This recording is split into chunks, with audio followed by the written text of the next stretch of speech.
One moment here. How do I do this?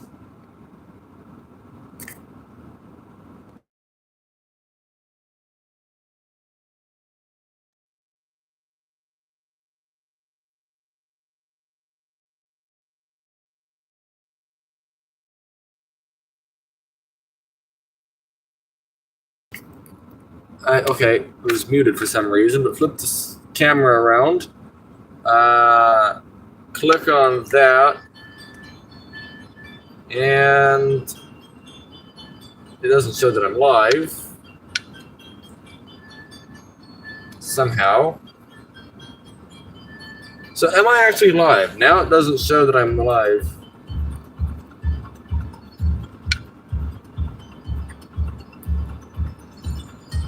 Okay, well now what? Oh wait, it does. Oh wait, it does.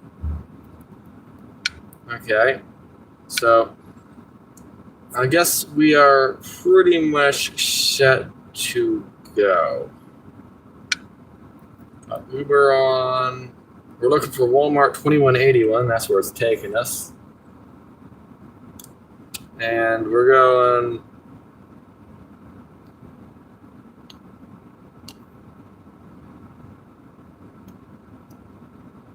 How about that way? I don't want to do a bunch of stoplights if I can help it. All right.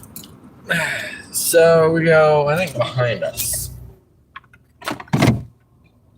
I can't believe how long it's taken me.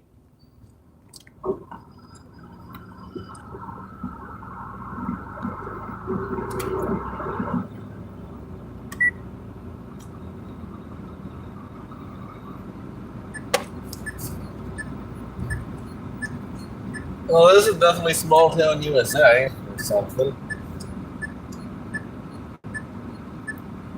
I say that as there's like two cars driving down the road at once. It's okay, I don't know where I'm going anyway.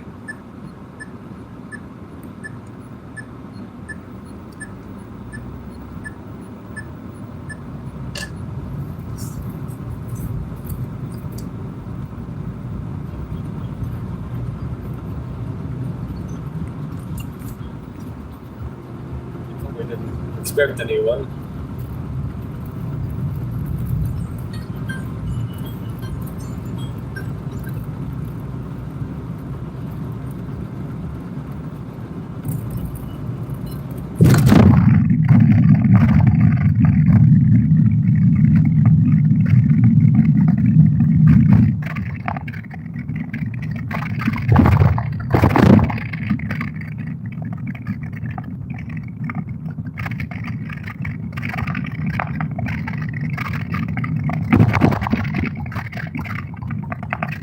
How do I get back?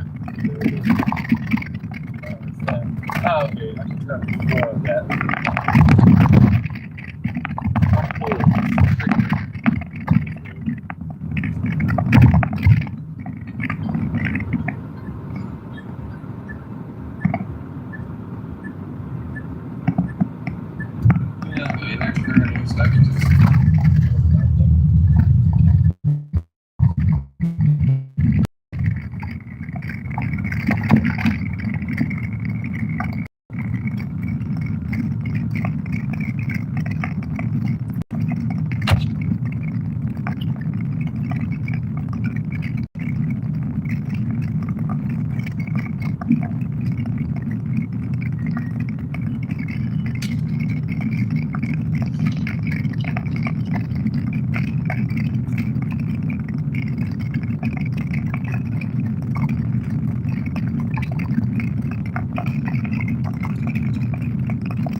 At Statile 9339. Set is this right now? Am I on the right stream?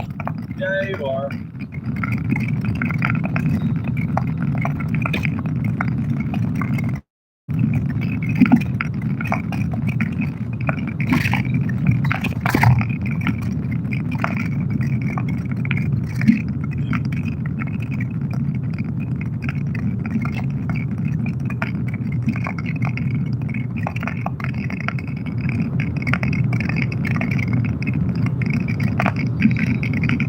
At Statile 9339. Set it's getting dark.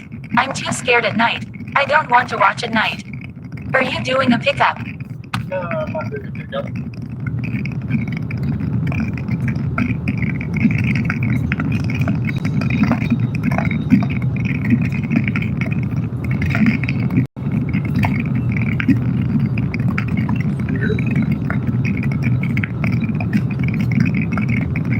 At Statile 9339. Set what city are you driving towards? Indio.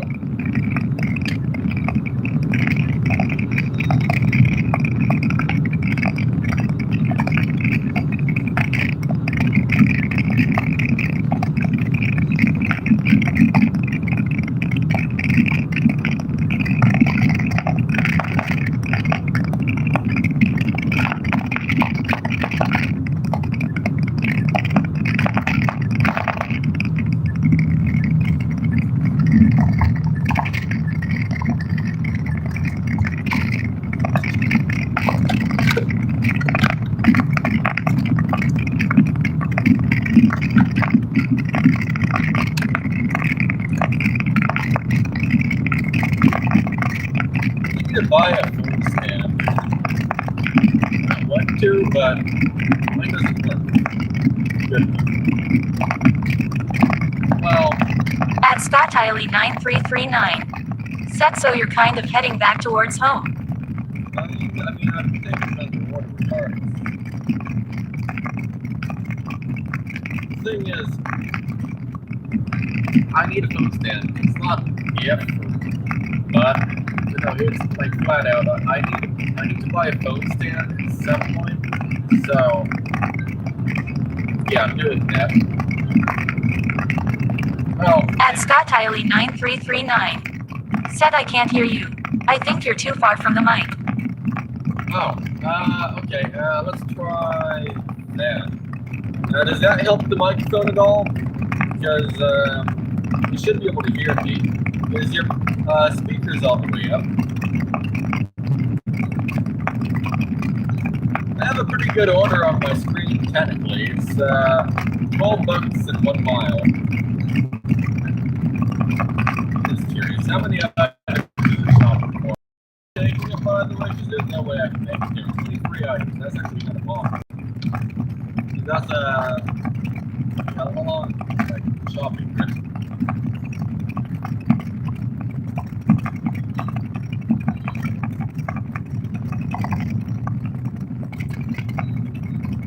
I need to go back over to like a Walmart. I don't want to buy a phone stand, but mine's not working good for 2 reasons. At Statile 9339. Said yes, I could hear, but can't understand you. Okay.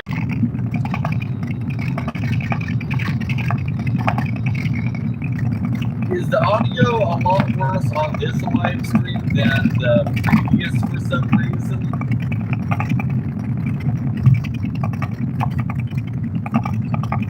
Does this sound a lot better than before? Like right this moment? Like if it sounds better, say potatoes sounds better. Right then I was like smashed up against the phone.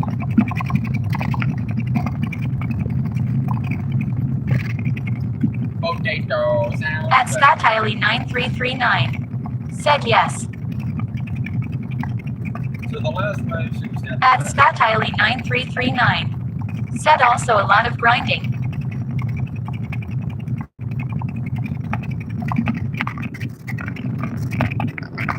At 39. Said potatoes sounds better. Okay. So I muted the microphone and unmuted the microphone. I don't know if that did anything or not, but it did something.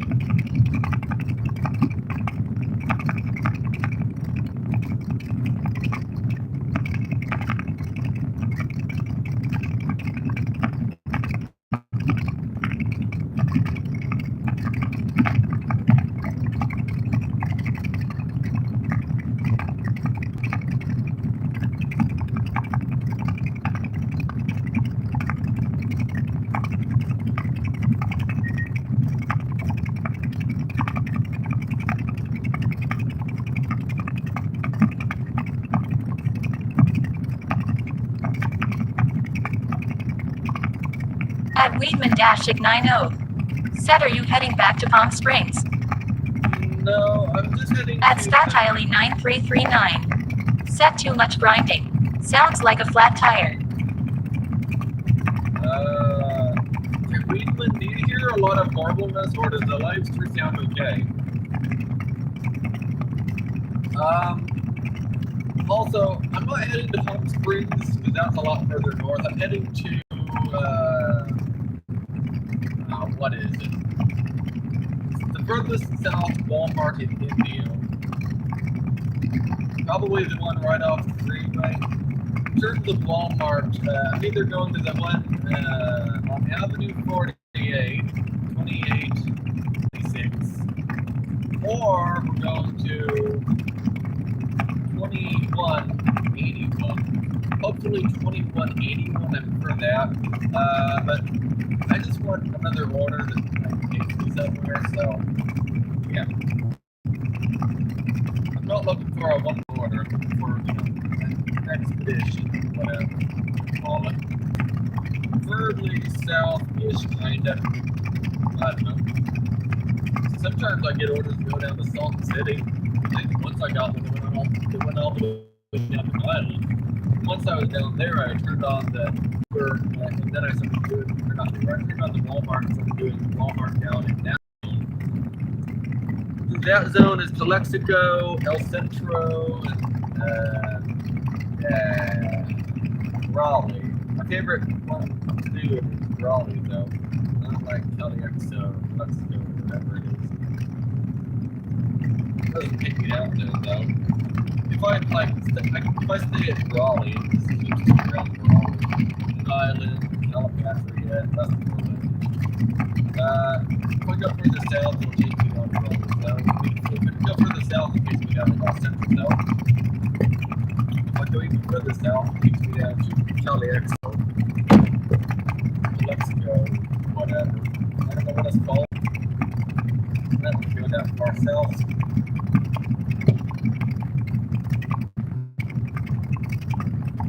Addimon 31683.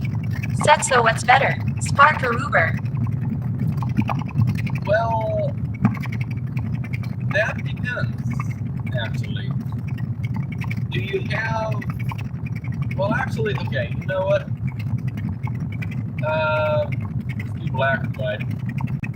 Walmart's better than Uber, but also Uber's better than Walmart. Which one do you make more with, if that's your main question? You can make more with Walmart, especially if you don't have Prop 22. You can get $30, $40 orders, and you are shopping for like 50 or 60 items, but it's really easy to go shopping at Walmart. They make it so simple, it's insane. You have like little stickers, they flash at you in the store, so you don't have to look for the items or anything, really. So you can get like one item a minute. If you can get that order done like in an hour, you made $30 or $40 for that hour. But at the same time, if you want to go on long trips, you can also do that with Walmart. Like my last one here was 15 miles. I shopped for 10 items, and it was $15. Now you might think that's a horrible order, but the thing is, in California, we have Prop 22. So that horrible sounding order actually is not horrible, because I'm getting paid $20 an hour the entire time, and I get to go on a road trip. Now, there's like upsides and downsides of that. Like if you're in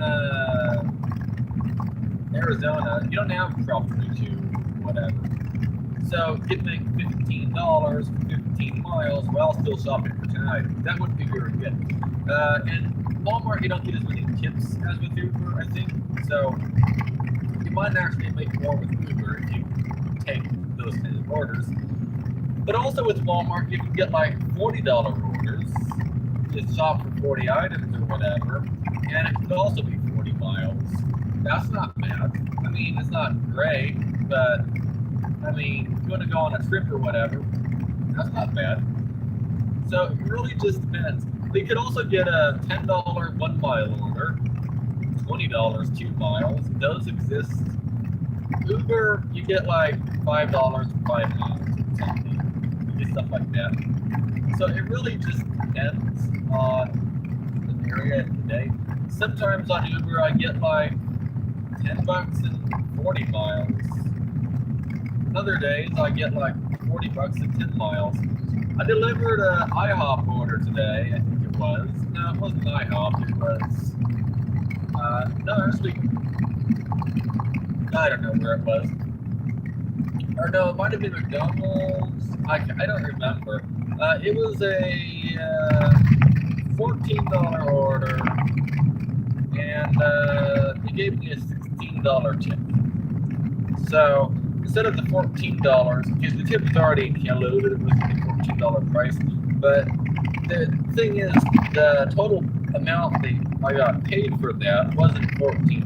It was actually like $18. So they actually increased the tip. So, I mean, you can get good orders on both. It just depends what you want. Which app is better? By far, Uber. Uber has the superior app. Walmart's app sucks. No way around it. It sucks. A good example of it sucking is, so you have 20 minutes to get to Walmart once you accept the order, okay? Uber, as long as you get there and you're making progress to the store, they don't care, okay? You know, if you go and stop at Denny's and eat dinner, or breakfast, or whatever, okay, they might complain. But Uber, I mean, at Walmart, you have 15 or 20 minutes to get to the store after accepting the order, which is annoying. Because you can have several Walmarts in your zone, and if you don't know where exactly each one is, you don't know how long it takes to get there, okay? Then you also don't have, it doesn't tell you how many minutes you are waiting for Walmart, and it doesn't care. Like, you can be Walmart 0.7 miles, shopping $17.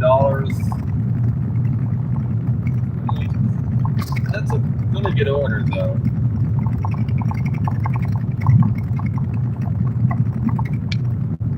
Did I take it? Yeah, sure. I don't really want to, but you just accepted the express shopping.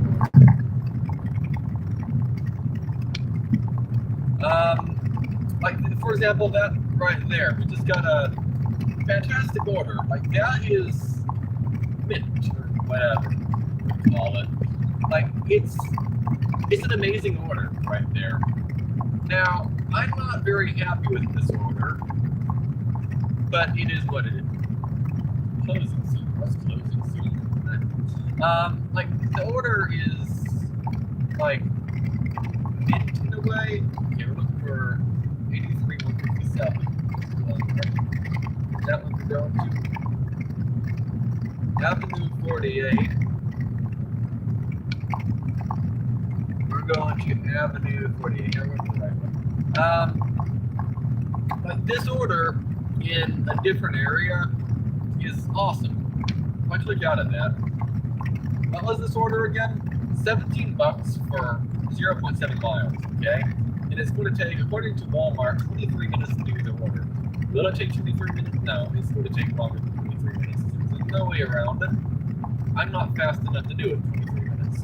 But still, though, $23 or $17 half an hour or whatever. That's like, I don't know, 17.7 times 2.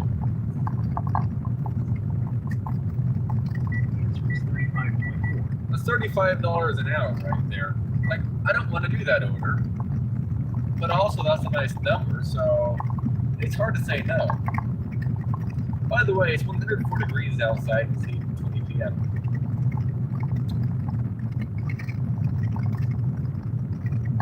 Now we get off the freeway like here. I mean, I do want to do the order. I have to go into Walmart regardless. The only reason I don't want to do the order is that I want to go down south. I want to get an order to get out there. Like, it's not a bad order, so I kind of just have to take it. I mean, I don't have to take it, but like 0.7 miles. That's essentially. I'm going to get paid all the way to Walmart anyway because of Prop 22. Then I'm going to get paid to go shopping for a I need. I have to go to Walmart anyway, so I might as well do this order while I'm there. Oh well, and I can't buy the phone mount actually. This Walmart is a neighborhood market. They don't have phone mounts. Well, okay, it's not black and white like that. There might be a phone mount. I don't know. Okay, car almost decided the AC keep done. So how does the audio sound right now, by the way? At Scott Tiley 9339. Said don't go down south. It's almost 830. It's not that late.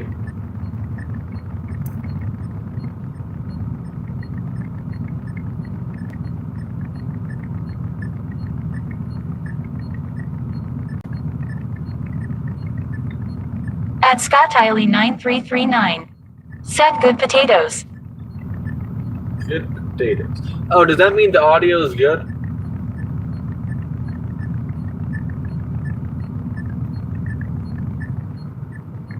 At Scott Tiley 9339.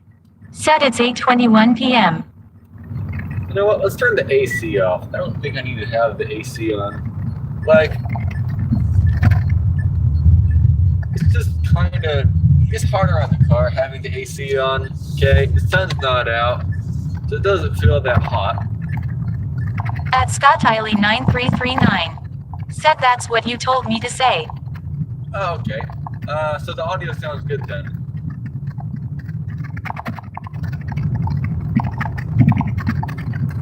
Well, like, is it hot outside? Oh, absolutely. But it's not too hot. Get away with the AC off. And then on the, like, I only have 6 minutes left until I get there. At Scott Tiley 9339. Said yes.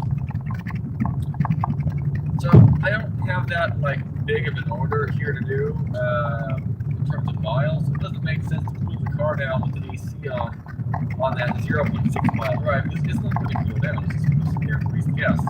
Then the 6 miles through the city here to Walmart, or 6 minutes through the city here to Walmart, 2 miles. Doesn't really make sense to have the AC on either. So, At Scott Tiley 9339. Said you should work your way back home. eventually. It doesn't make sense to use the AC right now.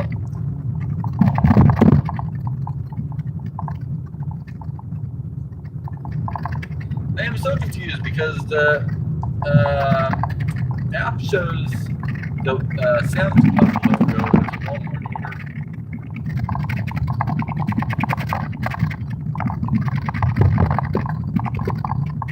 I mean, Walmart and Sam's Club are the same company, I guess, but still kind of weird. Yeah.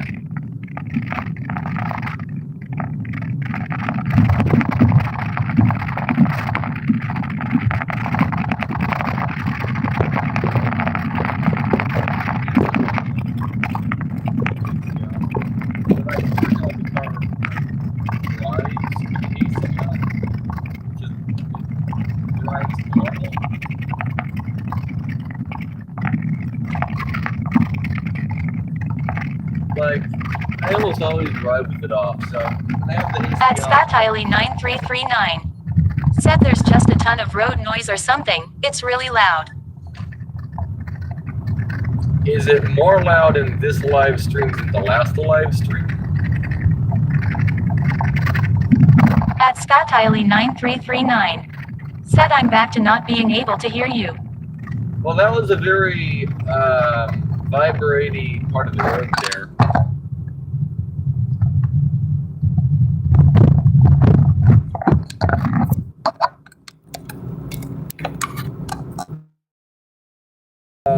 How does this sound? I just did something.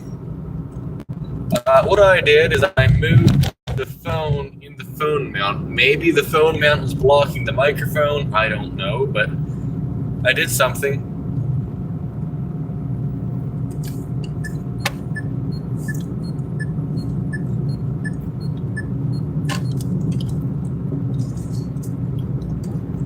I wonder how much I made today. I don't know. At Scott Hiley 9339. Said better. Okay, well, At Scott Hiley 9339. Said it sounded like a super loud gravel road before. well, it's what it sounded like inside the car as well.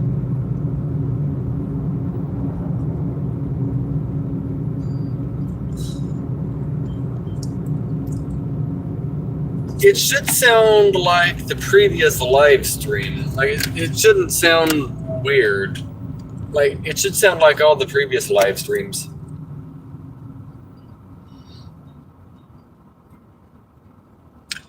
But also remember, the Mitsubishi is a lot louder inside than the Ford. So if it might just, well, no, you heard it before through the live stream, so maybe I don't know. At Scott Hiley 9339. Said it's all better now. Okay.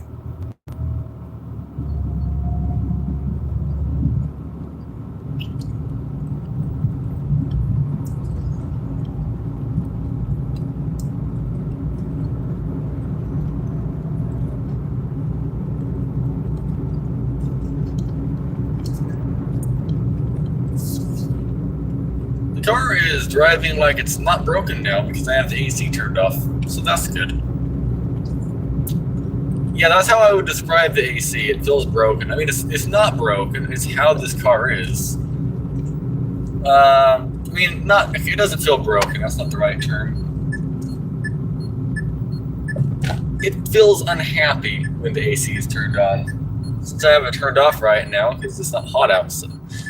Since it's not hot outside, it's hot outside, but it's not that hot because it's, not sunny anymore. It's not trying to burn you. Since it's not hot outside, I can just kind of have the AC off. It's 108 degrees. Really? It's 108? Okay. Well, I didn't expect it to be 108. I was thinking maybe 101. Okay. But it doesn't feel hot right now. Sure, I'm kind of chilled from the AC. Okay, well, I'm going to turn left so everyone went this way at once. Okay, I still can't turn left. Okay, still can't turn left. Some moment we will turn left. Okay.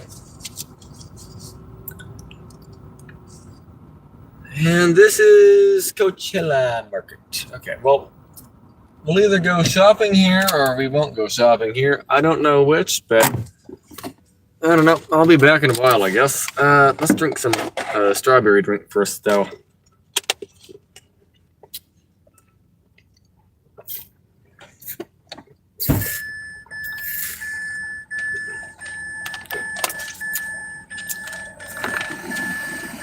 All right. See you later.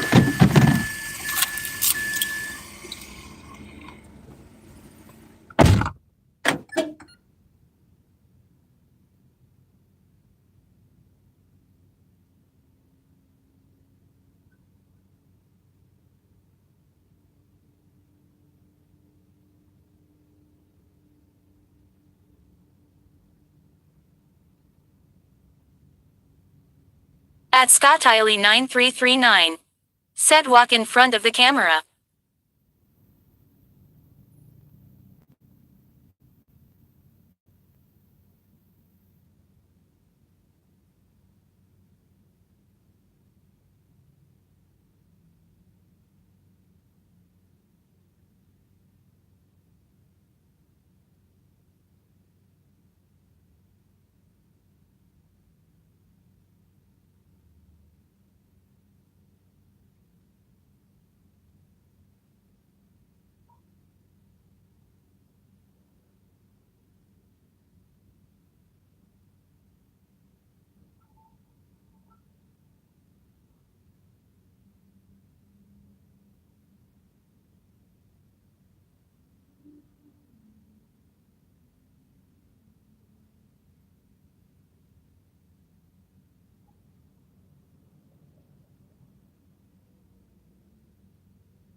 At Nick Daroga.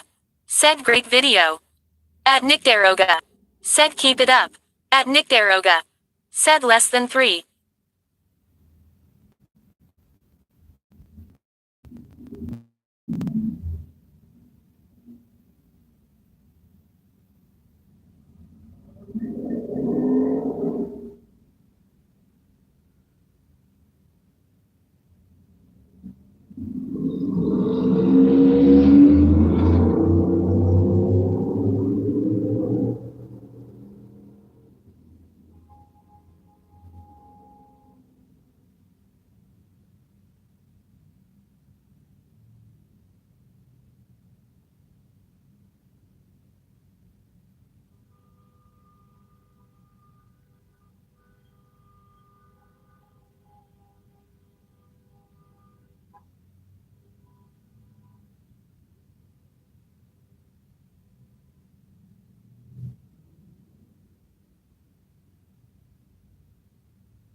Alright, I am back.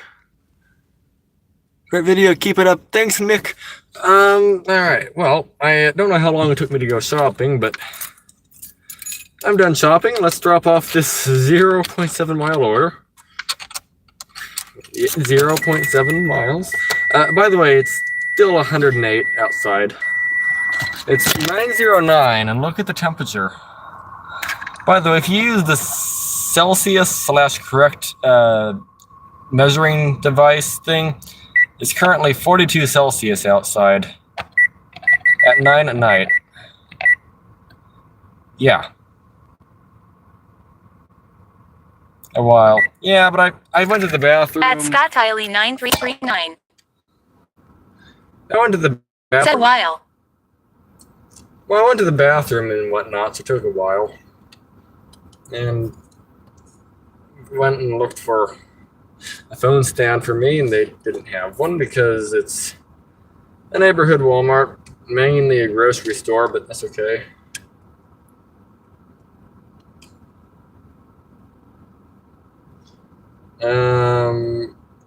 Navigate.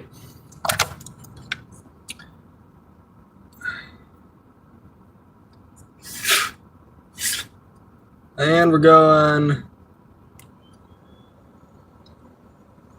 ain't too sure where, but somewhere.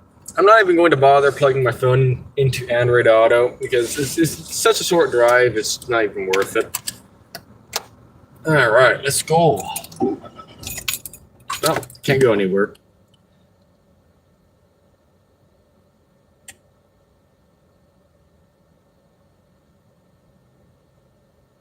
Okay, now let's go. See, nobody's there until I start the car, and then everyone spawns in. Why? I don't know. It just always happens like that.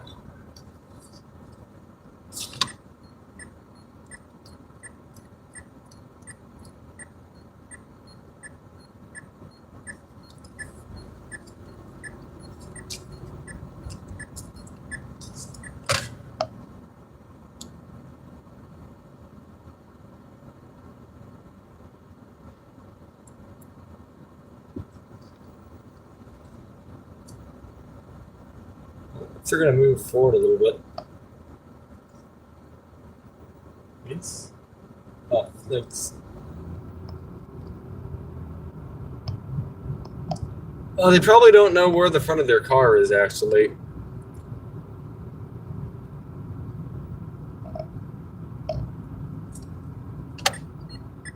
Like, I don't know where the front of mine is either sometimes. Let's see.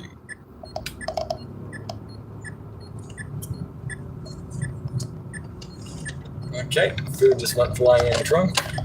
I can tell because I just heard it went flying.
By the way, this would have been closer if I went out the correct exit. But I didn't know how to follow GPS, so I did not go out the right exit.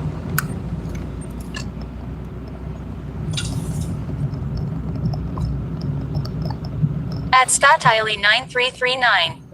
Set it's 9:13 p.m. Okay. That's 14.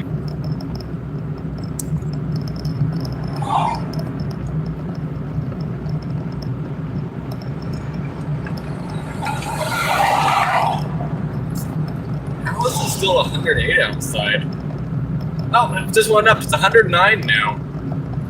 How?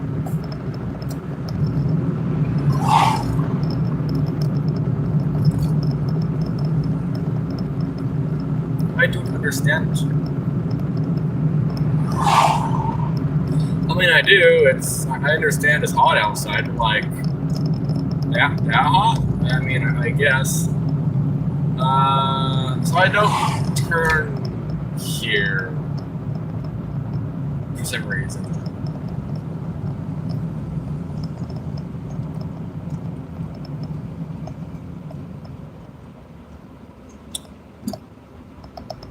I wonder if they're going to fix the broken light.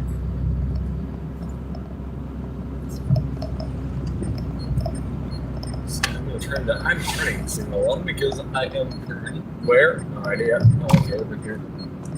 There's a certain amount of feet. There's just not much.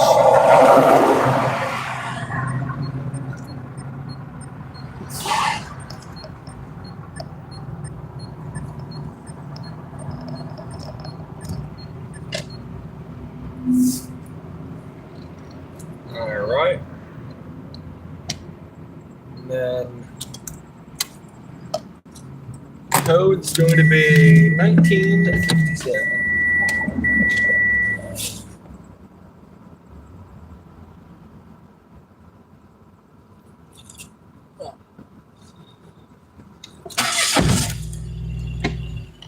And we can go.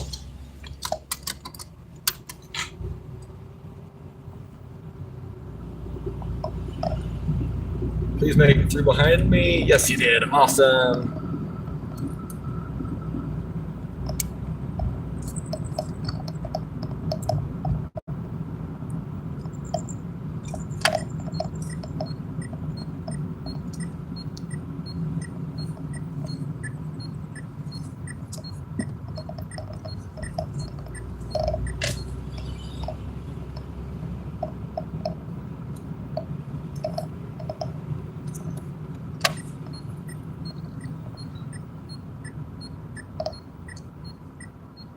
Oh, wait.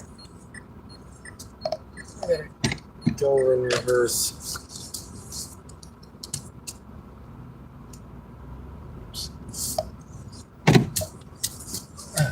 As we're going here.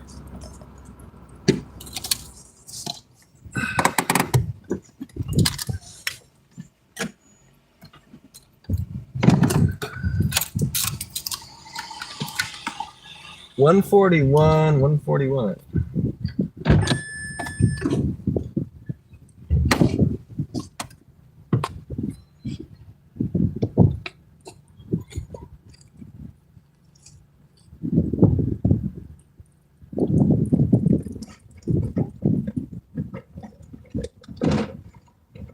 I got your Walmart order.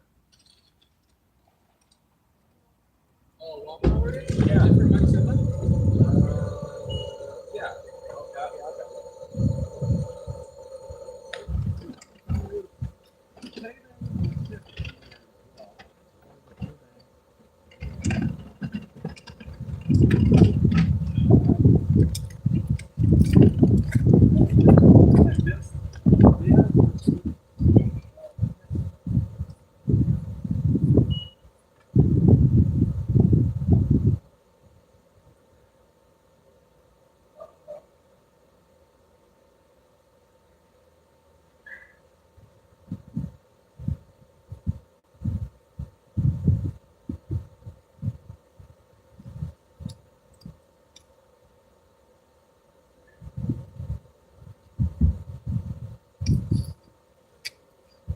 Was it just the chicken and potato set? Yeah, that's it. Yeah.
All right, I am back. Where's my phone? Here it is. Okay. Let's see. What's happening?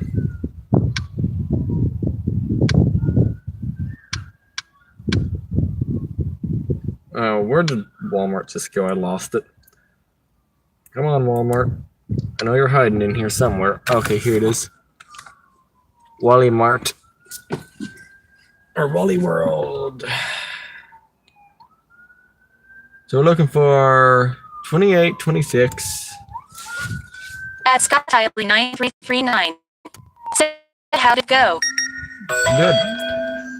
28, 26, shopping. Never. I don't want to do that one. Reject. That went good. I'm just not sure what to do when it comes to writing, or trying to remember which one is which.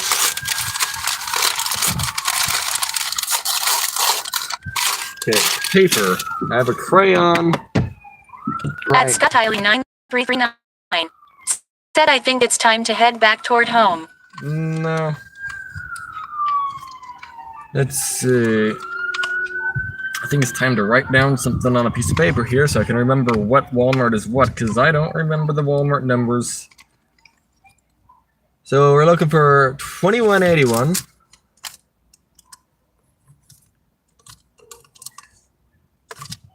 $21.81 and 28.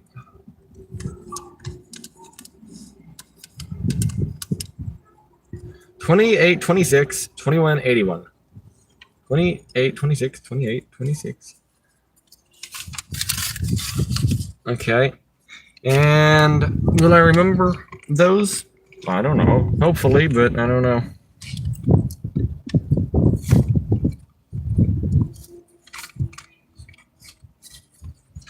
Because I never remember which ones are which. But if I can get to one of these Walmarts, I can get to both of them, is what it is. So, yeah.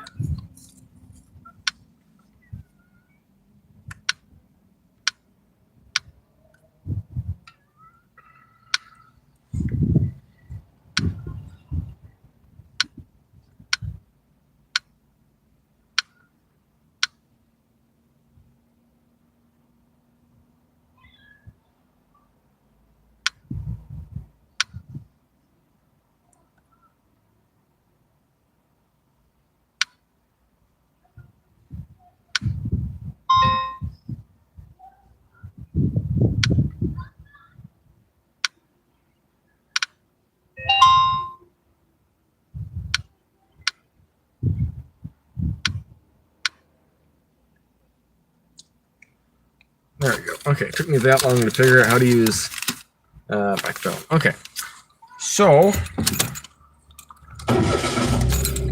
GPS is set. Now I can go into reverse mode, and that is a very hot light.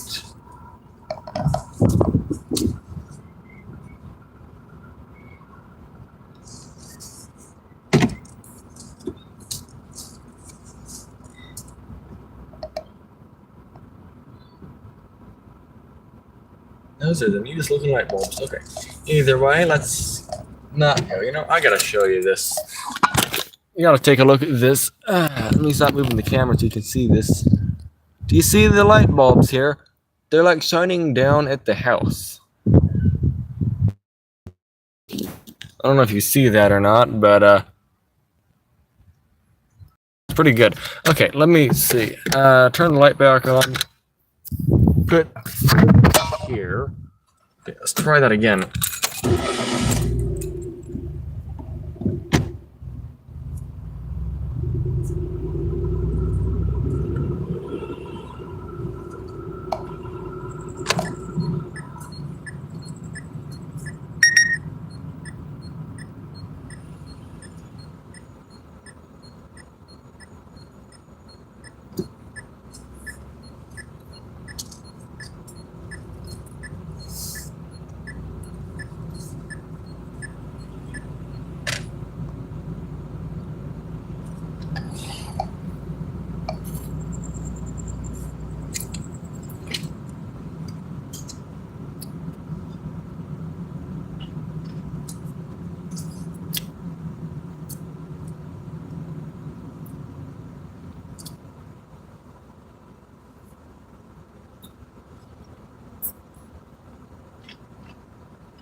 By the way, it's back to 109 outside at 9:30.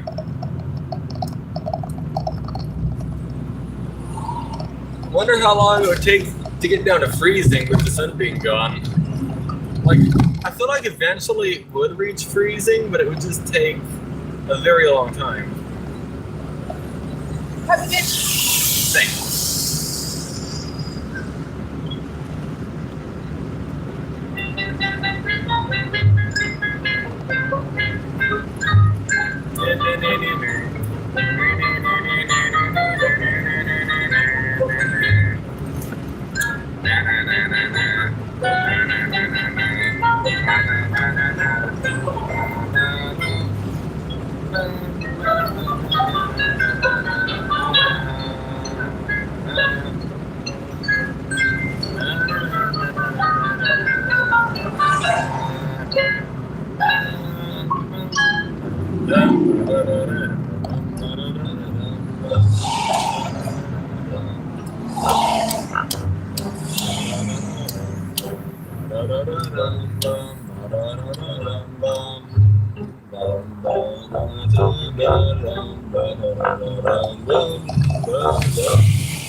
At Scott Hiley 9339.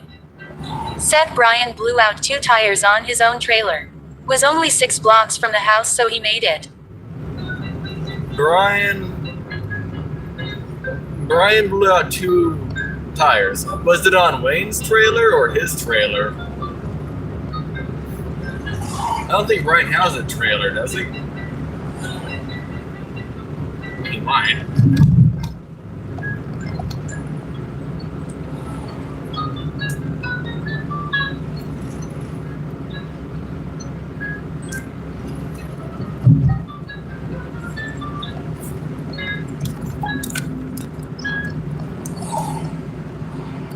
It's kind of nice outside. At Yeah. Scott Hiley 9339. Said across the street from Lane.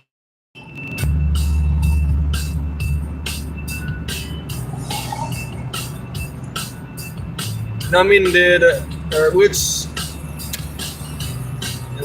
At Scott Hiley 9339. Said he's using it to move his stuff. Okay, Brian blew out his own tires. How did he do that? Were they really old tires or what? Because I was thinking the trailer that Wayne gave him to use, that trailer has newish tires on it, so they shouldn't blow out. At Scott Hiley 9339. Said at least 8 years. Okay.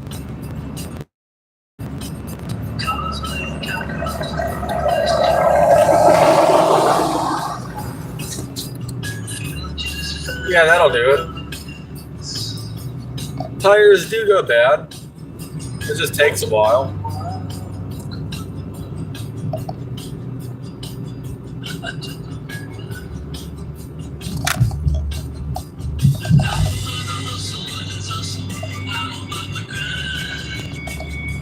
I don't know. At Scott Hiley 9339.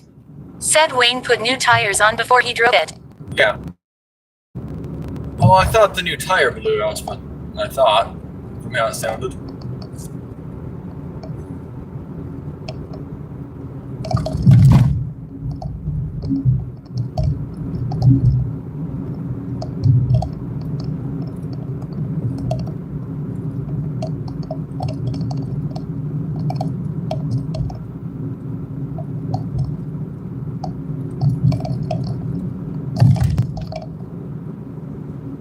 At Scott Hiley 9339.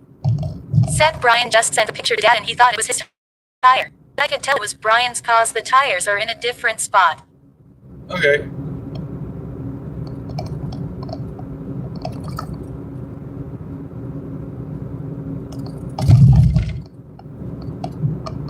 Well, even if it was his tires, probably is under warranty. How did he blow out 2 tires at once, though? Or is it like one and then the other one blew?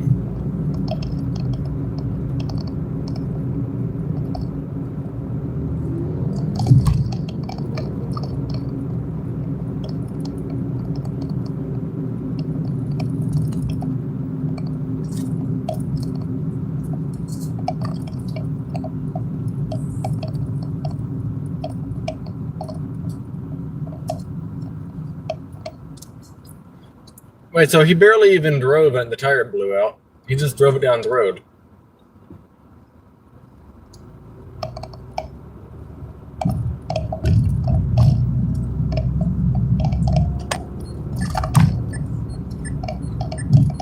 At Scott Hiley 9339. Said no one has warranty on trailer tires. Both on one side. Oh, okay, so it's not a normal, like, 1 axle, it's a 2 axle trailer. At Scott Hiley 9339. Said no a trip back and forth to Corona. Oh, okay, so it made it a decent bit, and then it just blew up right in front of his house, almost.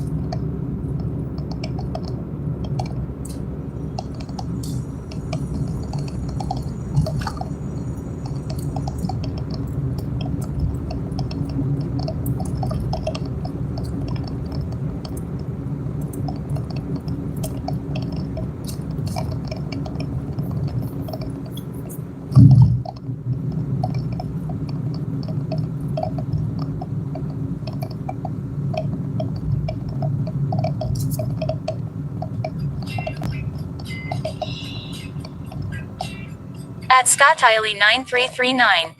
Said yeah, not sure if he was out there or on his way back.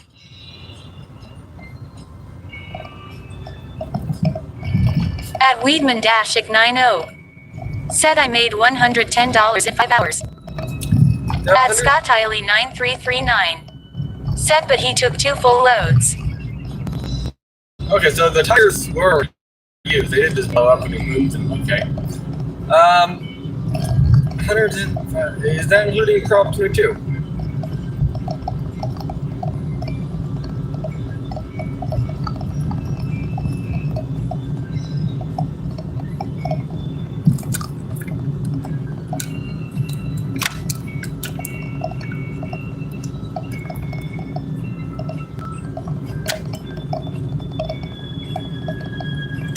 At Weedman-90.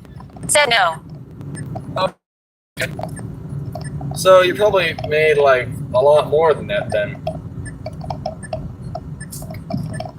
Since with Prop you get See, the number you gave me includes tips. Prop doesn't care about tips. To still pay you $20 an hour.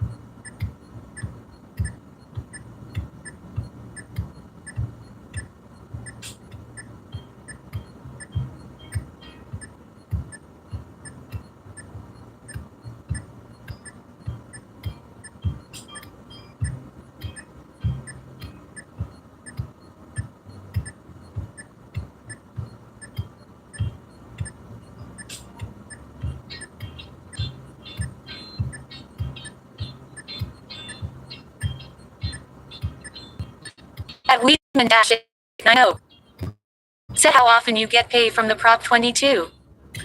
I think it's every 2 weeks. With the problem with Walmart though is I don't know how much I make at all. Like, it's a mystery to me. Like they don't tell you like, oh, you were active for this many miles and you're active for this many hours. Like on Uber, you get like in the earnings tab, it says, oh yeah, you were online for this many hours, you're active for this many hours, and then you're active for this many miles. It doesn't tell you online miles though, just active miles. But it tells you things. Walmart, it tells you how much you made. Sometimes it shows you the tip, sometimes it doesn't. It doesn't tell you how many hours online or how many hours active. It doesn't tell you really anything useful. So, I don't know how much I made. At least as of being done at the last order, it looked like it said I made $40 today, which doesn't make any sense. So I don't really pay attention to that. Because it doesn't really understand, oh, and it also updates really slowly. Sometimes it'll change like a few days later, so... Why did the music quit? I don't know. It really doesn't make sense. With Uber, though, I've made more. Well, At Scott Tiley 9339 said was 42 little. I think so. So I think I did the $30 order today.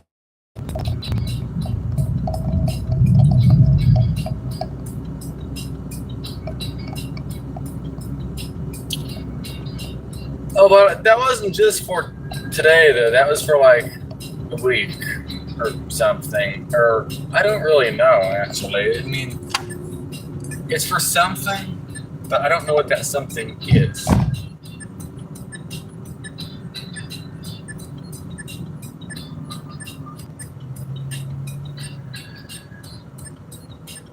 At Weedman-90 said, yeah, I have no idea how the Prop 22 works, but as long as I get paid.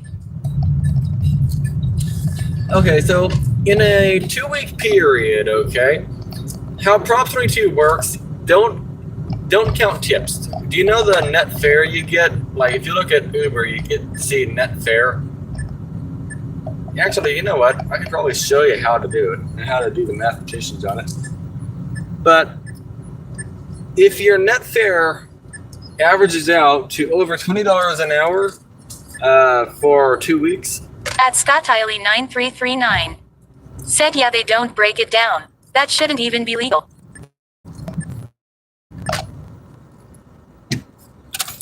Well, let's take a look here.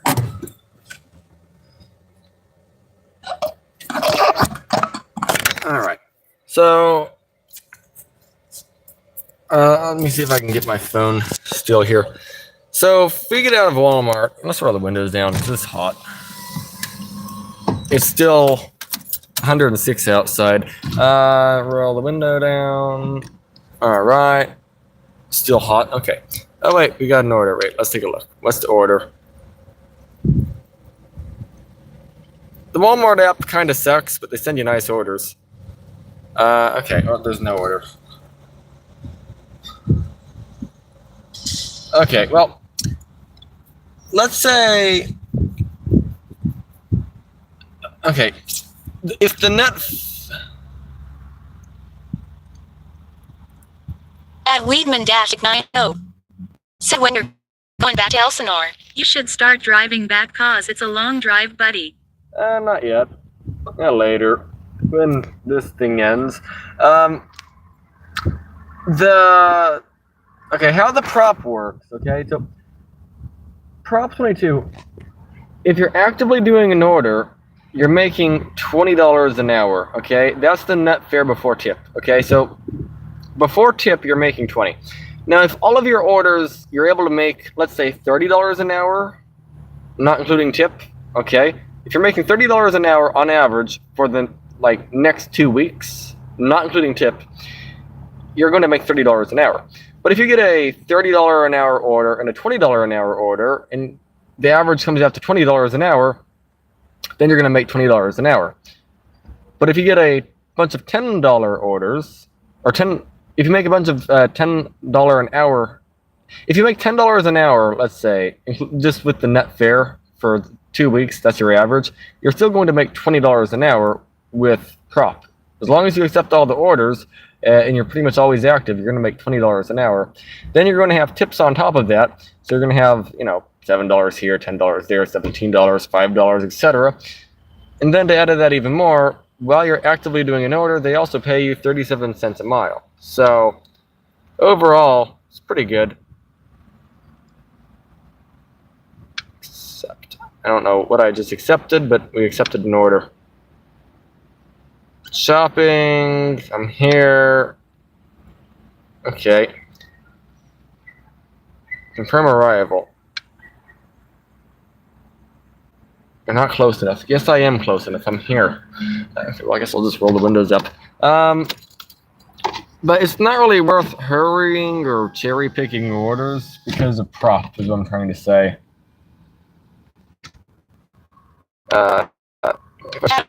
Weedman-90. Said got an order too.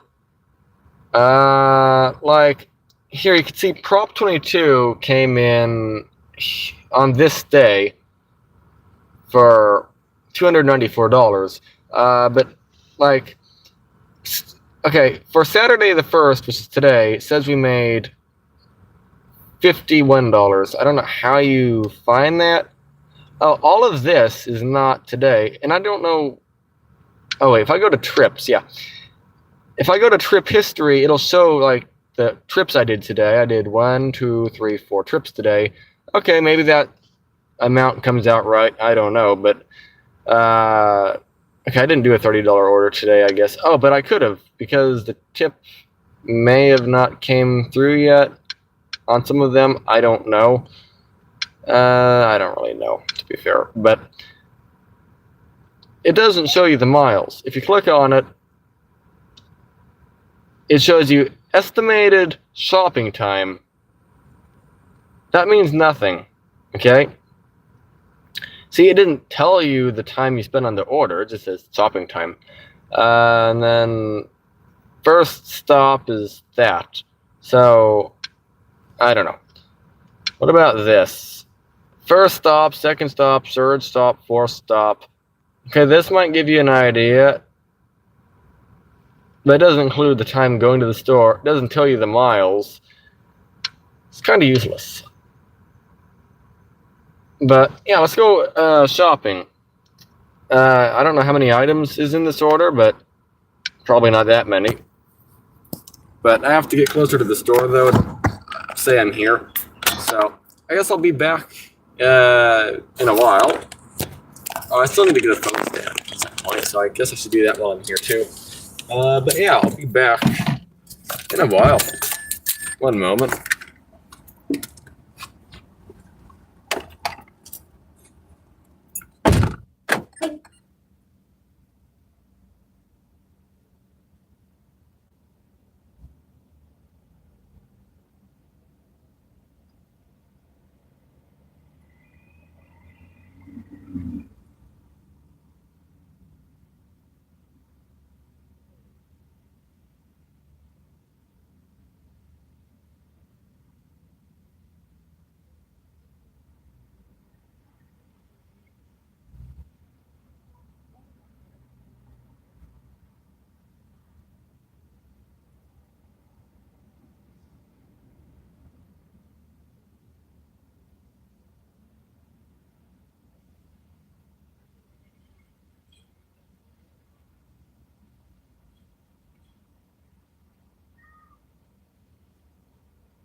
At Scott Tiley 9339.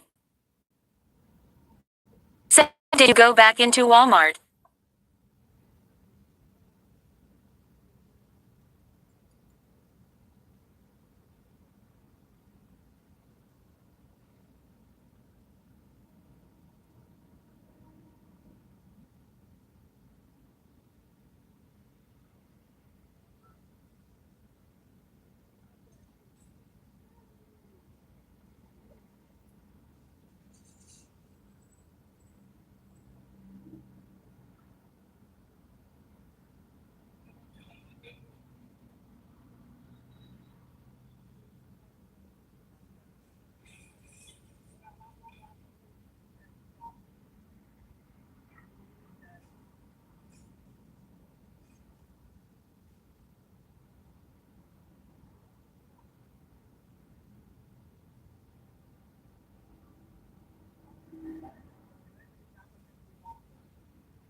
Hey YouTube, I'm back.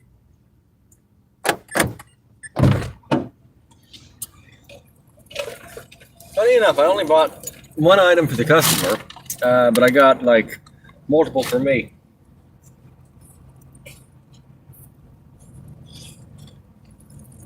At ScottIley9339. Said hi. Hello. But they only bought one item, by the way. It just took me that long to find somebody in the tech area to open up a display case.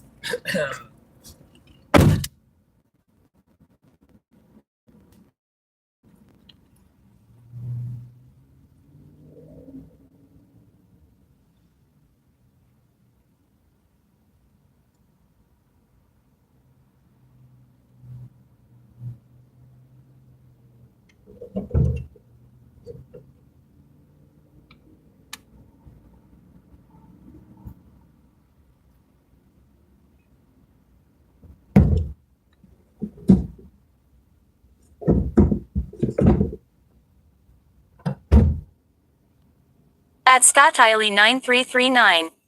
Said should you talking about your personal shopping?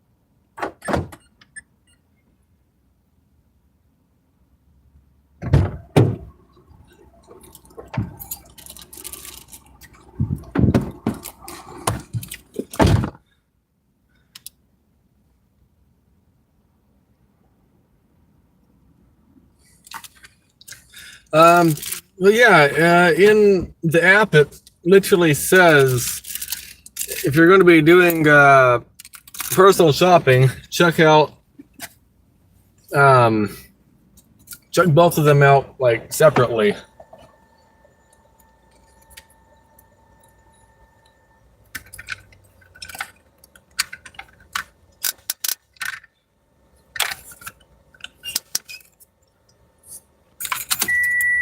And it could be considered shopping for work, actually. Because the phone stand I use for Walmart is broken. As Kylie 9339. Sedo. Like I normally just go shopping when I'm here.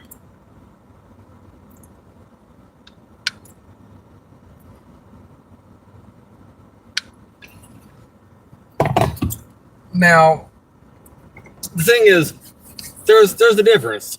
Are you grabbing one item, or are you grabbing 100 different things? That also matters. If you're just grabbing like one item or whatever, or in my case, 3 items, whatever. As long as you aren't like 5 hours late dropping off an item, you're fine. Which I'm not.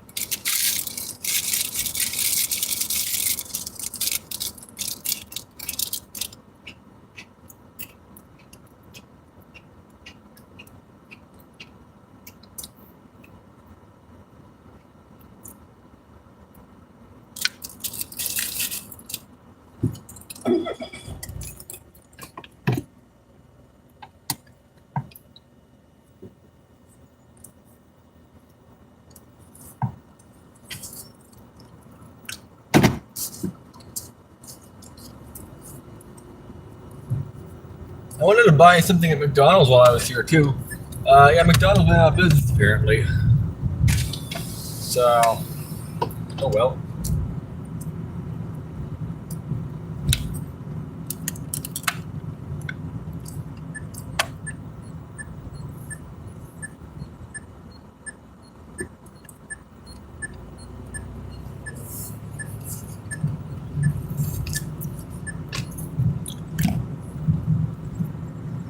The phone stand I bought is a lot more expensive than the one I used to have. If I bought the same one again, it'd be $7, but this one was $21.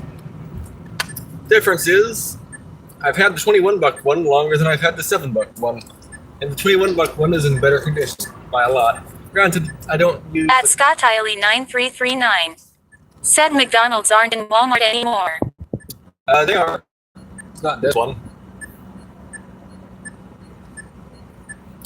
I was just in a McDonald's and Walmart like recently, like a few days ago, kind of recently.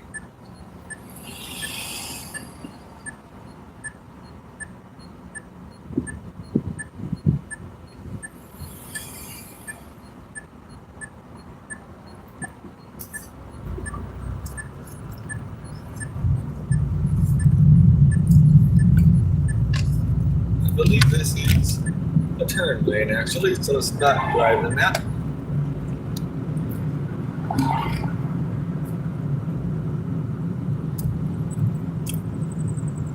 Unless the McDonald's I went to as of like, I don't know, 2 or 3 days ago went out of business, they're still there. At least most of them are. Granted, Scott Tiley 9339. Said I'm gonna plug the phone in the kitchen for a while. Okay. The McDonald's at this Walmart, though, has been gone for a year. But I know they used to have a Walmart here because when I bought that mini fridge in the kitchen, I bought it from this Walmart. And I was here in the Hyundai and they didn't have air conditioning.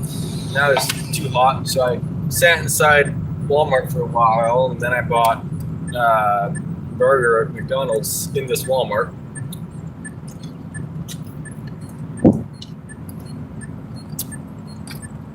They must have gone out of business like right after I was here.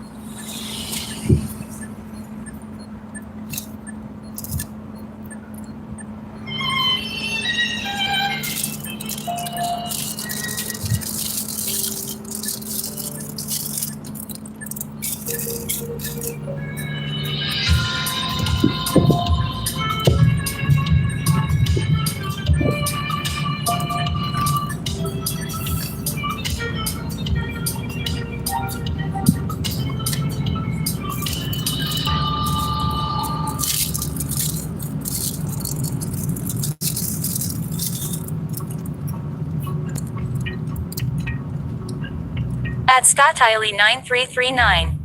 Said did Soren go mountain biking? Yes, sir.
I'm still surprised the temperature gauge was maxed out today.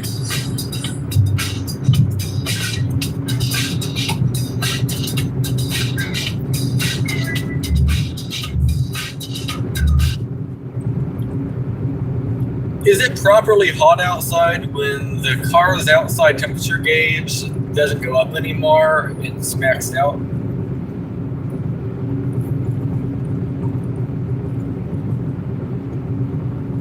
External temperature gauge is completely maxed out, it is definitely extremely hot outside, or the sensor itself is malfunctioning. It is a good idea to stay hydrated and keep an eye on your vehicle's engine temperature gauge to make sure the car isn't overheating as well. Are you experiencing any issues with the air conditioning right now?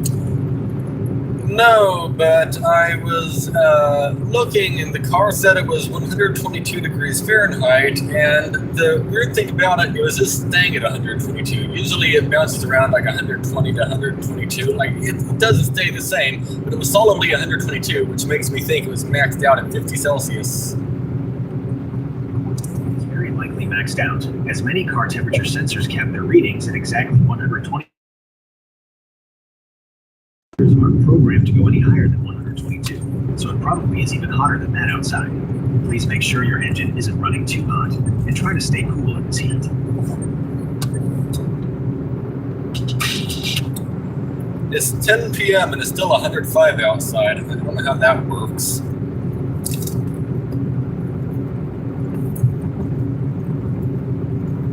Areas frequently retain intense daytime heat well into the night because the dry air and bare ground release warmth slowly. It is actually pretty common for temperatures to stay above 100 degrees late into the evening during a summer heat wave. So I always hear deserts are extremely cold at night. So what does that refer to? Because at least around the Imperial County area, it's not cold at night.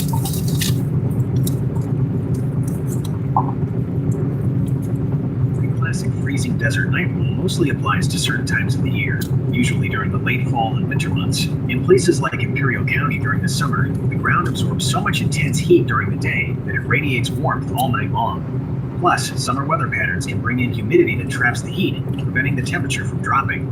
Do you want me to check the weather forecast for your destination? I've only ever seen it freezing once in Imperial County, and that was in a cold day as well. It's not one of those super hot daytime days and freezing winter times at night. I don't see hot and cold within 24 hours ever here. We rarely see that extreme 24-hour temperature swing in Imperial County because the region's intense summer heat dominates both day and night. During the hottest months, the ground and air simply hold on to too much thermal energy to cool down significantly at night. Those dramatic drops to freezing temperatures really only happen during specific winter weather patterns.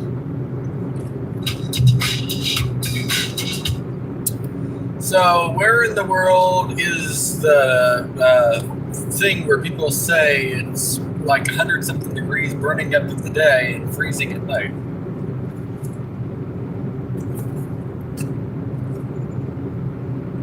Extreme 24-hour temperature swing happens in high-altitude inland deserts, like parts of the Sahara or the Chilean Andes, where the air is exceptionally dry. In those specific places, the lack of moisture in the air allows the heat to rapidly escape into space the moment the sun goes down.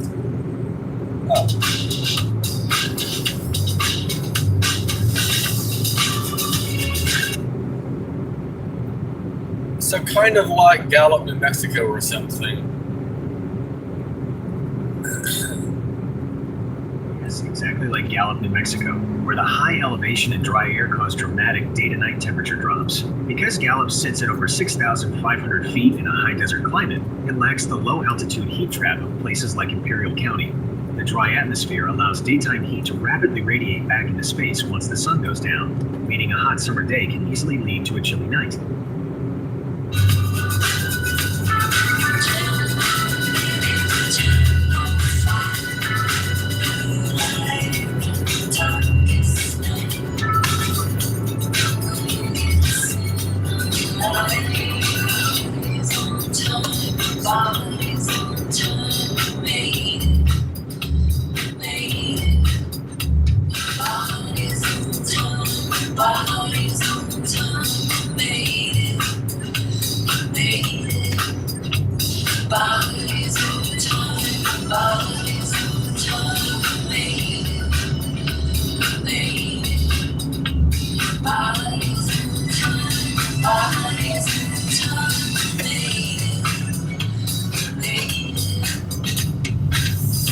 Oh, we're going on the Lecco Road.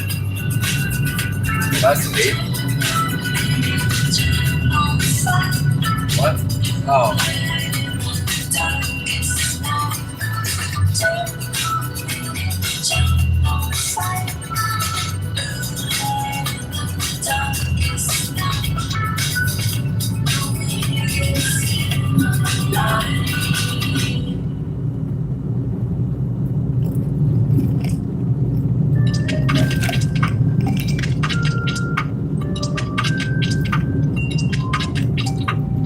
Stop saying it.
world is this road?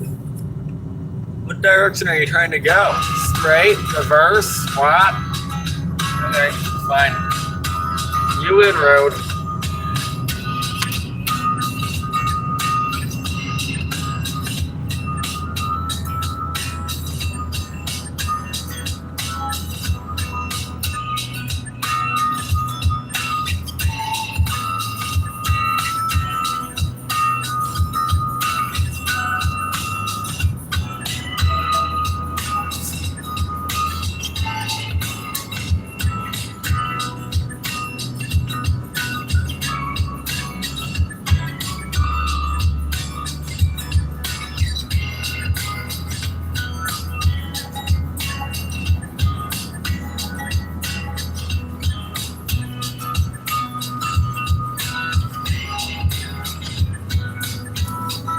Yeah, I'll leave the line of cars right now. Let's just go.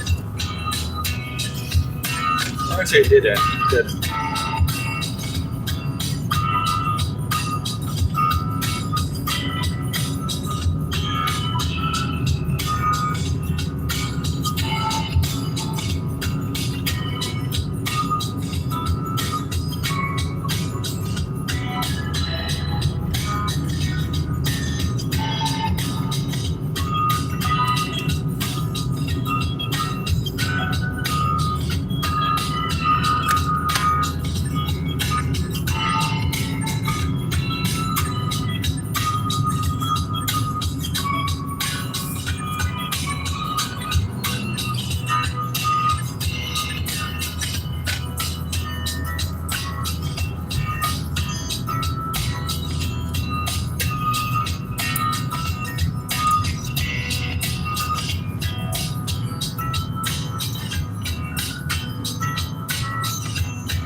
What else is stop sign?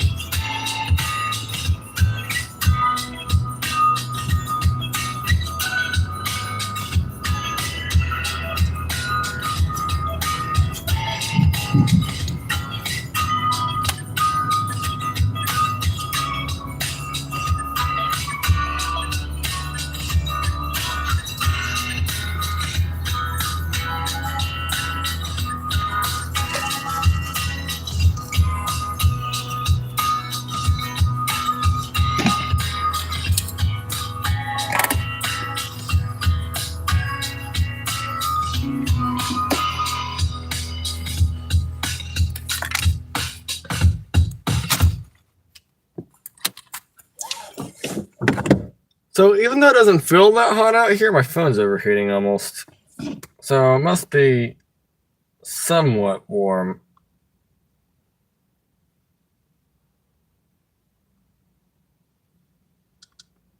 Come on, phone.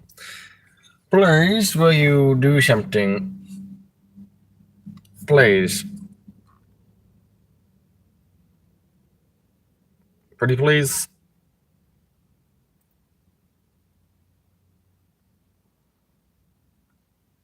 Okay, well, what if I add like a cherry on top or something, you know?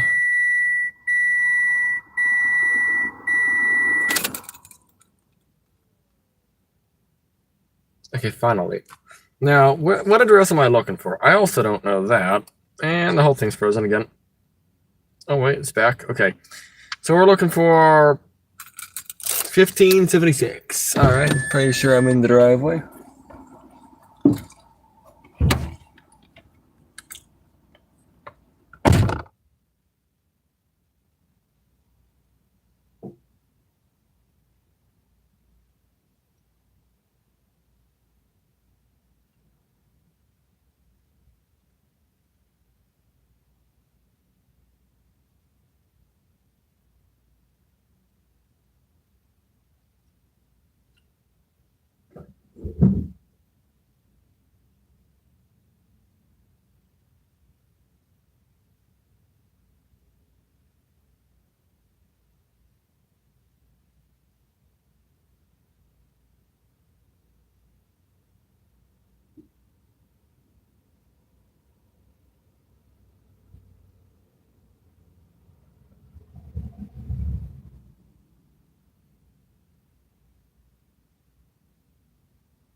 All right. Let's see. I'll leave that turned on.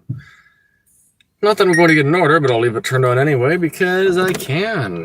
Yeah. Let's see.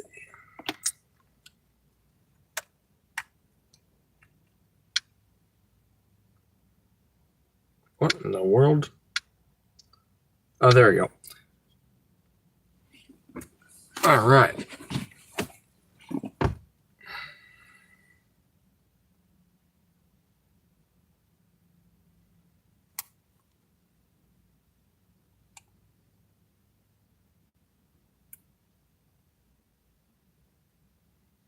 At Scott Tiley 9339.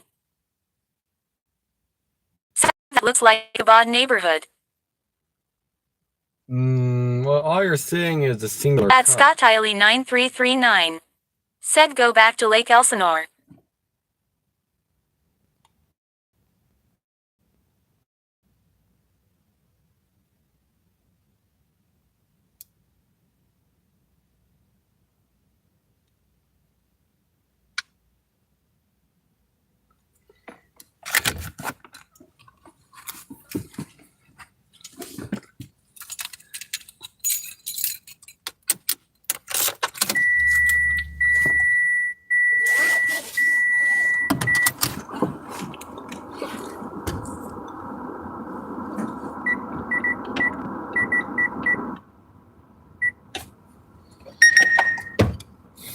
At Scott Tiley 9339.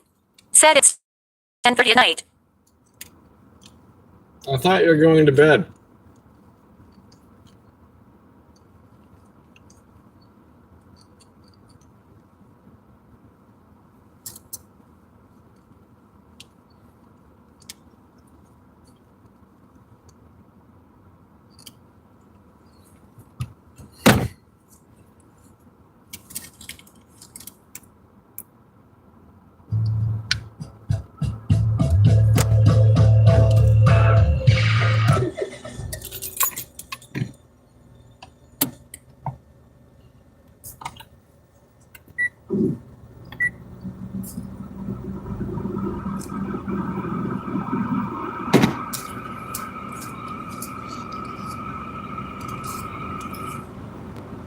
At Scott Tiley 9339.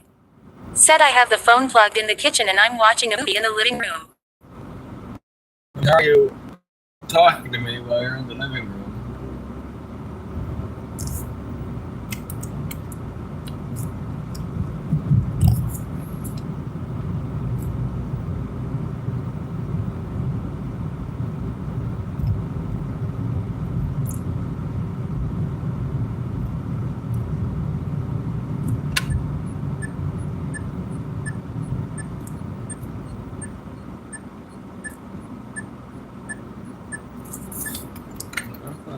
Okay, slowly.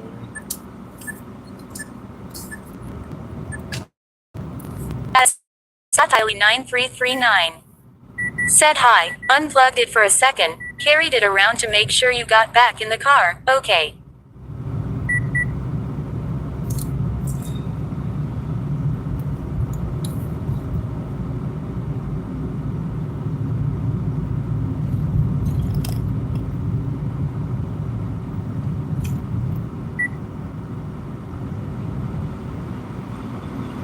If I set the AC to 74, it blasts the fan outside.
subscribed yet.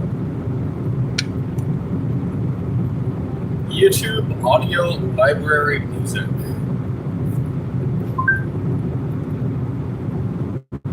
YouTube Audio Library Music.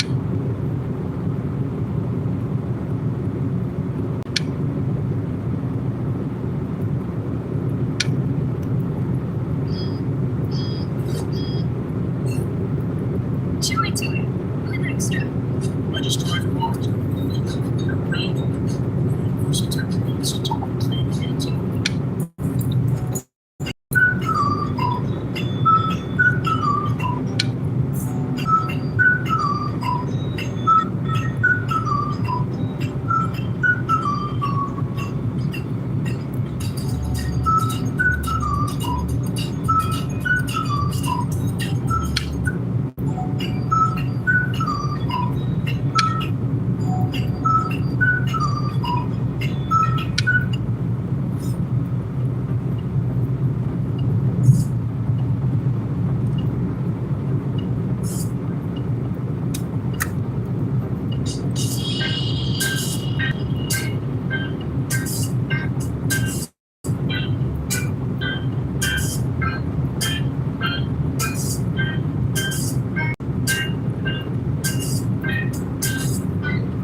At Scary714. Said good luck, bro. Stay safe. Well, thanks. Just heading back home currently. Today it was, you'll be surprised probably, 122 degrees Fahrenheit or 50 degrees Celsius. I maxed out the car sticker gauge. I'm not one to run the AC at night, but I'm running the AC at night right now.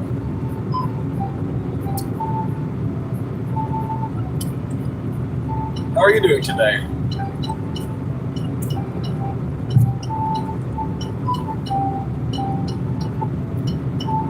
Currently, Walmart's kind of closed. I mean, they close in 9 minutes. So I just have Uber turned on at the moment.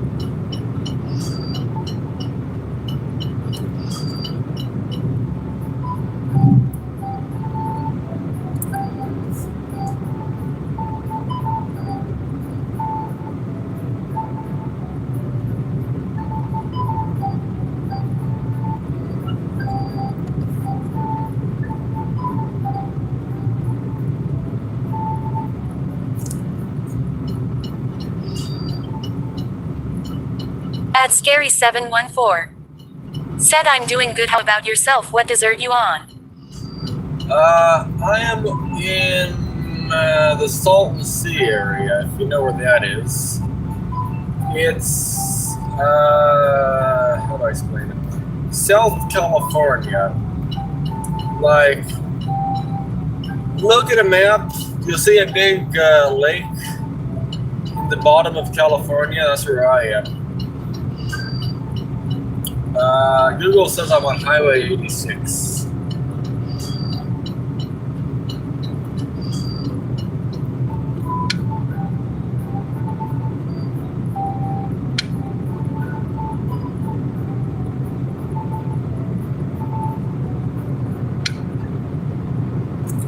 YouTube Audio Library Rock.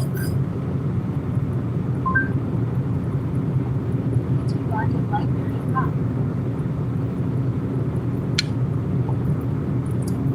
I don't know.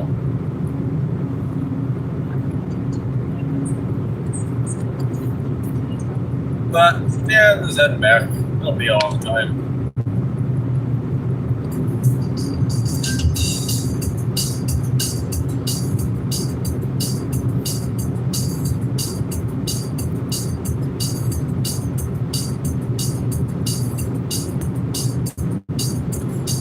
you do today? At Scary714. Sent you by El Centro. Pretty far from that, but yeah. Like 70 miles.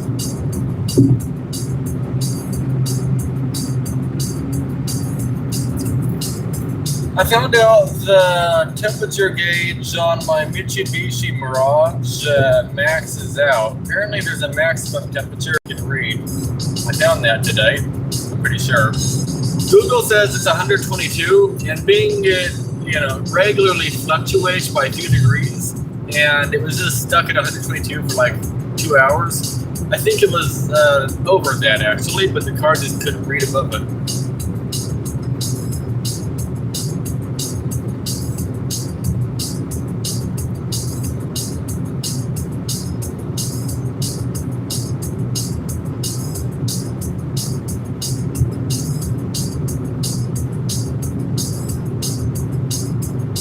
At Scary714. Said hot day today. Yep.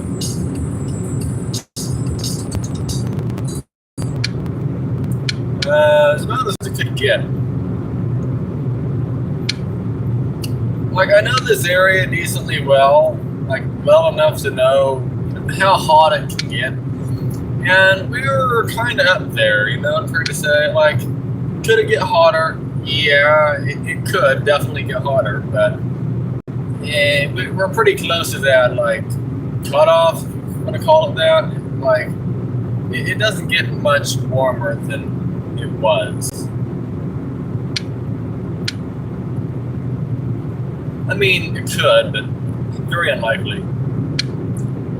YouTube music, audio library. No, actually. YouTube Studio Audio Library.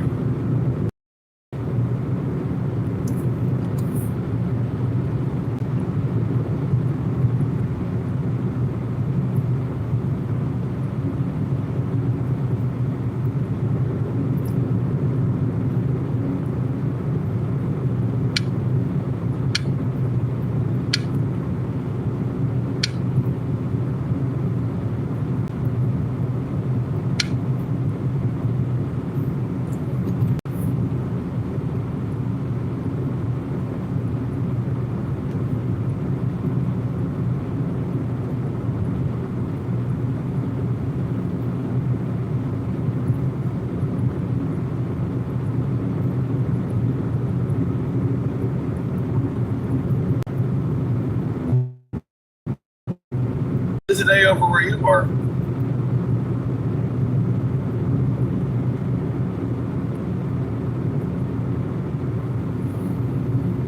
At S5W6IDHE. Said 86 Gung South. Hi, how are you doing? On the live stream. Yeah, we're heading down that road. How are you doing today? I'm pretty much done. I'm just kind of heading home at this point because I've been online doing things for 12 hours. You might look at the live stream and go, 12 hours? You've been live for like 2. What are you talking about?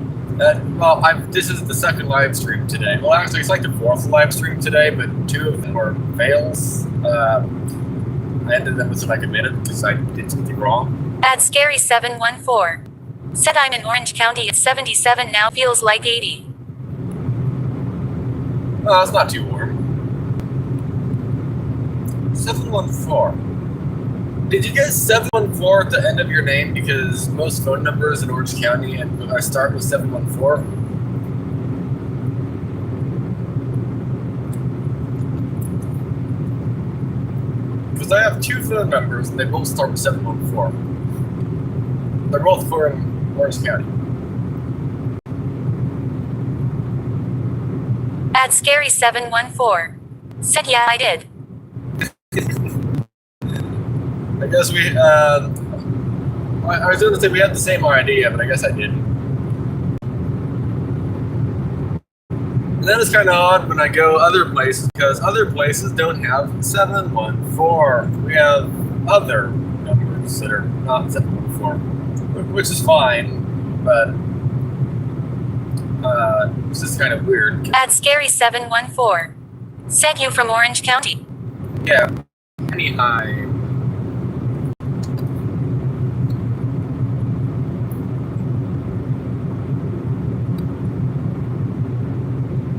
I don't really like Anaheim, but I am from there.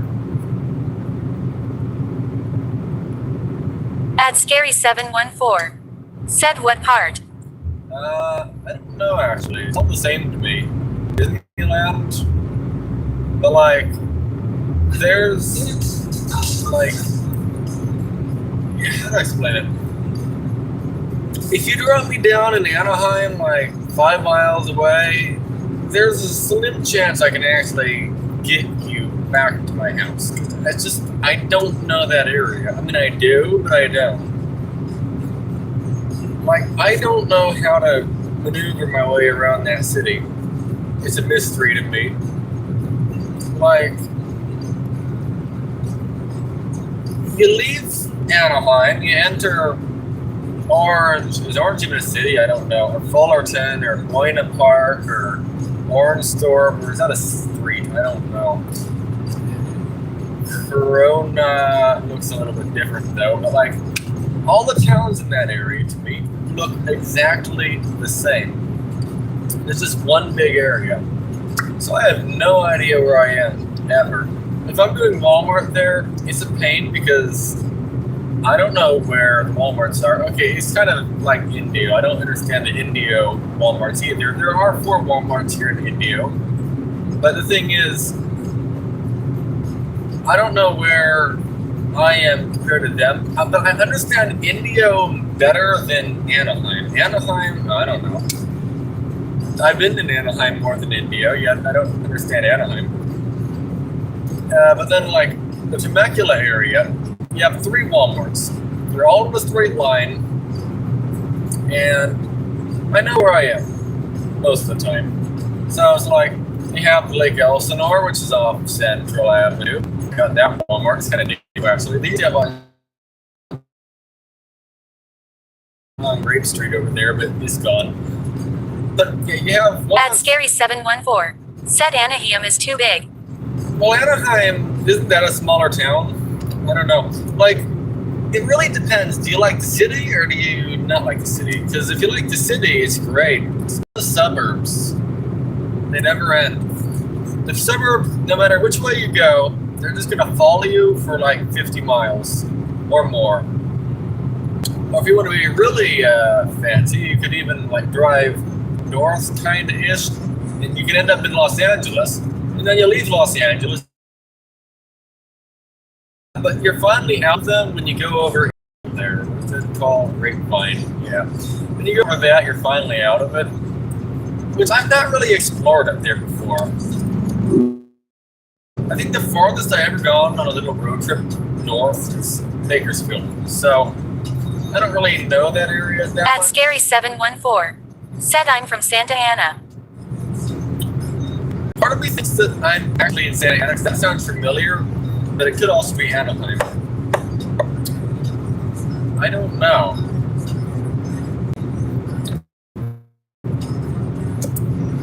Close enough to didn't know that the car alarms go off and the fireworks go off, but I don't know what city that is. 9:30 p.m. every night, unless it's raining or it's foggy. I think there's sometimes they do it when it's foggy though.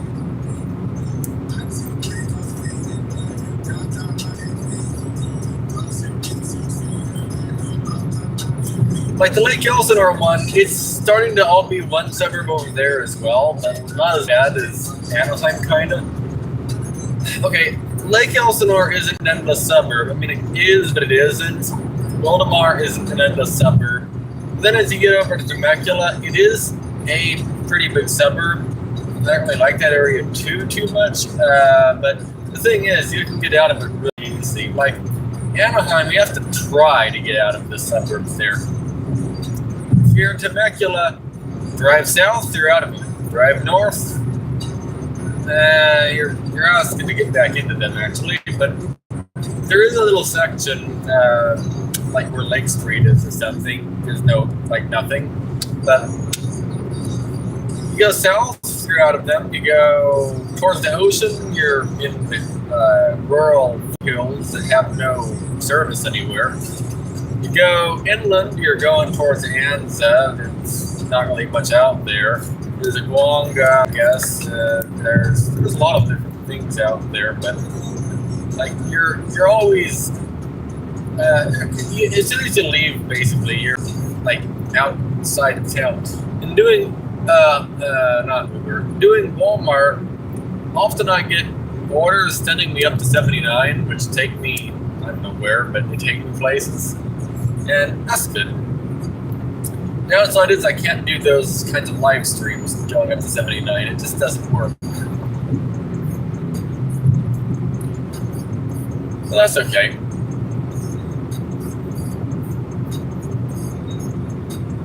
Like, going up to 79, I can get to Guanga, Elk Grove. I've gotten orders going that way. I've never gotten an order going to Anza before, or Pine Cove, but I think if I'm in the right spot, it might take me up the mountain. Because I feel like if I'm in the right spot, there's probably quite a few orders actually going up the mountain. Probably like Hemet, right, like along Highway 74. If I did orders there, I'd probably end up going up to Pine Cove. If that or Manning, if there's a Walmart there, you might end up going up there. I don't know though. By the way, I was wondering, how pixelated is the live stream, or is it pretty clear?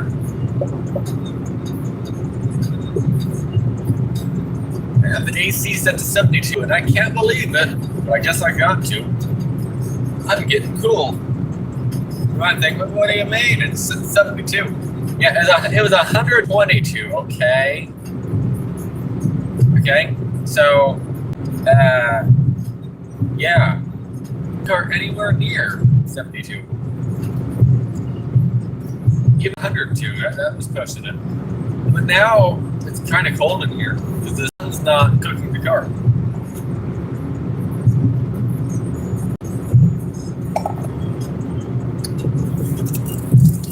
I don't know. What do you think of Anaheim?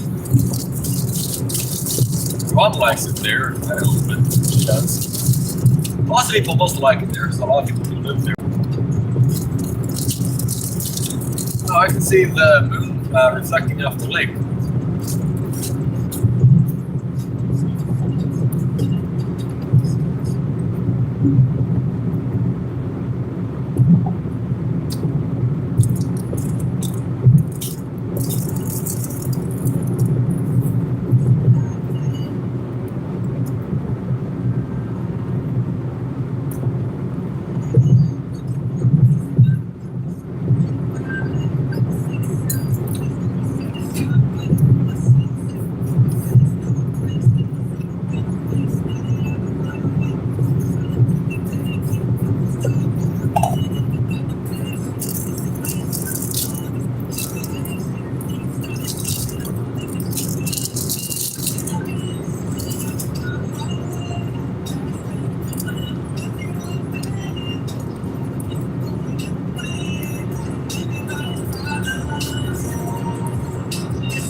still 104 outside.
So once in a while I dream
At Scott Tiley 9339. Said hi, what road are you on?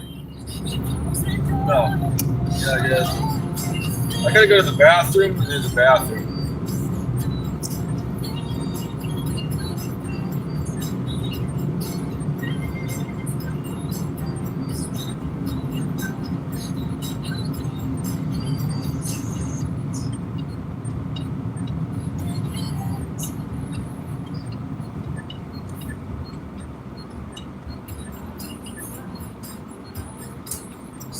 Why is that lights red?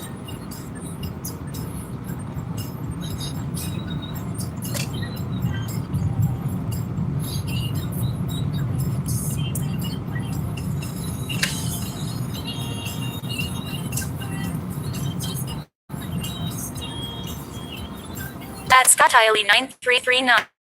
Said okay, what city are you in?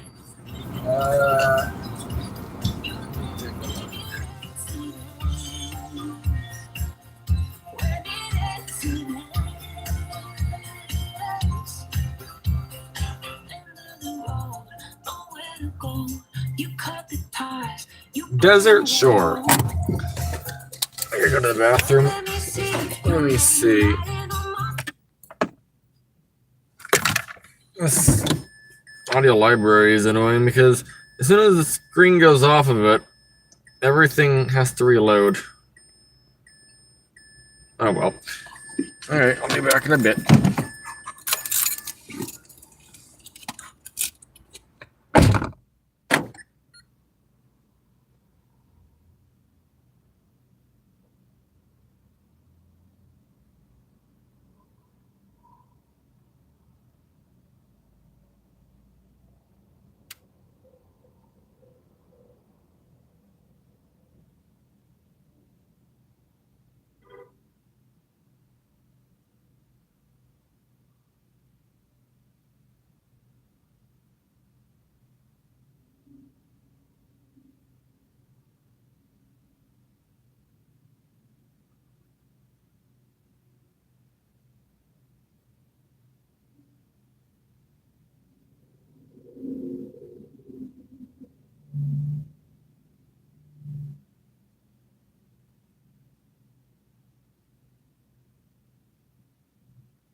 There we go.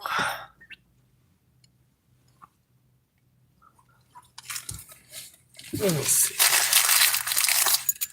These last things. So I went to Jack in a Box and bought, I don't know, $5 worth of food. Not sure what it was, but I got it. Oh, Junior cheeseburger is what it was. Yeah, Junior cheeseburger and tacos.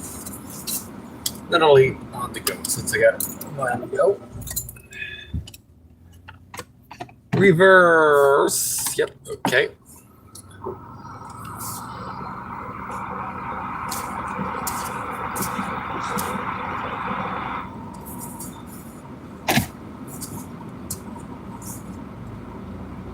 Still a little warm outside to not have AC on.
At night, why do most people have their interior light on their car turned off? Because it seems just as easy to see either way.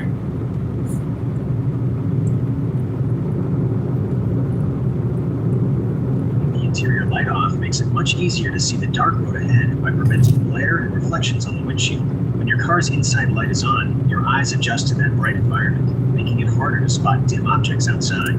It also creates a reflection on the glass that can block your view of oncoming traffic or hazards. Doesn't seem like it. Okay.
Oh, we have that old van who just passed us. Had. That was a Chevrolet G20. I haven't seen one of those on the road in a while. Besides right now.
One more minute. 103 still.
Oh, by the way, it's still 103 degrees.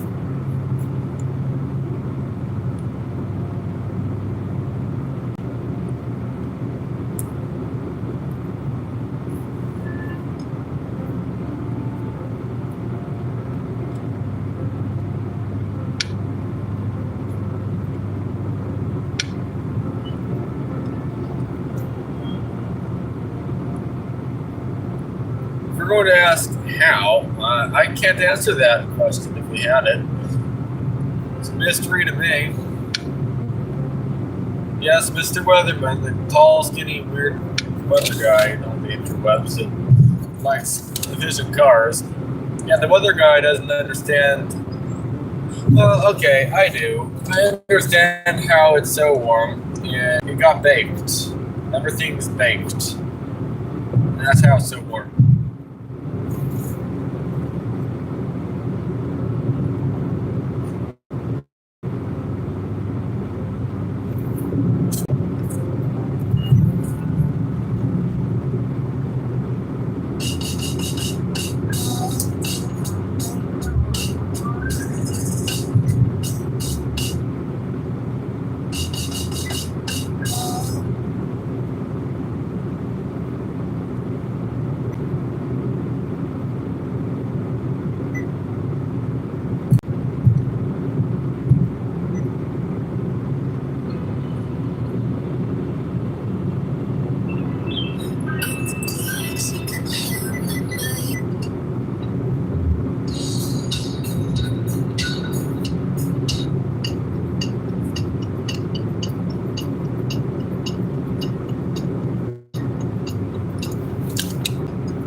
Wow, the camera looks pretty good.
What is that car? It almost looks like a Jeep, but it has a TJ plate, or not TJ, what is it called? It has a Baja plate, that's what I meant to say. I wonder what that is for, like Baja, California. Like, I wonder what kind of car that is. I don't know. It looks like a Jeep almost.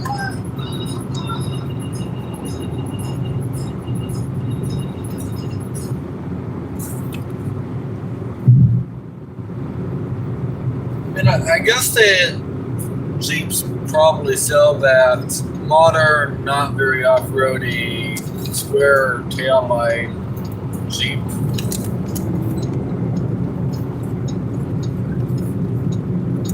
In Mexico.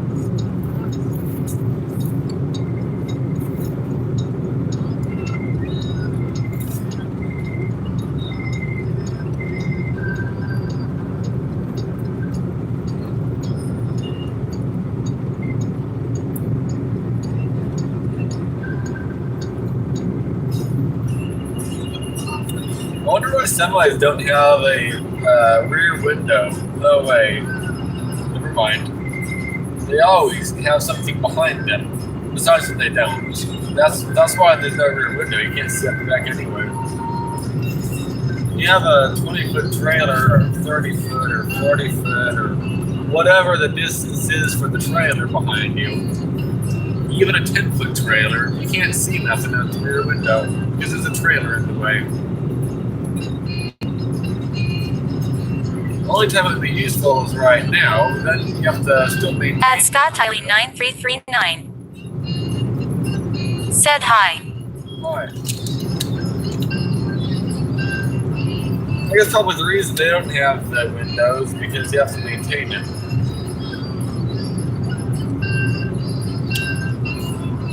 Oh, and it would cost extra to have the window.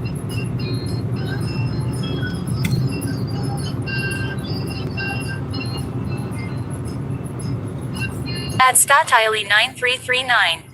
Said where are you? I don't know, you asked me a few minutes ago where am I?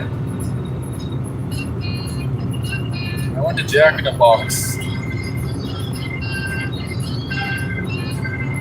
Sorry, you're going to bed?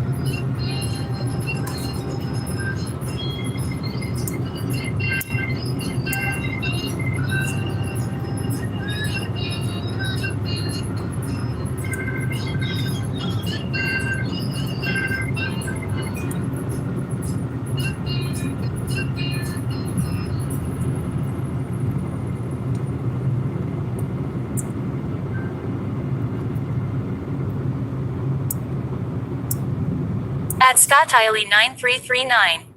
Said it was a while ago when I asked you quite a while. Oh, okay. Yeah, I'm gonna go to bed now. I'm gonna leave your stream playing. Good night.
Holy bugs, they're everywhere. Before they dry, if any of them hit the window, let's just do that.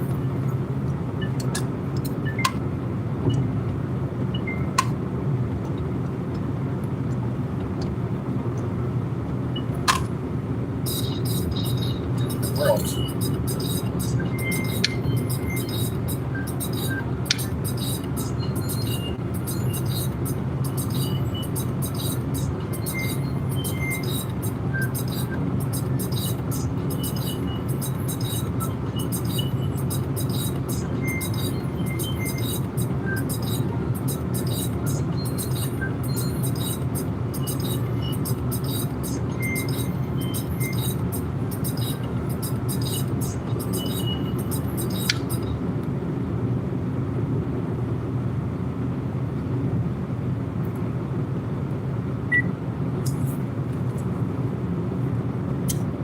$410 minus $724.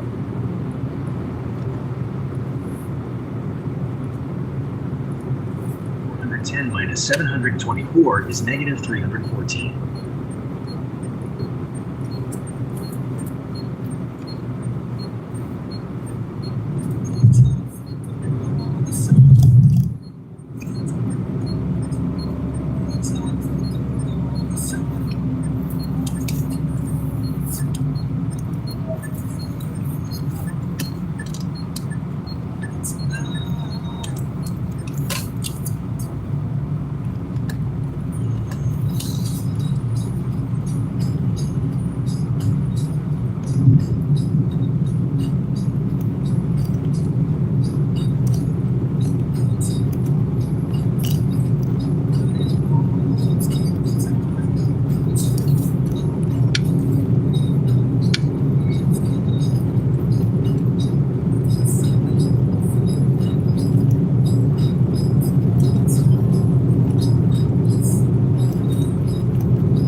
The moths wait until it's under 100, I guess. It's 96 degrees now. That's when they all came out.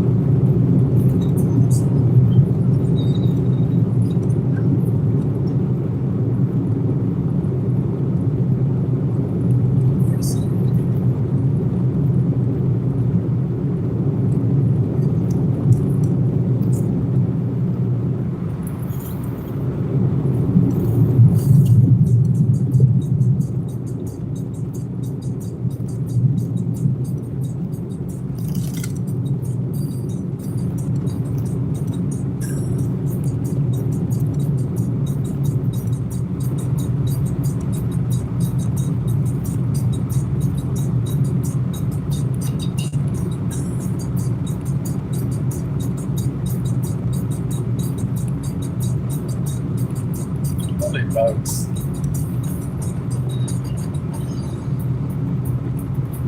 It looks like it's snowing right now.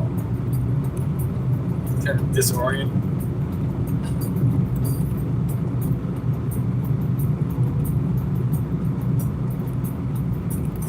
Just a little bit.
How are there so many boats?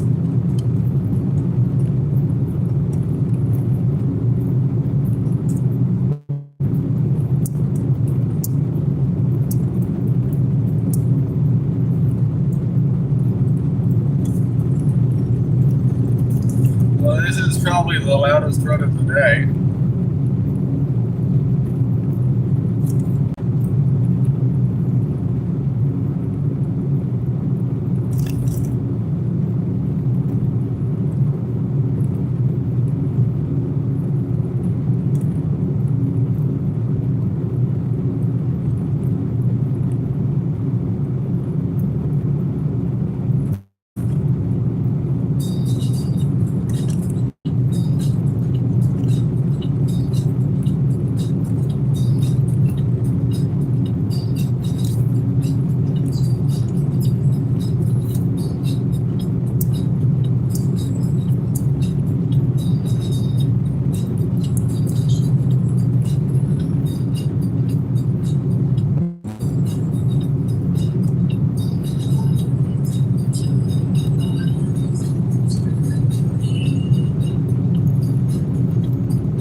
Sounds like a constant thunder rumble.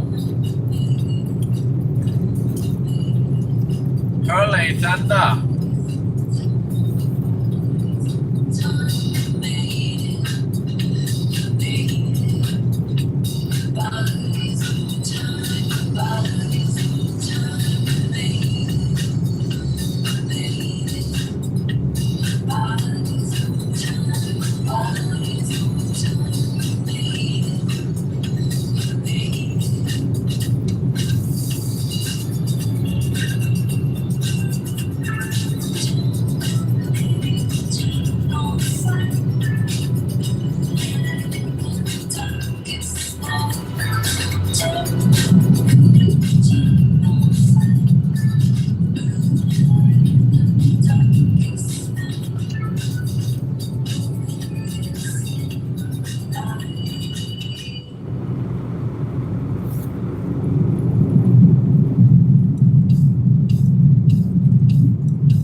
Take your time.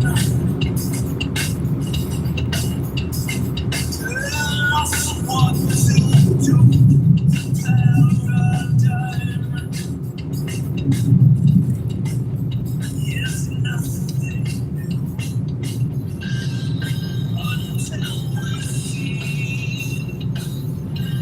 we'll never be free.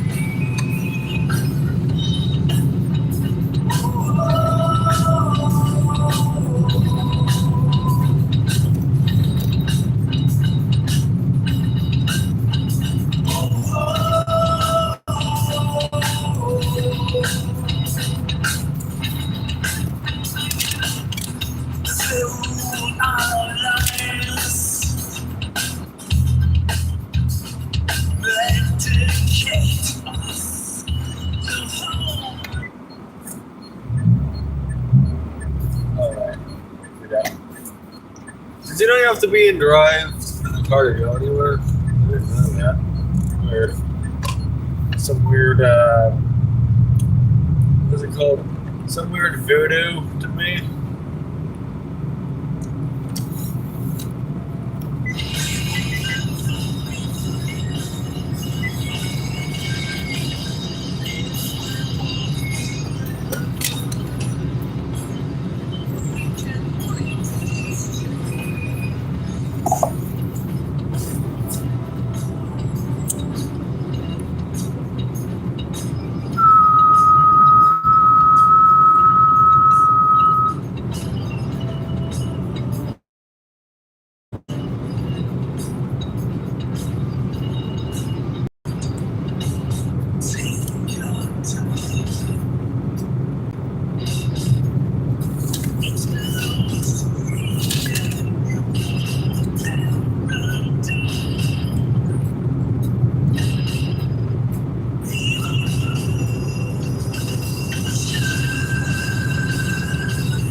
Does Imperial Highway between Julian and Pocatello Wells lack cell service? I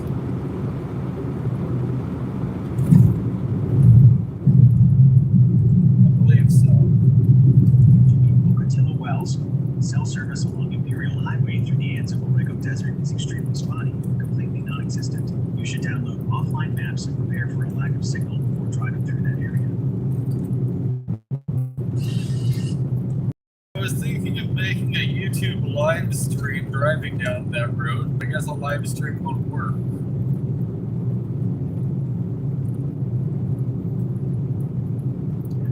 Live stream definitely won't work out there because the signal drops completely in several spots. You can always record the drive and upload it later, though.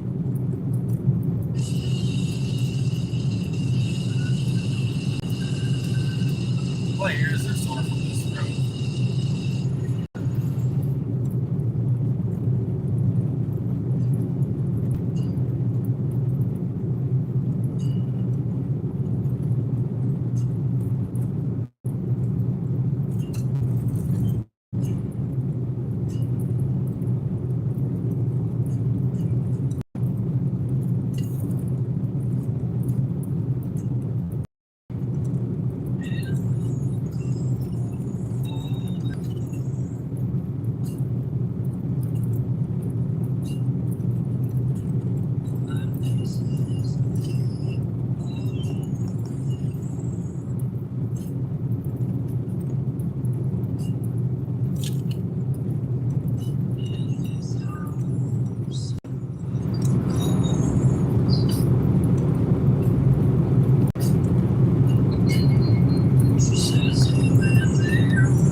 Or Samsung J7 camera better? I said A as in Apple, the number 8.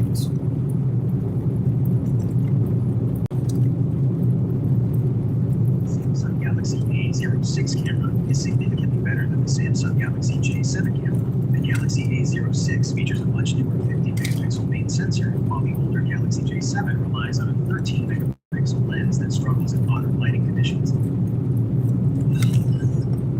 I thought they were pretty much the same for some reason.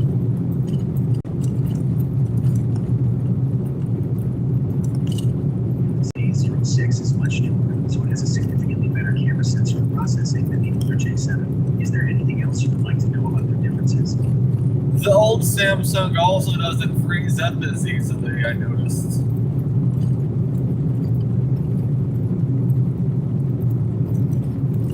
Makes sense, because older phones ran similar software that put less strain on the system, whereas newer phones handle much heavier background tasks. Would you like to know more about why that happens?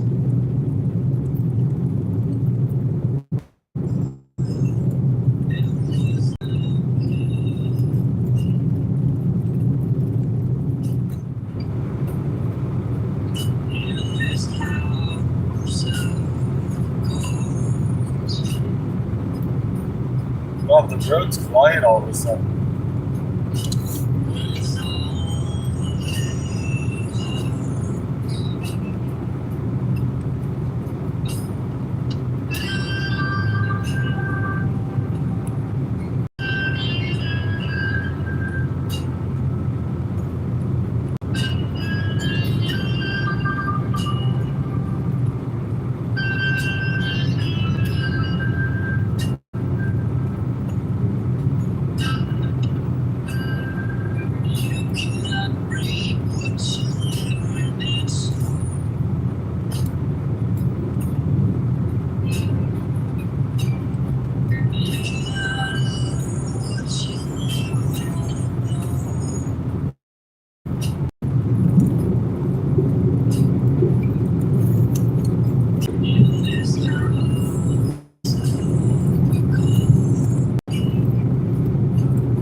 Elsinore.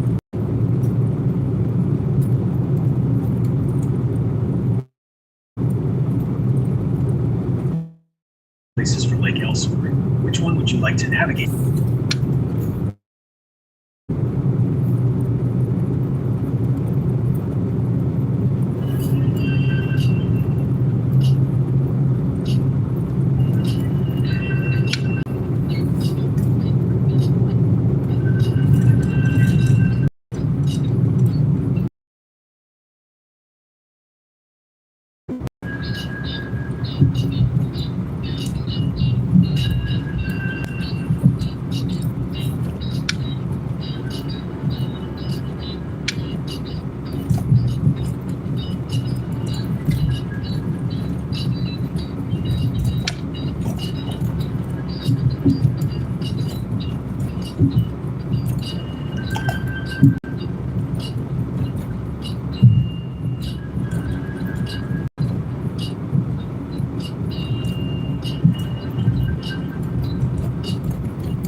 A moment.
The quietness is very quiet outside. Also, this is like some deep sand here, so let's try to get out of it without getting more stuck tonight. I already almost am.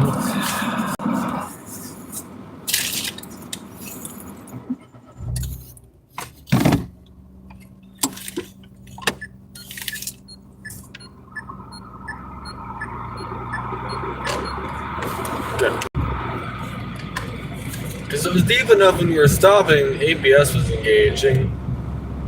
And then I figured getting going, I'd have to like figure out how to use traction control and whatnot. But no, it worked.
By the way, it is so quiet out here.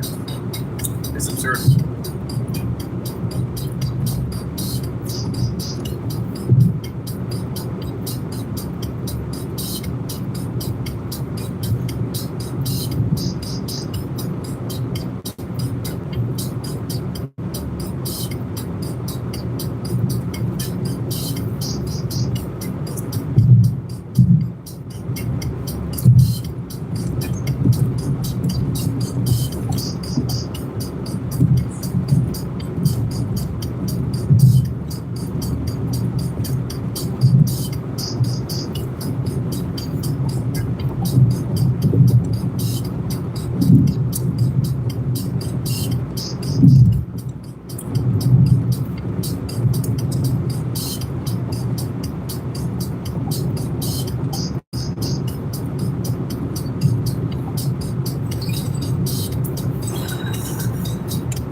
desirable county to move to in California.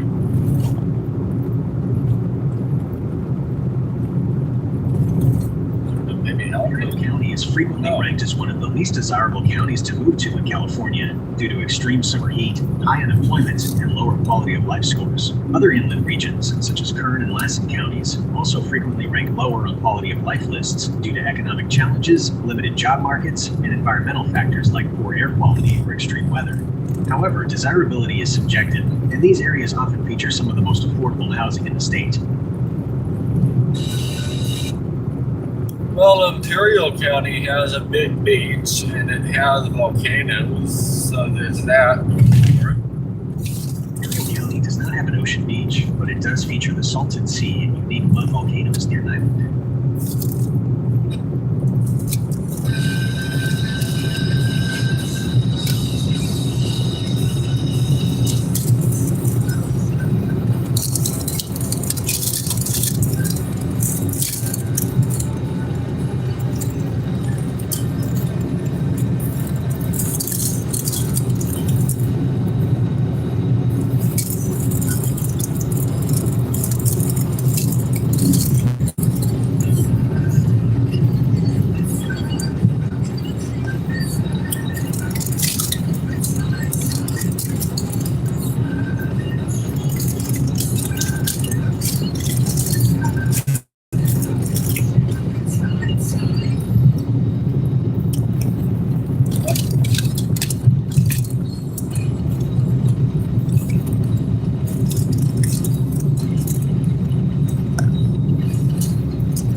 By the way, it's almost 1 a.m. and it's 101 degrees.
I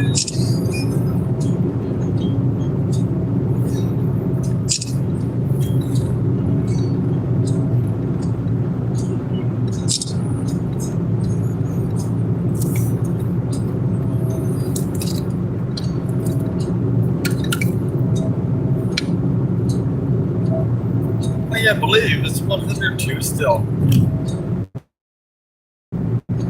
102.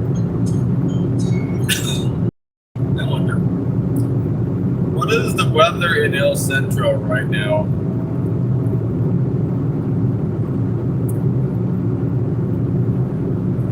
In Centro, it's 96 and clear. Sunday, it'll be sunny with a high of 115 and a low of 87.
Does most of the Sunrise Highway have cell service?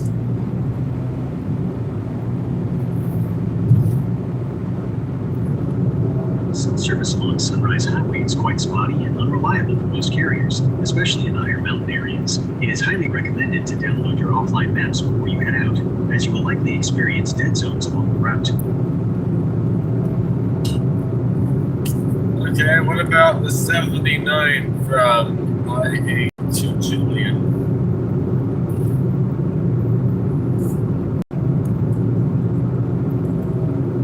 Service on Highway 79 from Interstate 8 to Julian is notoriously spotty. It completely drops out in several mountain stretches. Once you leave the freeway and start heading up the hill past Descanso and Guayamaca Rancho State Park, you will encounter significant dead zones regardless of your carrier.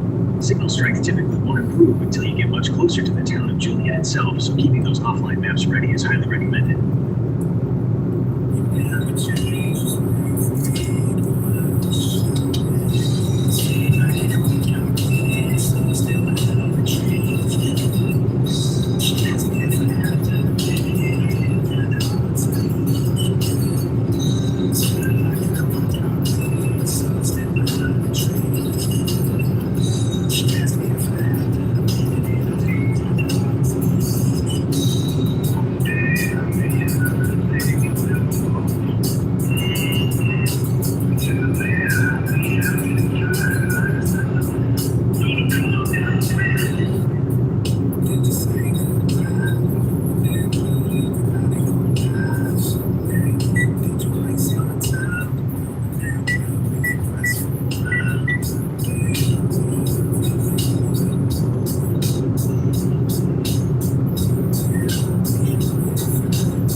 By the way, sorry for not talking that much. I just don't really have anything to say.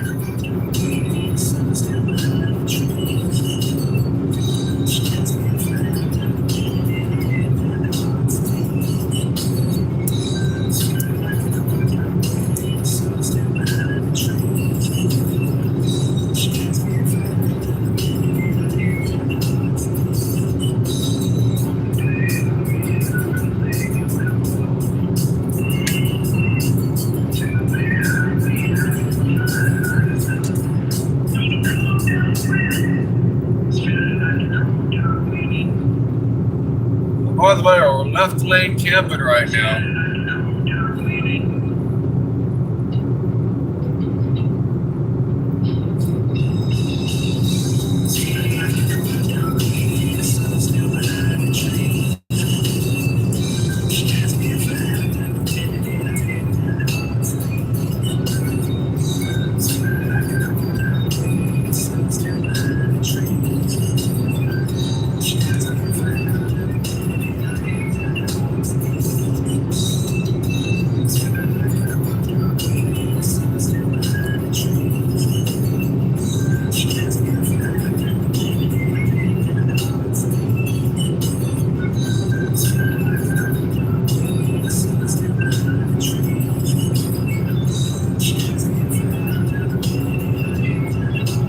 I don't think I'm doing anything wrong technically. No one's trying to pass. There's no one around. Well, there is, but probably not for another minute or so.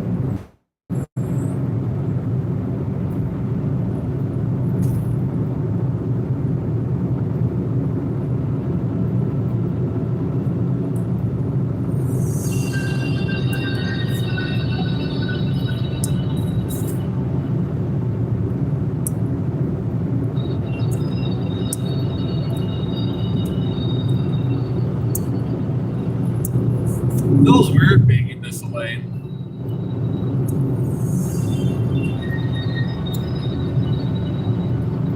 Not that I really should be here, I shouldn't, but whatever. I'm not blocking this lane. There's no one behind me to block it.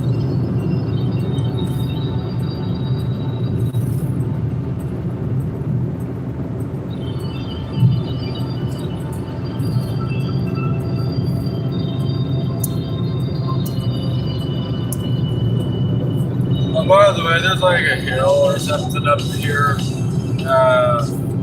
That's up. Might lose service on it. I don't know.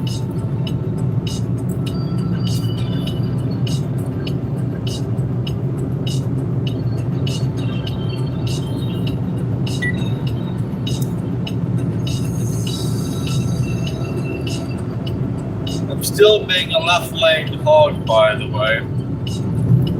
I'm still hogging the left lane, by the way. Ha ha ha ha ha ha ha. By the way, we're going into a very strong headwind at the moment. I don't know if you can hear it.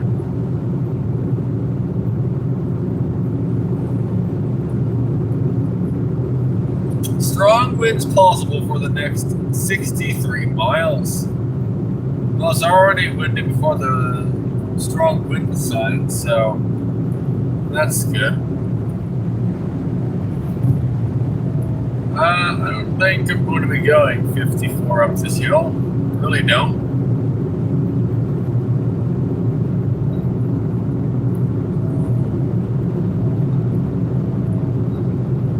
At Scott Tiley 9339. Said you're so late. That's okay.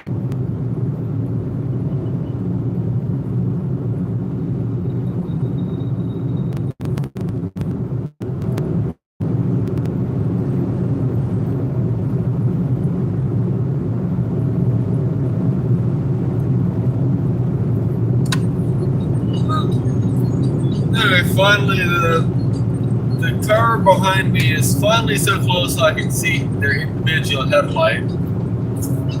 Not that that means they're close, but they're closer. close enough, so I should just move over. So I did.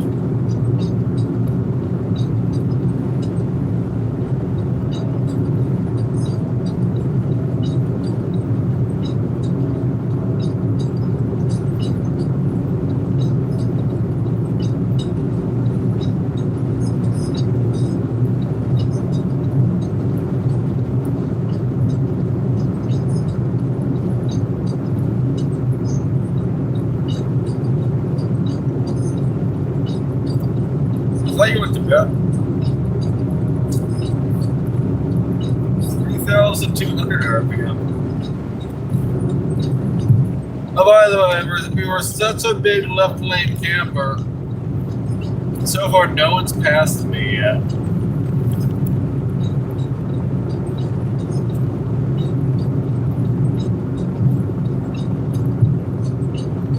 I mean, I still shouldn't have been in the left lane probably, but I don't think I was harming anything.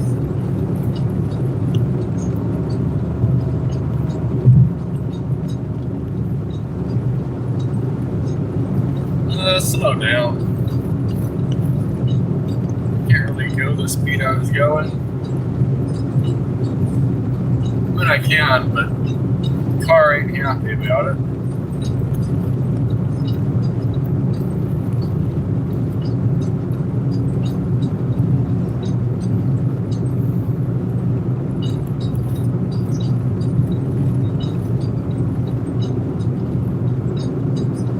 It's 102 now. I wonder what it's going to be in a few minutes.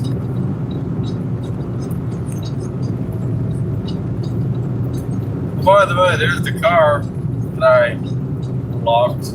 I was lovely camping. Well, I didn't walk him, but whatever.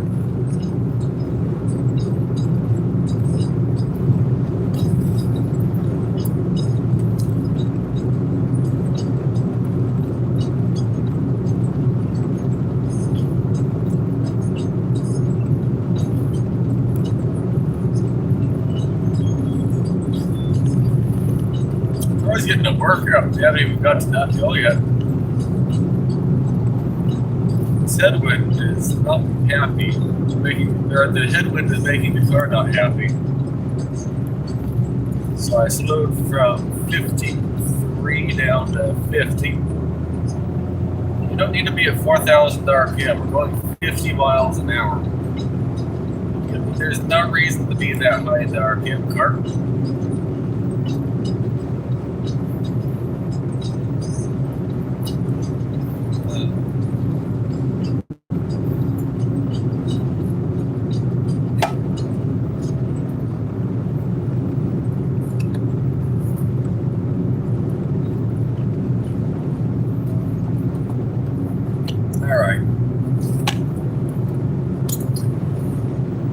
Avoid overheating. Turn off the AC for the next 10 miles. I'm not doing that.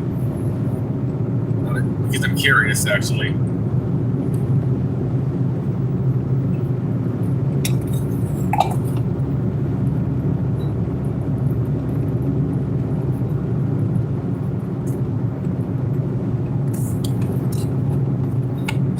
It'll be interesting to see what the car does up the hill.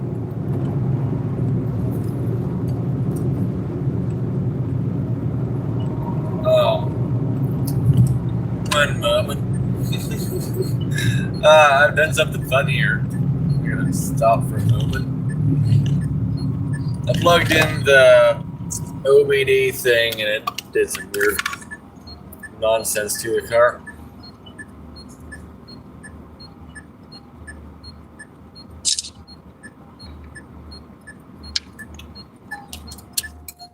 Alright, turn it off. I'm back on again. Oh, okay. One moment. Dozen different check engine light codes for plugging that in. I wonder why this freaks the car out so badly.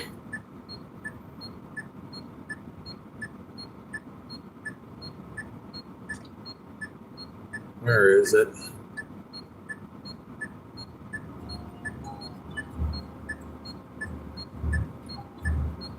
Can't think of how to do this scanner. Yeah. For some reason, plugging in OBD throws all the codes you can possibly think of. Why? I don't know. But it does.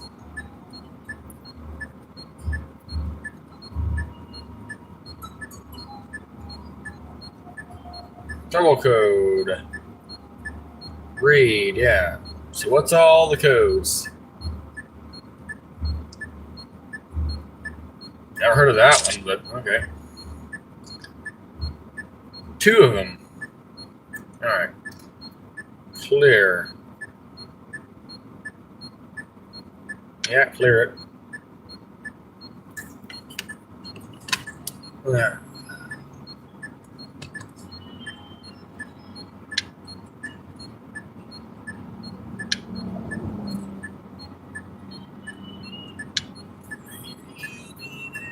Let's try this again. Can you please not throw all the check engine lights known to man? All I ask. No. What is it with my adapter?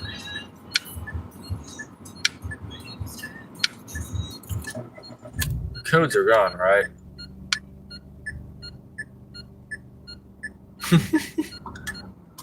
No. Okay. You know what? I give up with the OBD. Alright, fine. No OBD for me then, because if it's plugged in, it throws the code.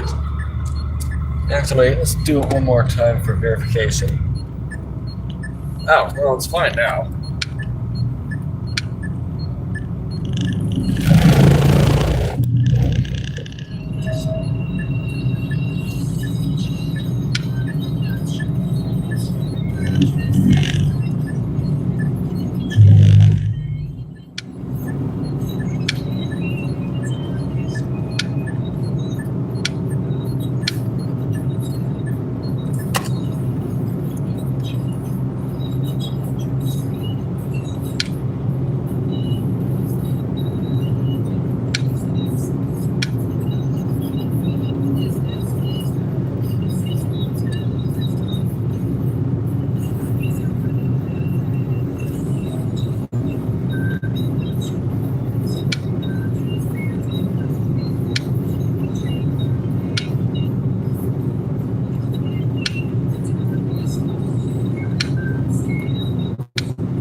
What's the MPG now? Only 48, just because of the uphill.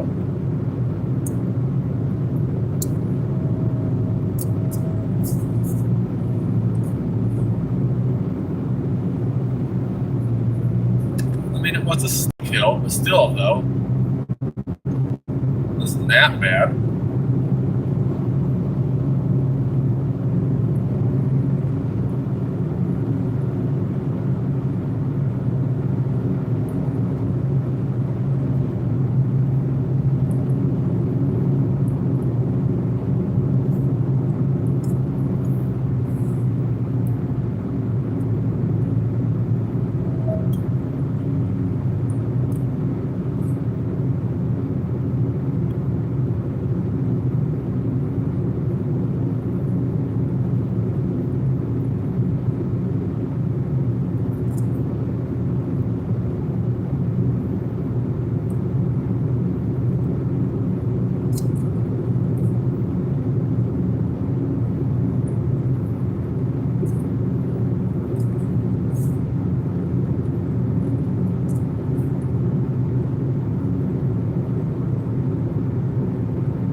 Does the Visible Network work with a Google Pixel 4a?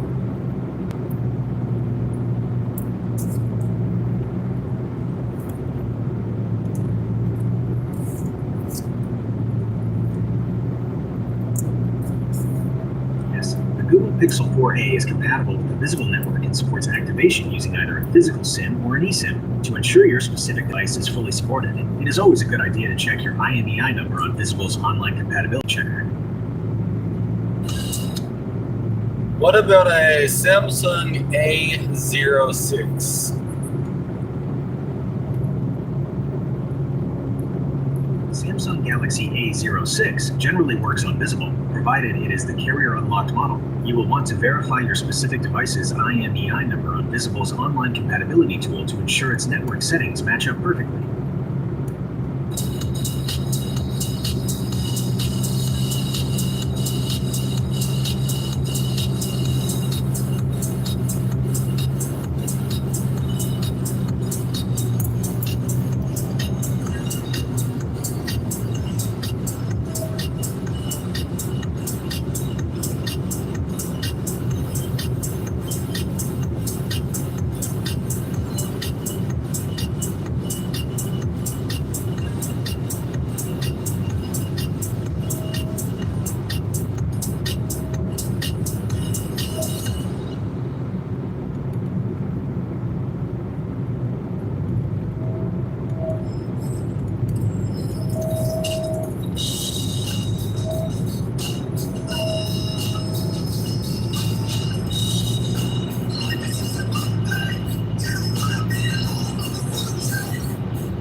P170E Mitsubishi.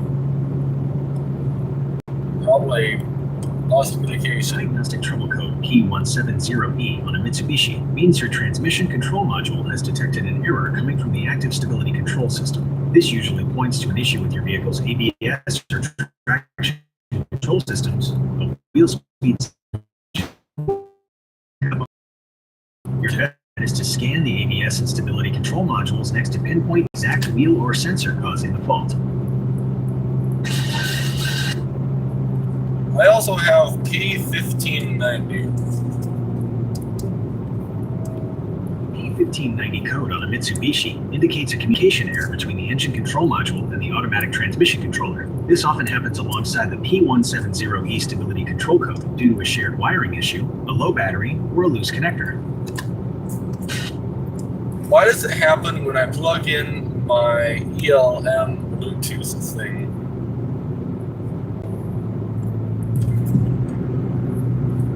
Connecting the ELM Bluetooth adapter can temporarily disrupt the vehicle's network communication, triggering those error codes. This usually happens because some cheaper or faulty ELM 327 clones flood the CAN bus network with bad data packets, or the adapter pins don't make a clean connection in the OBD2 port.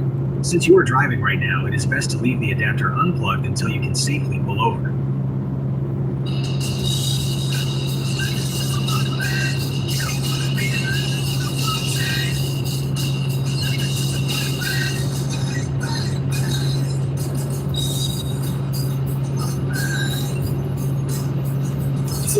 steep hill.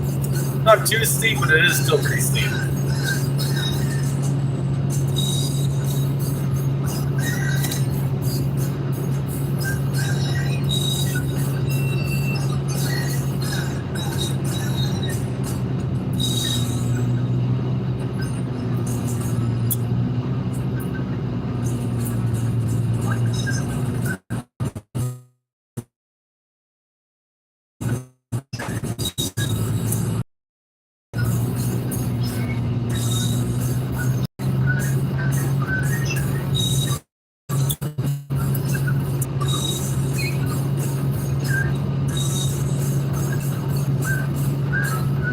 You hear the engine?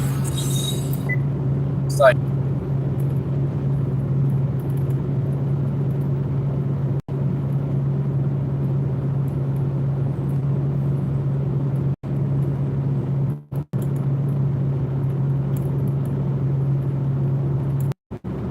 extra loud. Oh, you see. Okay.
Is White Mountain Road, California, the coldest place you can get to by road in California?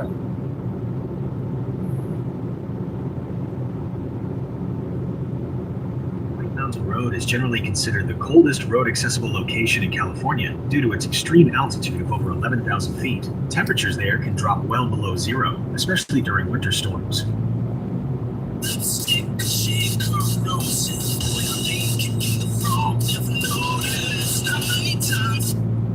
Does it compete with Rock Creek Road?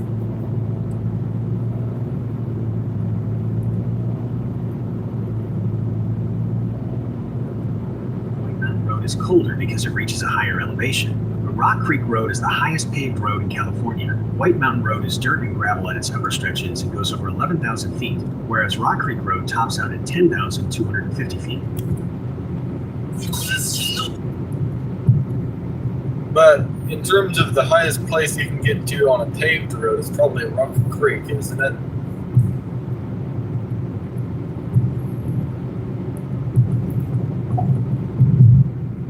Yes, Rock Creek Road is indeed the highest paved public road in California, topping out at 10,239 feet. It ends at the Mosquito Flat Trailhead, making it the highest point you could reach in the state on asphalt. But is Rock Creek Road the coldest paved place you can get to? Correct that Rock Creek Road is the highest paved road in California, making it the coldest paved spot you can drive to. Because of its over 10,000 foot elevation, it experiences freezing temperatures and heavy snow for much of the year. Huh.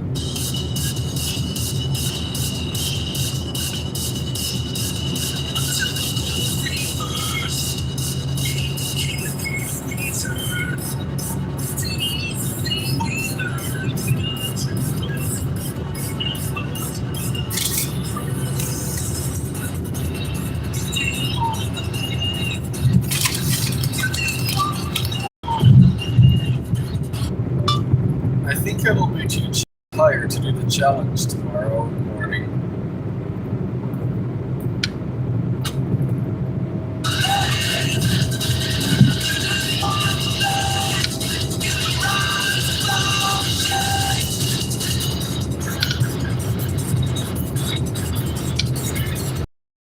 We're going 69.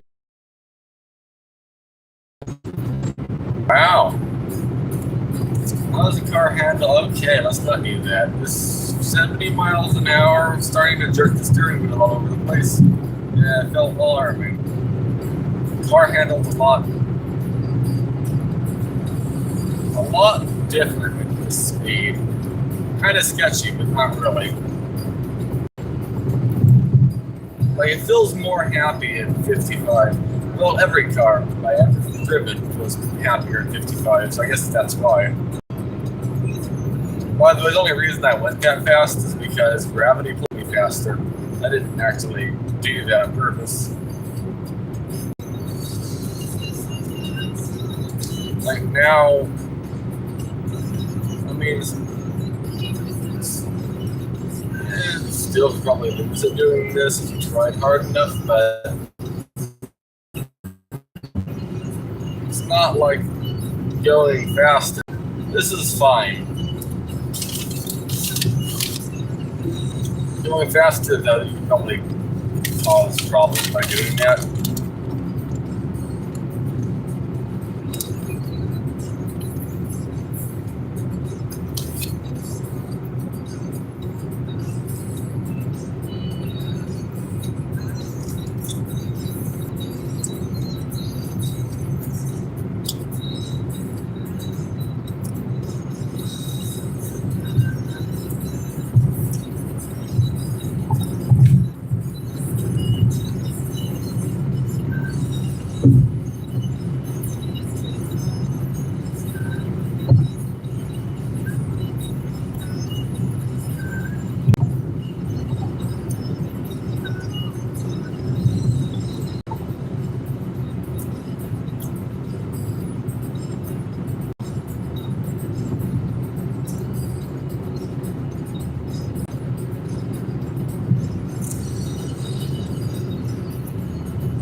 In a 2024 car with cruise control set and the air conditioner on, what is normal RPM at 50 miles an hour up to 6% grade?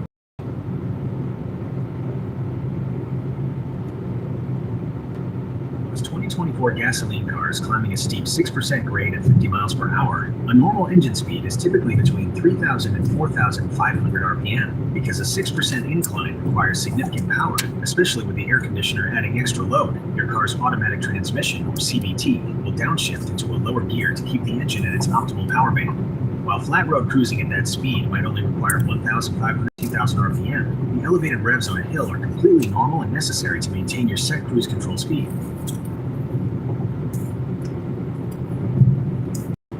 I noticed my Hyundai will sit around 2,000 RPM in its top gear up that hill, but in my more modern car, it sits at about 4,000 RPM.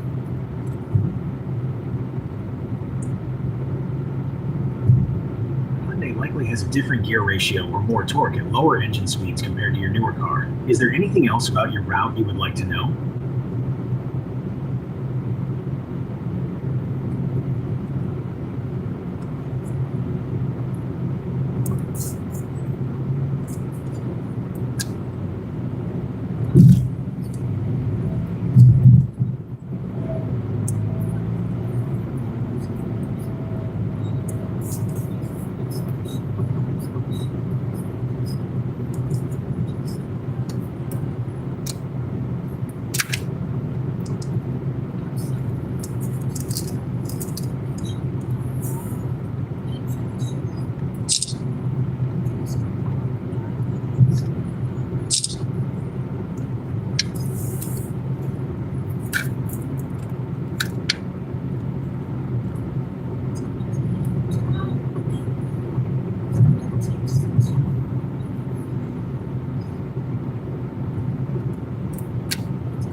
like a crackling shell, shining red. Too broke to be fixed, and it's all you got left. No need to take crumbs up, take the keys out, anything you got.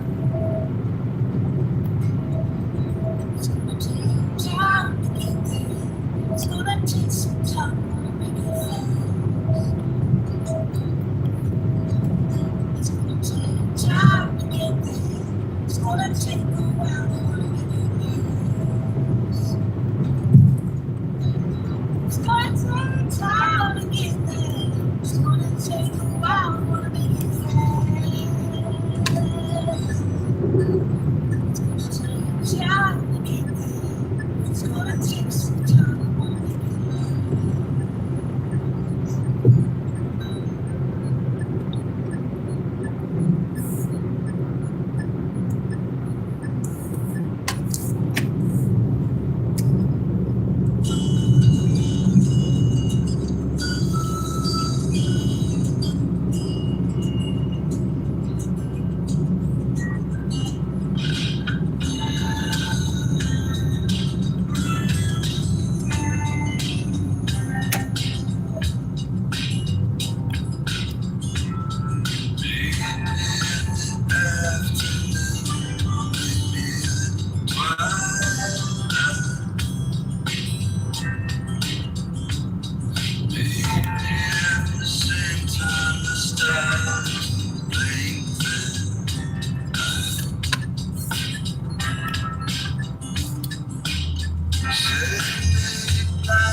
Let me see. So, how do I make a drink?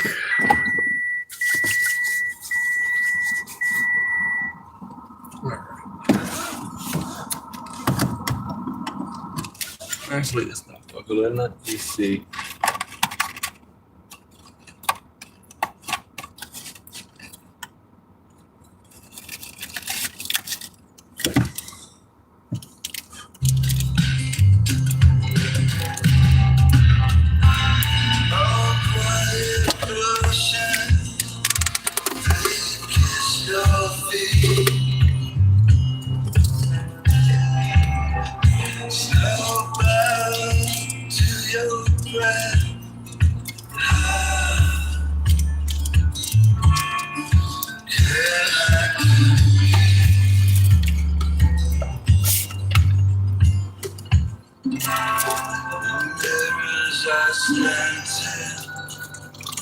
My reflection's still there.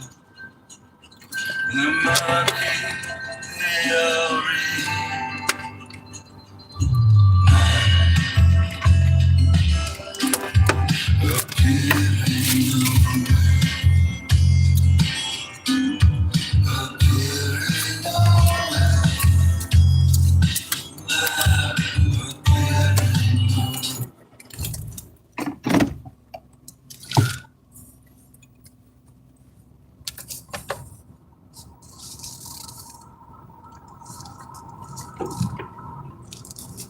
I wonder where this road goes. Someday gotta go back here and check it out.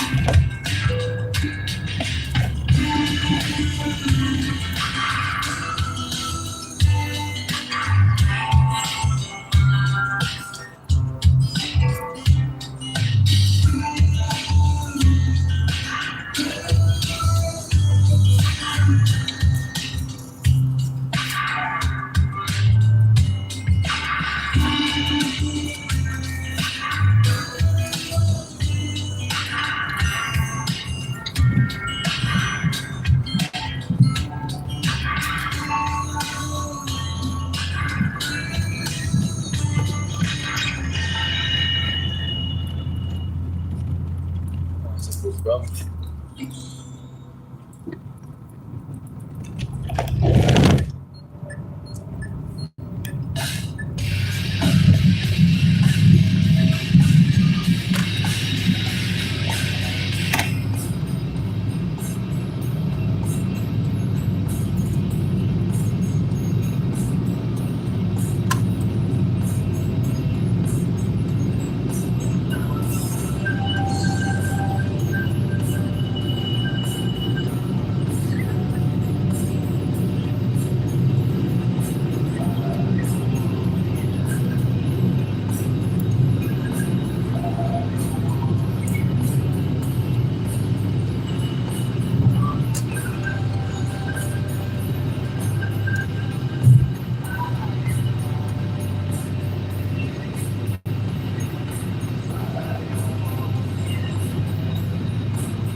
Must be a big headwind. Is Kari not want to go up this hill? Or Kari not want to go up the hill?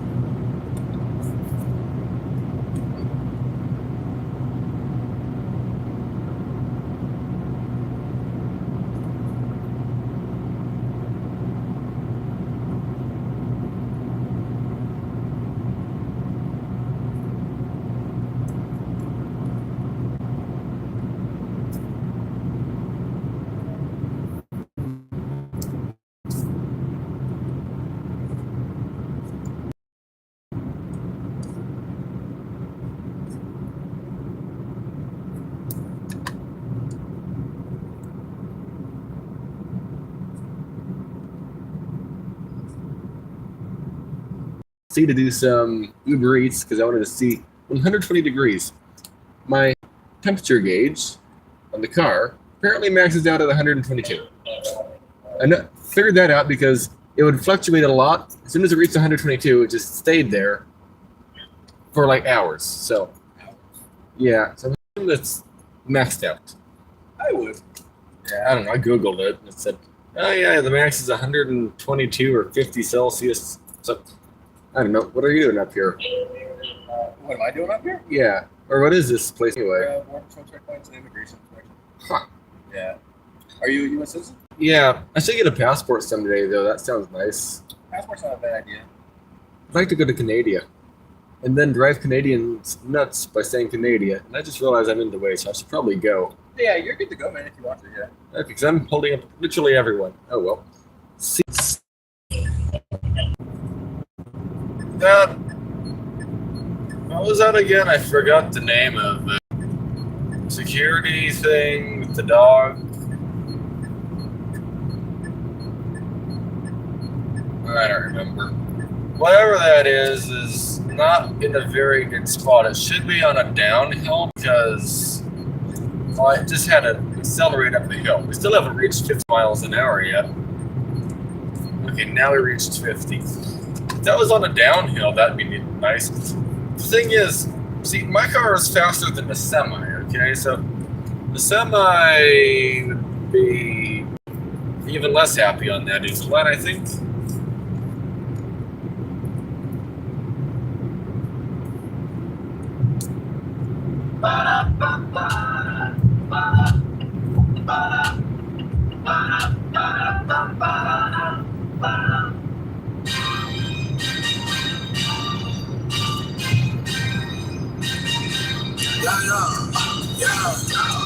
I've been running like this, like checking my wrist. There's my shit.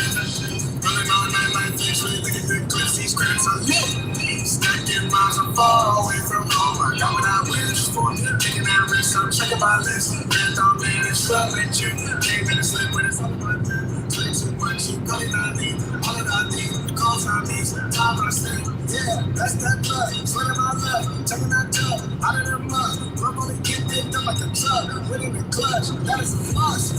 We could get to it, ain't everybody. Don't give me too many names, do we know when you're ready? Before they make you feel like you don't really want knowledge, I'm always be selling them a young brother with knowledge. Come to this science, dog. Always I'm like a pilot, dog. Look in my eyes, I'm tired, dog. The time that it takes, I'm here for the space. Gotta build my empire, dog. I make sales out of rival, dog. Don't compare your life, dog. I'm stacking up till it get full. I just did 10 in a row. I just did 10 in a row. I just did 10 in a go. Stacking up till it get full. I just did 10 in a row. I just did 10 in a row. I just did 10 in a go. Go, go, go, go, go, go, go, go. Get up your phone, can't sit in a green light. Because I shine me through like a ring light. This is my body, I'm talking to dream lights. I'm not the winner, having a team with it. If I said it, you know that I'm in it. They tryna live on the corner, I'm in it. Can't take no shit. So mad, come in the bag, I'm in the lab, I don't wanna say, I'm for the best, like man, I cannot sit in one place like a stage, sharing that paper like different the page, I'm gonna live like one to remain, walk with the mirrors, I'm staying in flag, I'm on the something like get in the day. I'm tell ball after the game, 7% make it jump, let me get so many in the game, without that in my mind, started hitting the target, started running the market, started on the smart, that's where it's from the guard. Back it up till it can fall. I just did 10 in a row. I just did 10 in a row. I just did 10, gotta go. Stack it up till it can fall. I just did 10 in a row. I just did 10 in a row. I just did 10, gotta go. Go, go, go, go, go, go, go, go.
what dollar amount does Uber Eats deliveries top out at for the driver?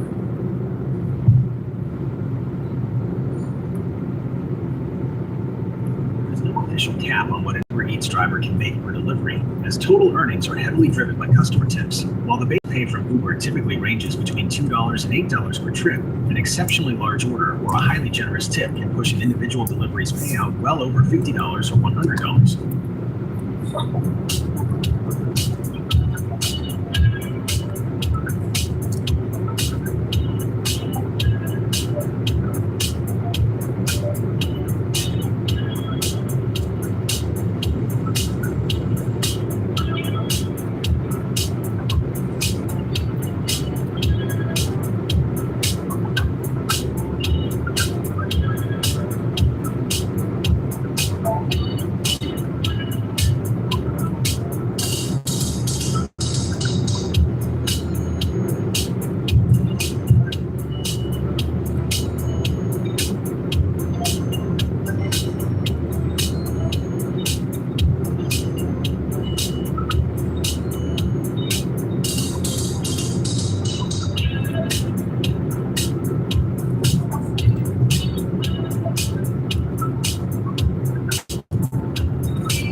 So on this drive back, by the way, I have Uber actually turned on, so if they would send me something, they can send me something. Will I take it? Yeah, I'll take one order, okay? That's what I'll do. If they send me an order, I'll take it, then turn off requests, then when I drop it off, I'll stop the work mile trip thing. But I'm leaving the business miles turned on right now because technically they could have gave me an order. They haven't, but they could have. But I figure, hey, if I leave this turned on, maybe I can get less dollars or something on tax because technically I'm up for hire, or whatever is considered. I don't know the right words, but since it's turned on, that's a lot of cents per mile taken off of the tax something. So, hey, might as well. And then when I get into the busier area, they start sending orders, I'll just shut it down.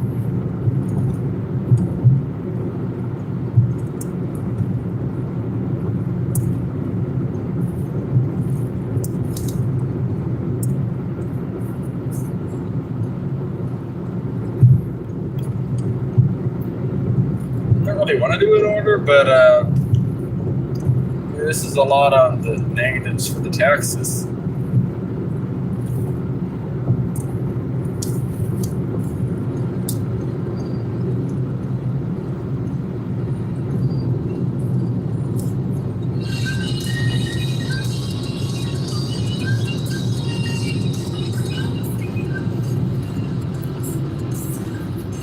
And that start of busyness might happen sooner than later because we're entering a town here, sadly. mean, that's good. We're getting closer to the house, but like, I don't know.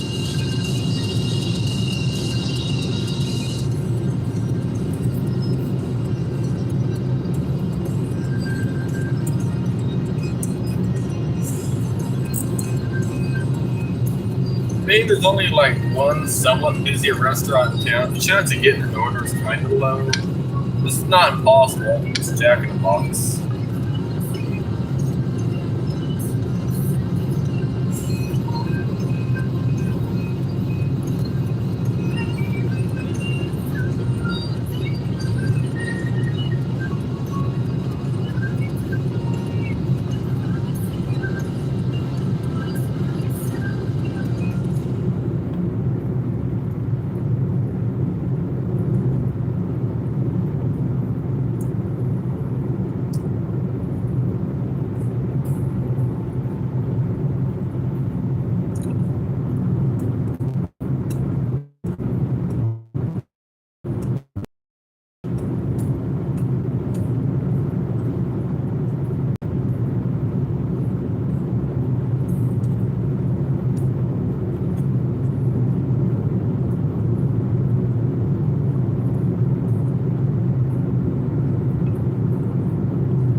It's getting busy.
All of a sudden, it's super humid.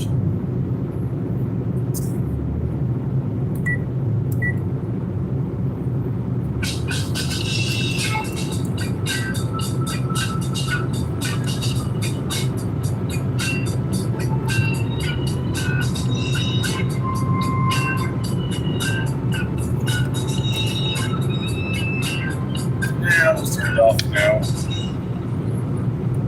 As I can see, I'm going to a busy area.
What is the weather right now? When I go somewhere.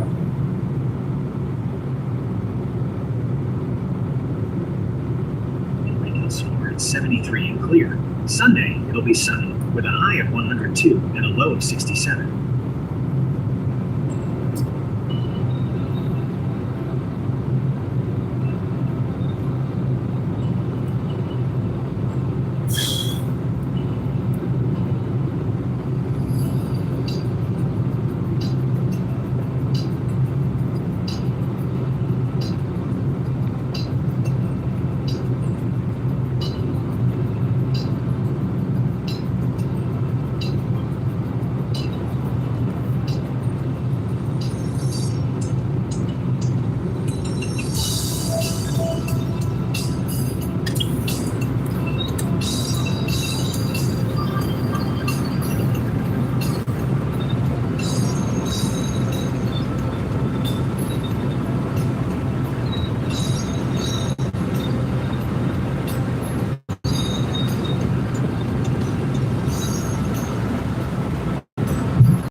typically want to use the AC, but it's quite humid and sticky, so I might as well, I guess.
how most people who are driving, even at night, can go like 65 or 70 miles an hour.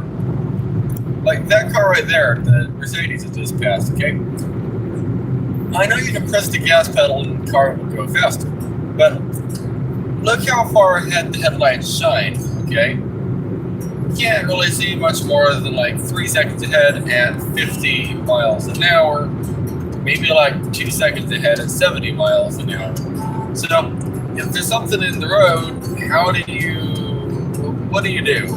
Okay, that's my question. How do you do like avoidance? Because at 52, 53 miles an hour, it's still really easy to end up hitting like a piece of tire in the road or something.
So at night with my headlights on, you can see 3 seconds ahead at 55 miles an hour. And at 70 miles an hour, around 1.5 or 2 seconds ahead. Why do most drivers go that fast at night? Isn't it almost impossible to see things like tires in the road at that speed?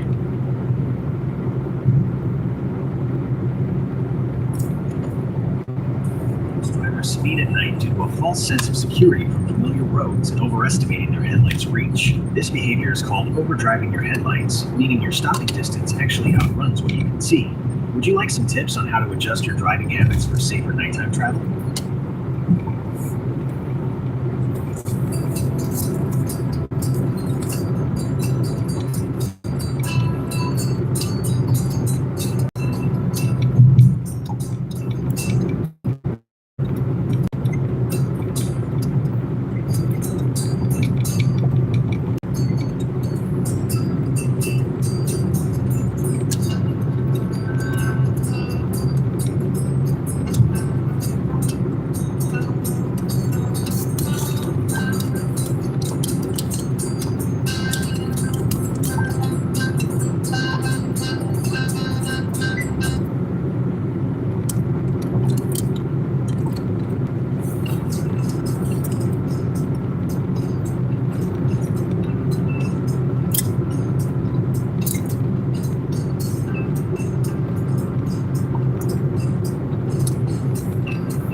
is it common, though, to do that?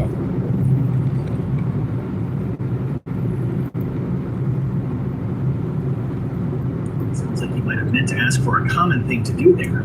Could you clarify which destination or place you are referring to?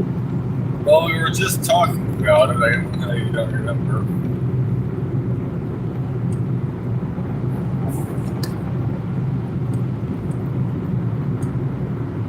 I see you are navigating right now, but I missed the specific name of your destination, so where are we heading?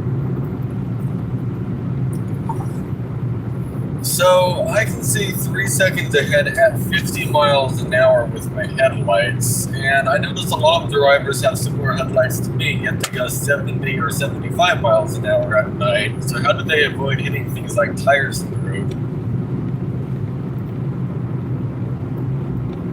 Drivers going faster at night often rely on high beams or ambient light, but they are frequently overdriving their headlights and risking a collision. At 70 miles per hour, it takes much longer to stop than the distance your headlights actually illuminate. Many drivers simply react late or lucky, but keeping your speed down is the safest way to avoid hazards like tires in the road. Even at 50, I still end up hitting tires sometimes in the road.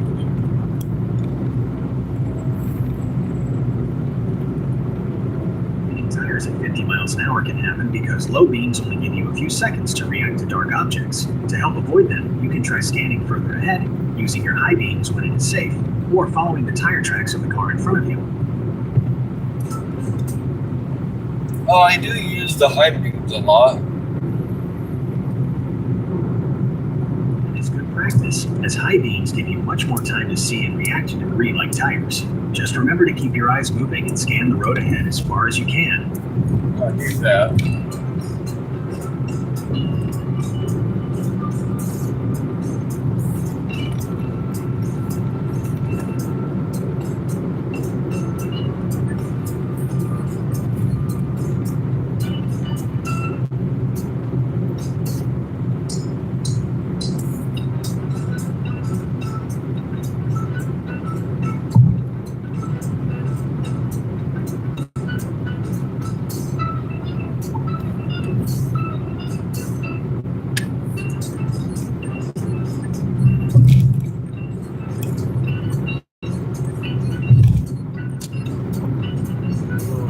Flying around this.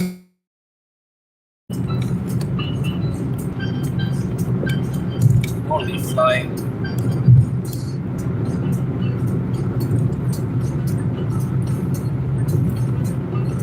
Got over one lane a little early because I felt like it, and that's why.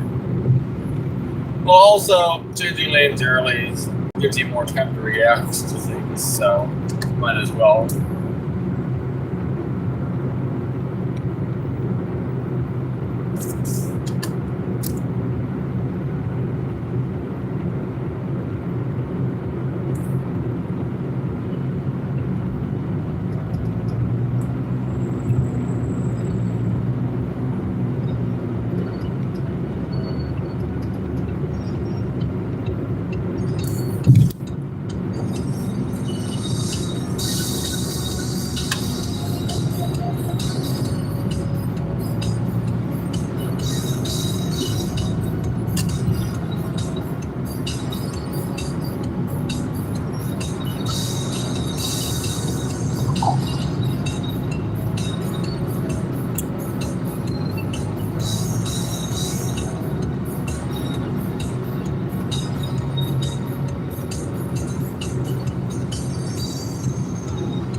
See, ever since I left, let's see what gas mileage we're at.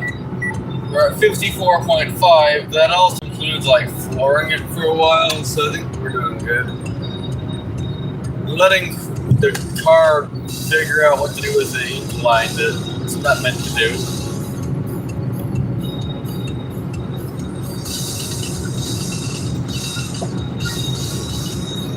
I turned off Uber because I feel like I'd end up getting a bunch of orders here. And I don't want to deal with that, so yeah.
Normally I'd slow down on them and not change lanes.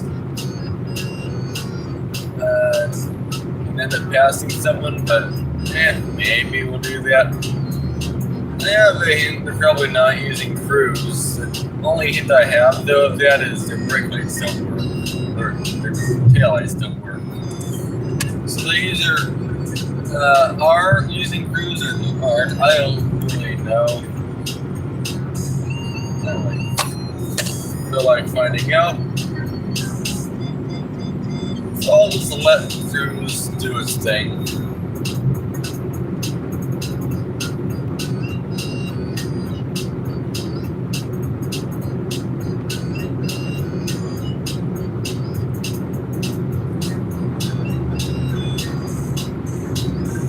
Must be no truck. I wonder what it is.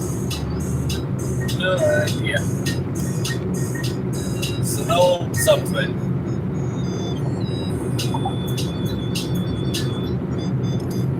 I'm going to save like 20 seconds by passing him, I know.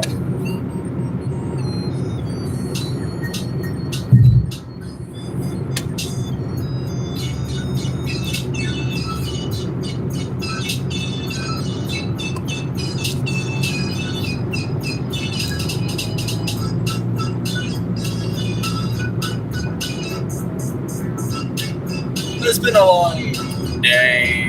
54 miles an hour. Still isn't. I'm going 53 actually. It's not really that fast. We have like an hour left, so I don't know, maybe 3 minutes saved by doing that. So little it doesn't really matter, but I did it anyway.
And back to low clock. Did you get to low clock? Yes. What's the message? Close.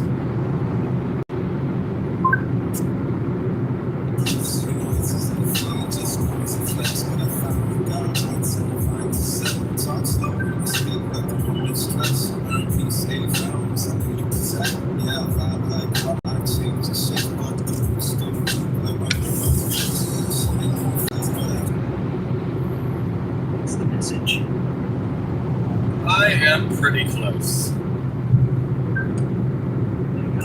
I am pretty close. Ready to send it? Yes. Back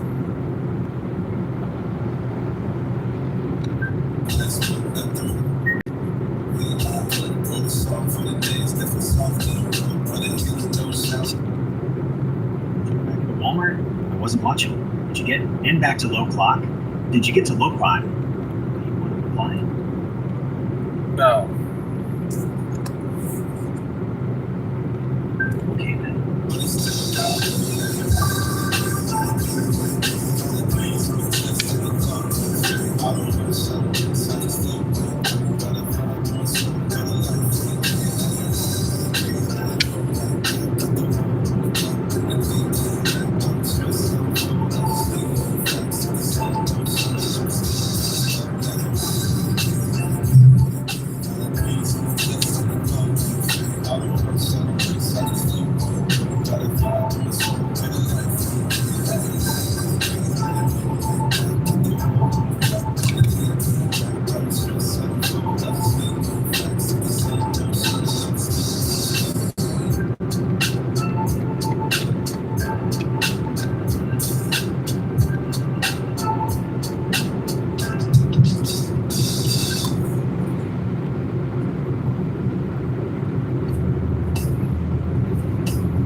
or do you want to take this? What do you think? 95? I don't know.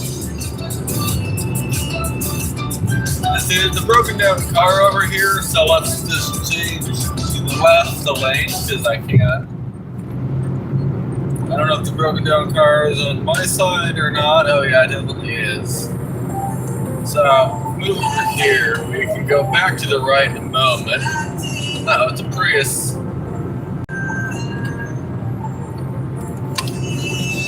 Out of any car to be on the side of the road, I wouldn't expect it to be a Prius. Maybe a Fiat or a Chrysler or a Dodge.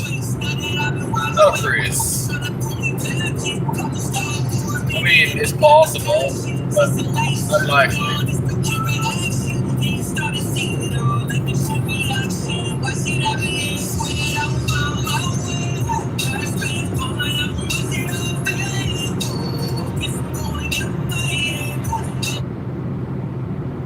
Directions to Temecula Walmart.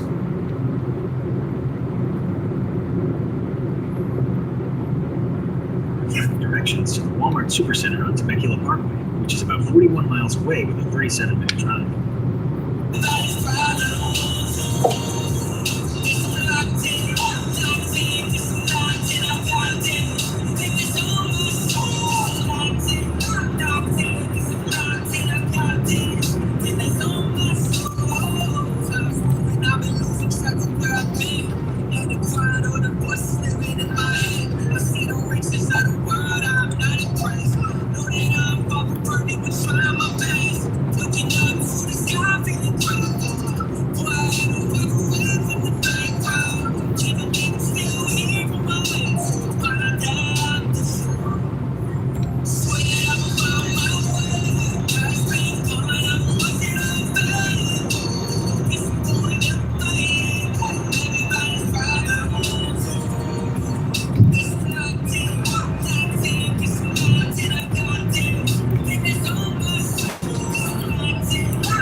West Bernardino Drive. So what's better, San Bernardino or West Bernardino? Let's Google it.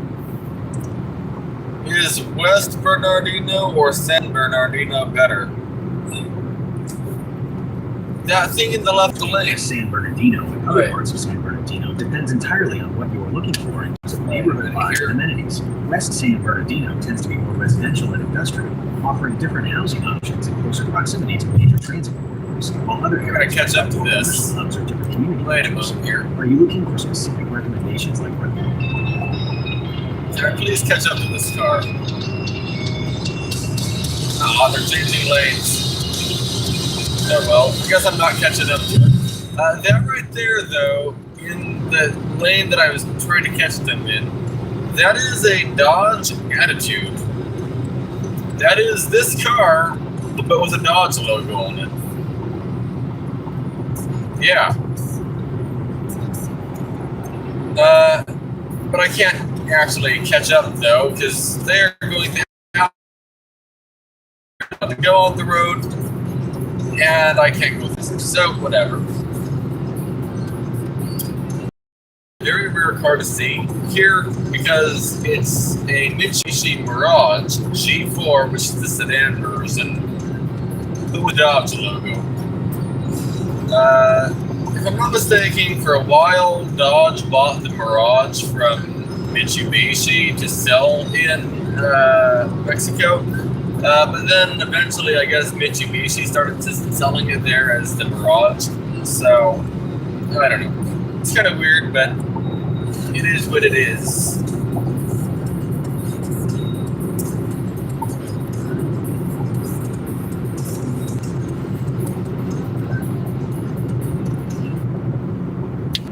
Why did the Mitsubishi Mirage G4 sell under the name Dodge Attitude in Mexico and not Mirage G4?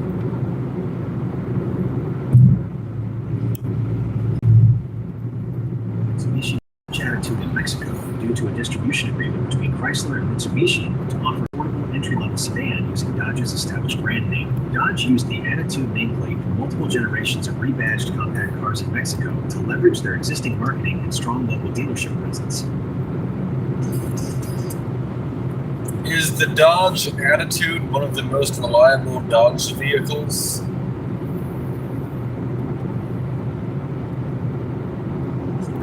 Versions of the Dodge Attitude based on the Hyundai Accent and Mitsubishi Mirage were considered highly reliable, especially compared to Dodge's domestic lineup, because they used proven, simple mechanical platforms from Asian manufacturers. However, for the newest generations, Dodge transitioned the Attitude to a Chinese GAC platform, so its long-term reliability is still being established. Is there anything else I can help you find along your route?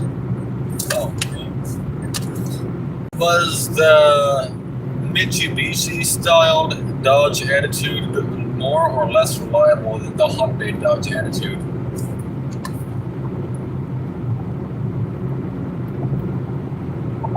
Mitsubishi-styled Dodge Attitude is generally considered slightly more reliable due to its simpler mechanical design.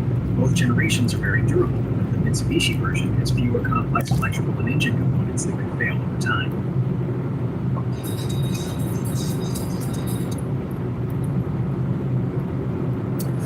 At the same time, though, the Mitsubishi is a 3-cylinder which shakes the wires all over, so couldn't that also fail in the electrical department because it shakes the wires to the point of breaking?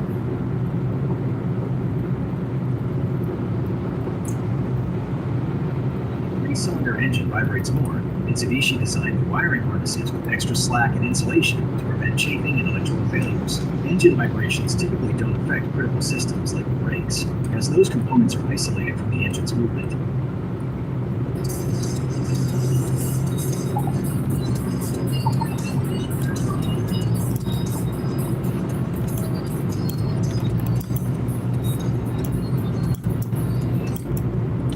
If you were to guess, how many Dodge Attitudes do you think there are currently in America?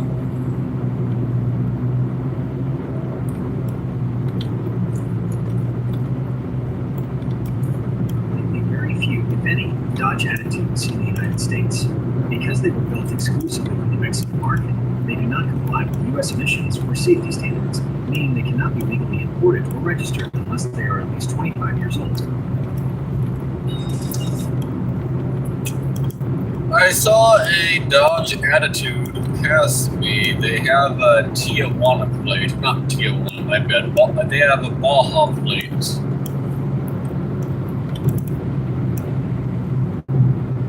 Seeing a visitor from Mexico driving across the border as tourists are legally allowed to drive Mexican-registered cars in the United States for up to a year. Since Baja California shares a close border with California, it's very common for Mexican residents to commute or travel north in vehicles that are not sold directly in the U.S. market.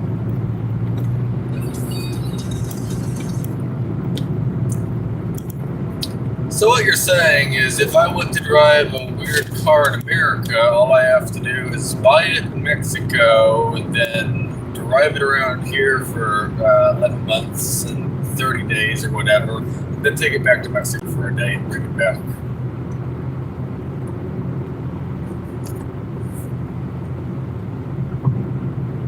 It's actually a bit more complicated than that, because the one-year temporary import rule only applies to non-residents of the United States. If you are a U.S. resident, you cannot legally drive a foreign registered vehicle long-term, and custom agents will likely deny the car entry if they see a U.S. driver's license. Is there anything else I can help you find along the route? So I just need to find someone who doesn't mind to bring the car here then.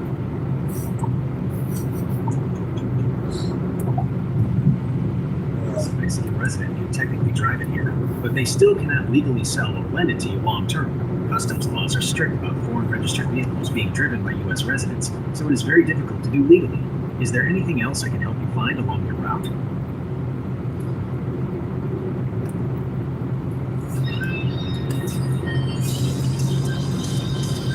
I'm not sure what lane to be in. Just I keep going to the right, and then having to be put back in this lane. I don't like not being in the correct lane though, but if I can minimize lane changes, that'd be good, but I don't know.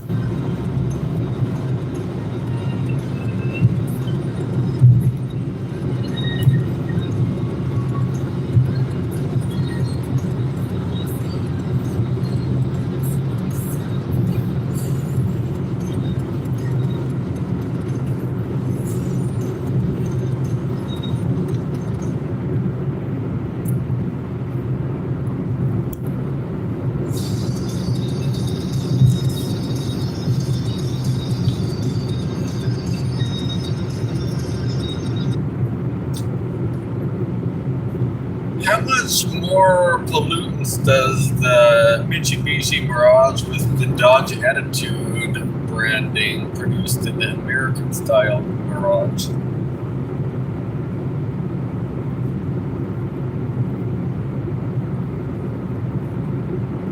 Cars use the same engine and produce identical emissions, but Mexico's looser fuel regulations can cause the Attitude to run dirtier. Because the underlying 1.2-liter engine and exhaust systems are identical, their factory-rated emissions are technically the same. However, Mexico allowed higher sulfur content in its gasoline for a longer period compared to strict U.S. standards, which can degrade catalytic converters faster and lead to higher real-world tailpipe emissions over time.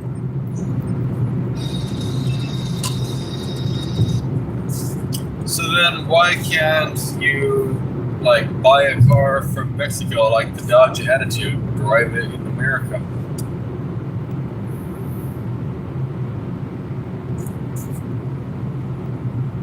Permanently import the Dodge Attitude because it does not meet strict United States safety and emission standards. Federal laws require imported vehicles to either comply with all U.S. safety regulations or be at least 25 years old to qualify for an exemption. Since the Attitude is a modern car built specifically for the Mexican market, it lacks the necessary U.S. certifications, making it illegal for an American resident to register and drive long-term.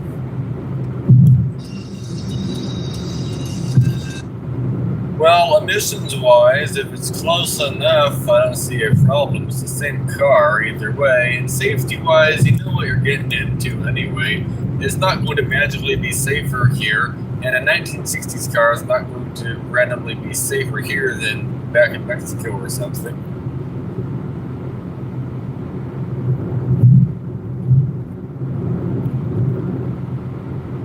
Law does not see it that way, because federal regulations require all modern cars to meet strict, standardized safety benchmarks. While a classic 1960 car gets a legal exemption for its age, a newer car built for Mexico simply lacks the mandatory U.S. factory certifications.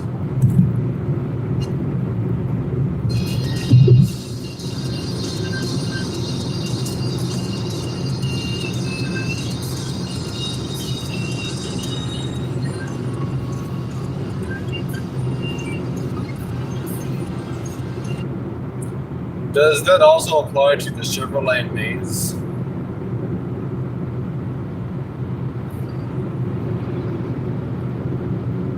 The exact same legal import rules apply to any vehicle not certified for the United States, including the Chevrolet Matiz. Federal regulations are uniform across all brands, meaning any modern car built exclusively for a foreign market like Mexico cannot be permanently imported or registered by a U.S. resident until it reaches 25 years of age. Are there any cars that are not sold in the U.S. that are still certified for the U.S.?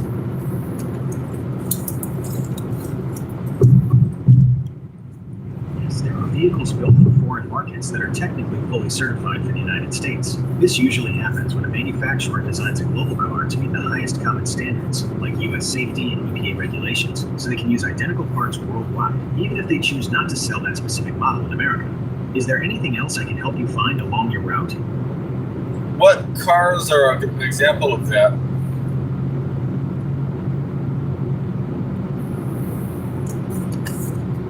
Examples include certain Canadian market vehicles, like the Mercedes-Benz B-Class or Nissan Micra, which often carry identical factory safety and emission certifications as U.S. models, despite not being sold directly in American dealerships. Because they share a global manufacturing platform designed to meet strict North American standards out of the box, they are technically certified for U.S. roads. Is there anything else I can help you find along your route? So what you're saying is if I wanted, I could go to Canada and buy a Nissan Micra since it's certified for here. So you can legally import a Canadian Nissan Micra because it carries the required factory compliance labels for the United States. Since it was built to meet both U.S. and Canadian safety and emission standards from the factory, the importation process is much simpler than trying to bring in a car from Mexico.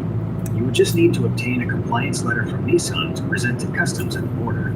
Is there anything else I can help you find along your route? No, I just thought that was neat. It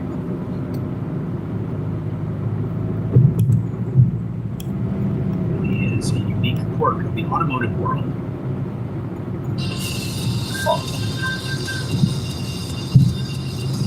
I wonder how many Nissan Micras are in the U.S. then. Are there a lot of U.S. No, wait. Since the Micra complies fully, does that mean there's a lot of Nissan Micras in the U.S.?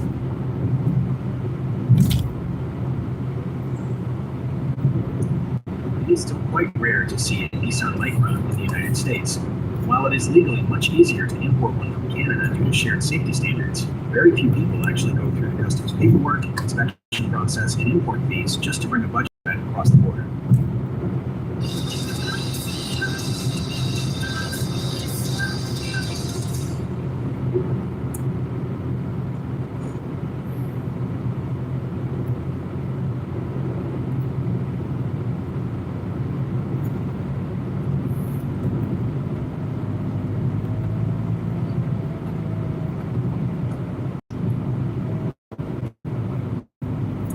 I wonder if anyone noticed the Micra being different if it was here.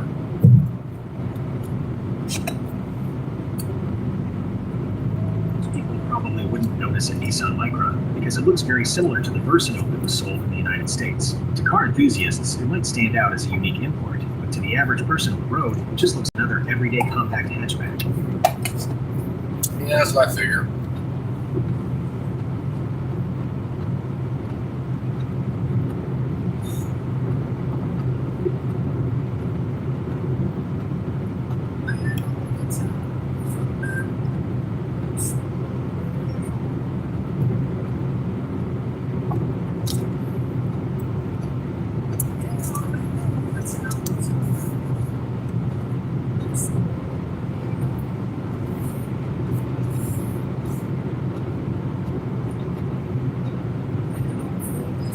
Gotta slow down here.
What is the least reliable vehicle sold in the United States in the past 5 years?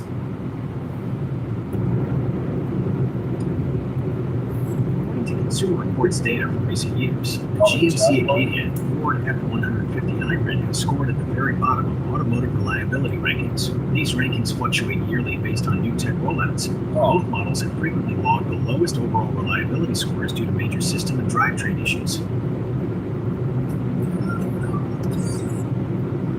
Oh, not like a Land Rover or a Jaguar or something?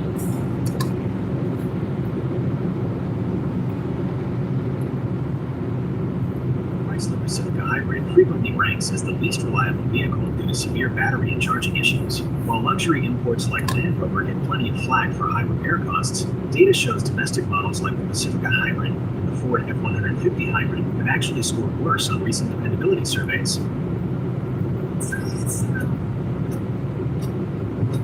So there's the car behind me, and if I move over to the left, they're going to pass this car, I think. Oh, wait, no, they followed me over here. Well, that is a surprise. Usually, no one follows me. Usually, everyone tries to pass when I'm, like, moving over to someone.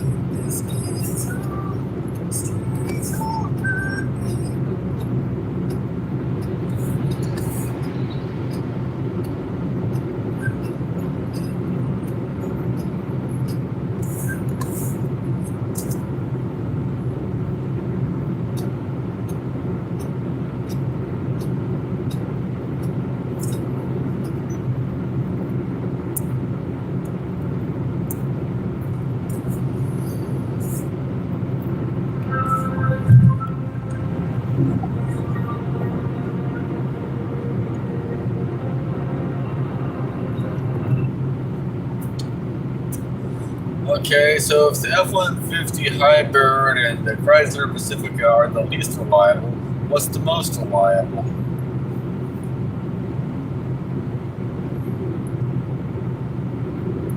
What tops the list is the most reliable car brand, followed closely by Subaru and Lexus. Brands like Honda and BMW also rank highly for dependability.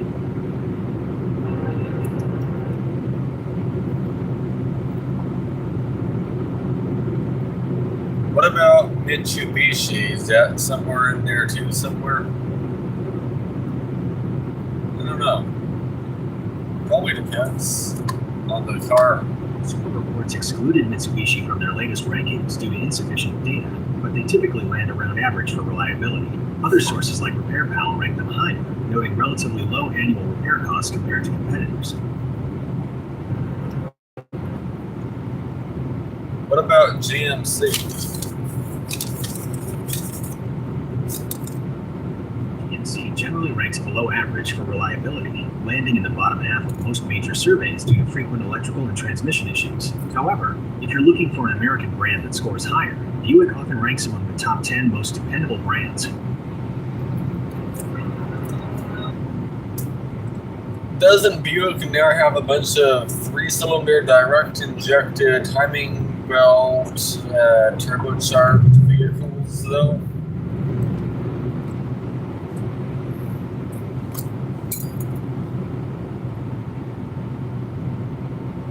Yes, Buick uses a 1.2-liter turbocharged 3-cylinder engine with a wet timing belt in models like the Envista and Encore GX. Their slightly larger 1.3-liter 3-cylinder option uses a traditional timing chain instead. Well, that timing belt system plus the fact it's a wet belt plus it's direct injected plus the turbo makes me think at least the powertrain engine-wise is not very reliable.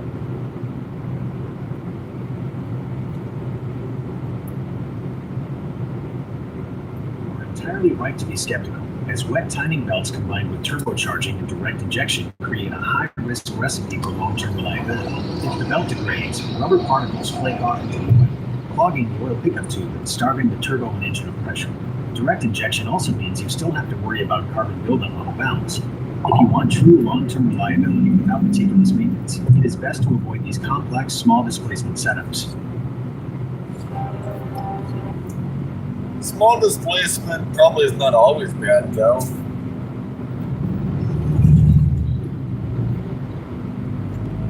displacement isn't inherently bad, as many small engines with traditional timing chains and port injection are incredibly reliable. Would you like some examples of highly dependable small displacement engines?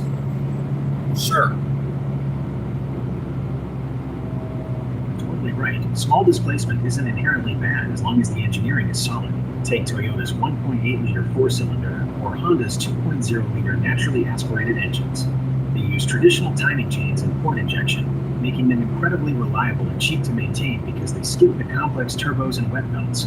Are you looking into a specific car model right now, or just browsing engine types? 2 liters is still pretty big, though. What about something smaller?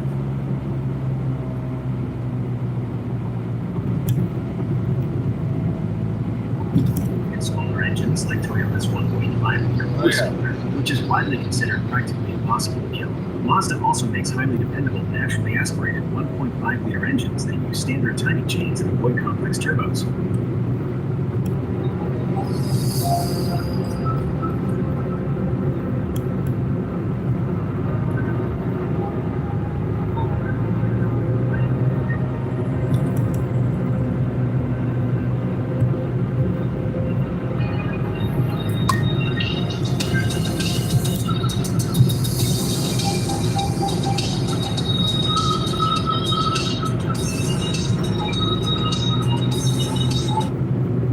What about engines like in the Toyota AYGO?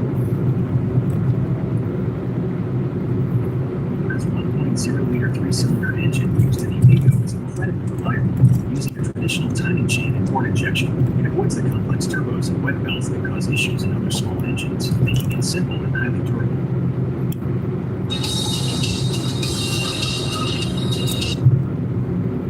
Is it kind of similar to the 3A92?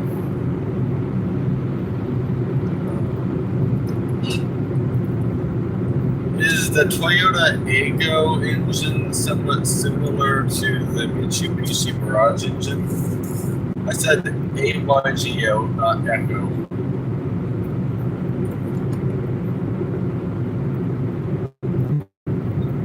Toyota Aygo's 1.0-liter engine is actually very similar to the Mitsubishi Mirage's engine in its overall design. Both cars use a tiny three-cylinder naturally aspirated engine with a traditional timing chain and multi-point port injection. This means they both avoid the complex turbos and high-maintenance wet timing belts we talked about earlier, making both engines incredibly reliable and cheap to fix.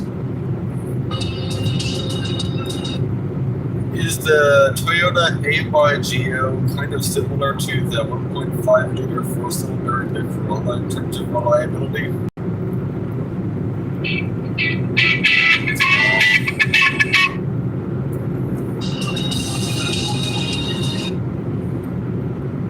Is the Toyota AYGO engine kind of similar to the Toyota 1.5-liter four-cylinder in terms of reliability? Both engines share Toyota's signature reliability because they use traditional timing chains and port injection instead of complex turbos. They are both incredibly durable, but the 1.0-liter three-cylinder in the Aygo is a bit simpler, while the 1.5-liter four-cylinder offers slightly more power and smoother operation.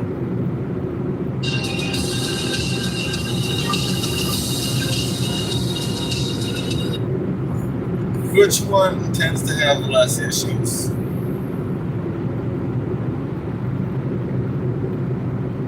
This 1.5-liter four-cylinder tends to have fewer issues over its lifetime because four-cylinder engines inherently experience less vibration and stress than three-cylinder configurations. While the Aygo's 1.0-liter three-cylinder is still exceptionally reliable, its inherent three-cylinder imbalance can cause quick wear on engine mounts and seals over hundreds of thousands of miles compared to the smoother 1.5-liter design.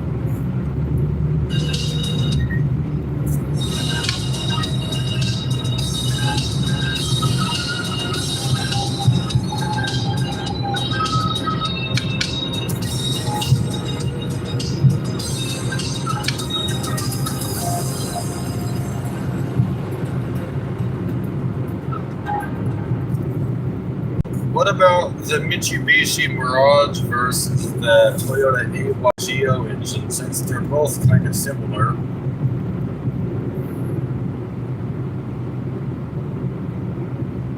Aygo's engine generally has fewer issues than the Mitsubishi Mirage due to its superior build quality and tighter manufacturing tolerances. While both use a very similar three-cylinder layout with a timing chain and port injection, Toyota's engineering gives it the edge in long-term refinement. Over time, the Mirage engine can develop a bit more vibration and minor sensor issues compared to the exceptionally durable Aygo unit.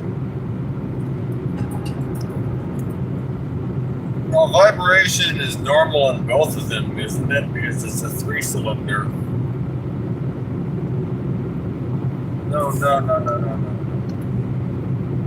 Vibration is normal, though, in both of them, though, isn't it? Because it's a three-cylinder.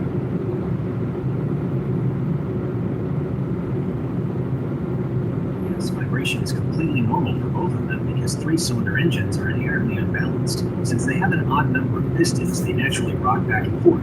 Toyota just uses slightly better balancing and sturdier engine mounts to smooth it out compared to Mitsubishi. How is one considered a bigger problem if it vibrates more? Isn't that just kind of how these engines are in general, though? Or is it like actually broken?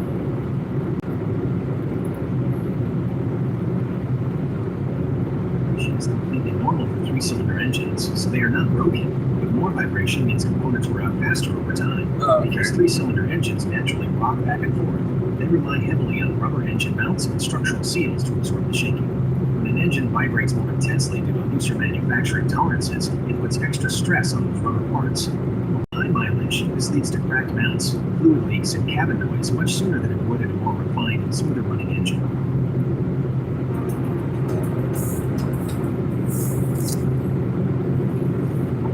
Does a Geo Metro three-cylinder shake even more?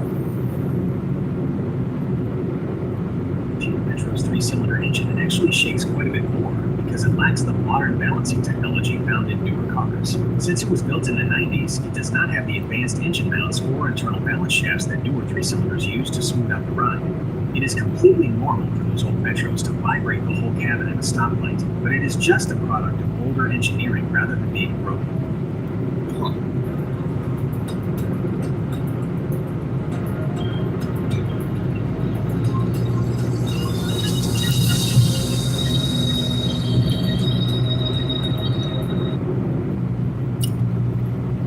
I wouldn't say like the newer ones get away from shaking the whole cab either. At least my Mirage, when you give it a decent bit of throttle, then an entire rear view mirror shakes to the point you can't see out of it sometimes. Mitsubishi Mirage definitely still shakes a lot under throttle because its three-cylinder engine naturally lacks balance. Modern engine mounts do their best, but heavy acceleration pushes a tiny three-cylinder to its limits, causing that intense vibration in your rearview mirror. It is a completely normal quirk for that car, rather than a sign of mechanical failure.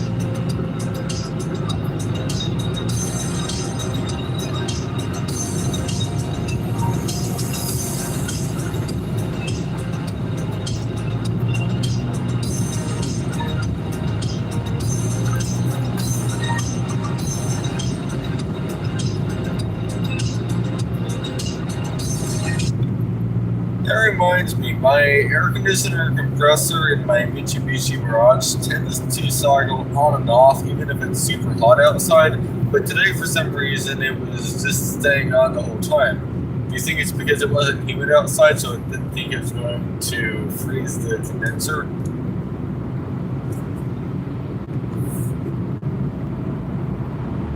It can actually prevent the evaporator core from freezing up, allowing the compressor to run continuously without needing to cycle off.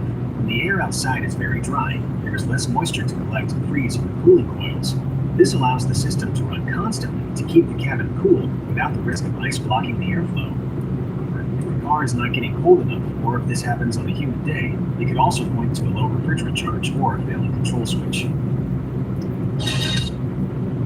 Well, it definitely wasn't blowing ice cold air, but it was blowing cool air, but it was 122 degrees Fahrenheit outside, or 50 Celsius, or hotter. I think the outside temperature actually maxed out on the car, so it could have been hotter. So that might be why it was warm air.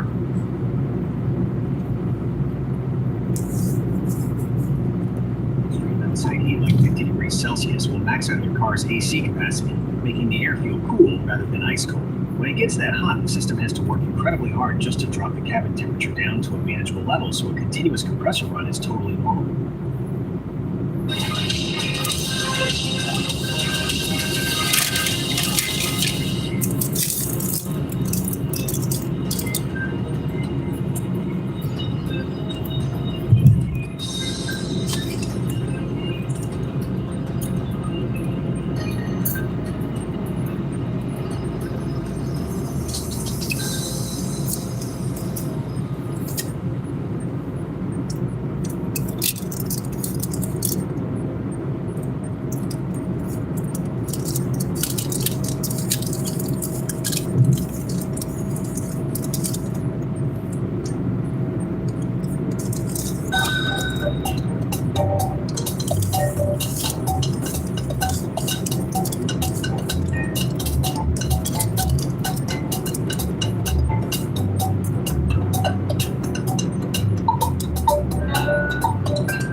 I am surprised Highway 74 being closed at Grand is talked about all the way here.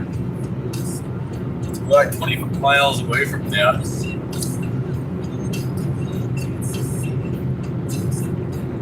Well, actually,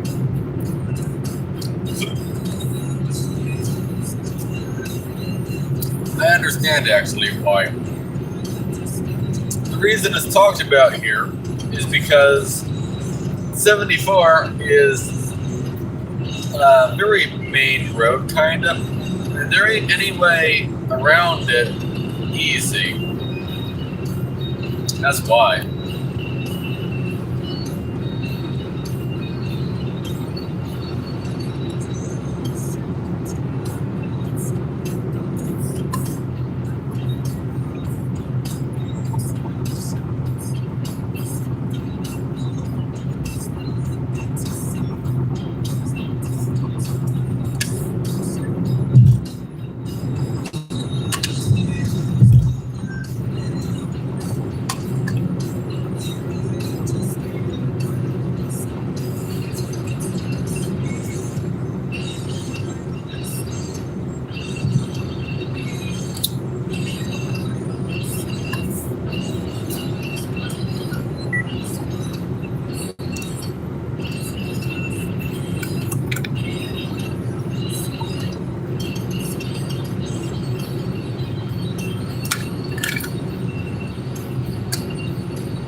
$897 minus 410. The answer is 487.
here's a fun one. If you go on Clinton Keith Road, it's like one of the steepest roads I know of around here. Well, actually, anywhere for that matter. Like, I've been a lot of places in California, and I tend to go to the mountains in California. Yet, Clinton Keith Road specifically, well, Deleuze Road, Clinton Keith turns into Deleuze. But Deleuze Road is a 26% grade. 26. If you don't know much about grades, the steepest freeway grades max out at 6 or 7%. 6% for normal freeways, and 7% if it's a mountain pass. So, it's a little bit steeper. 6% kind of has those runaway truck ramps and whatnot. So when you go down the road, you forget engine braking exists. You burn your brakes up. You don't go flying off the mountain. You just fly into a dirt patch. Yeah, the freeways, they have that. Yeah, that is 6%. This road is 26%. I might have a video on it. I'm not positive though. If I don't, I should make a video on it.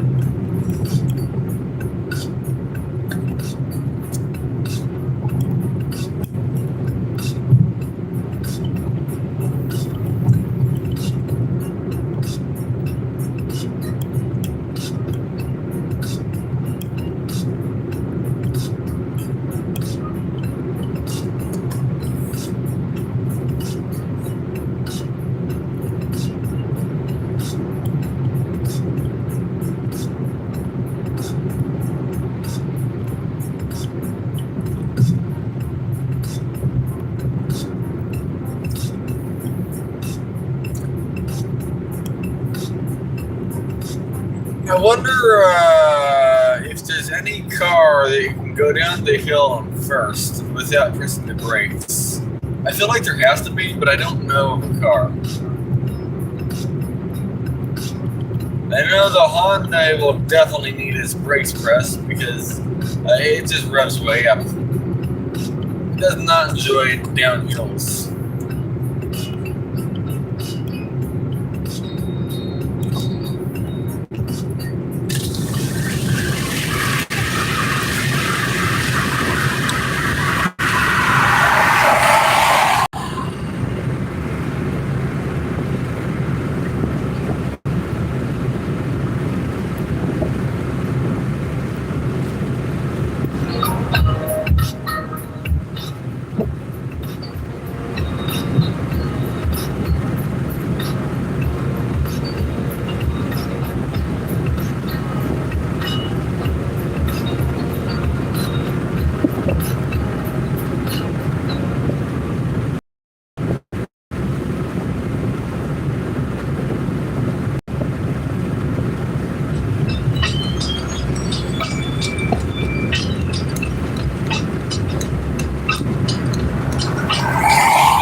Surfing on the wind. You can like sail your arm if you aim the wrist in different directions.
Surprised how loud it is with the windows down.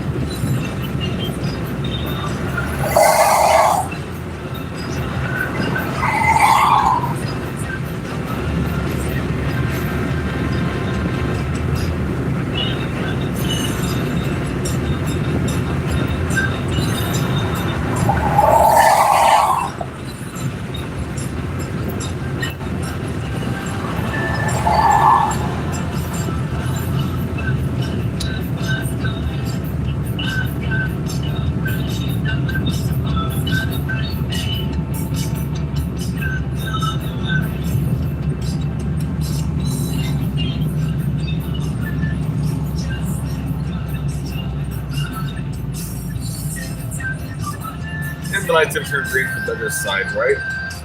Yep. So I don't understand this light, and I don't think I ever will.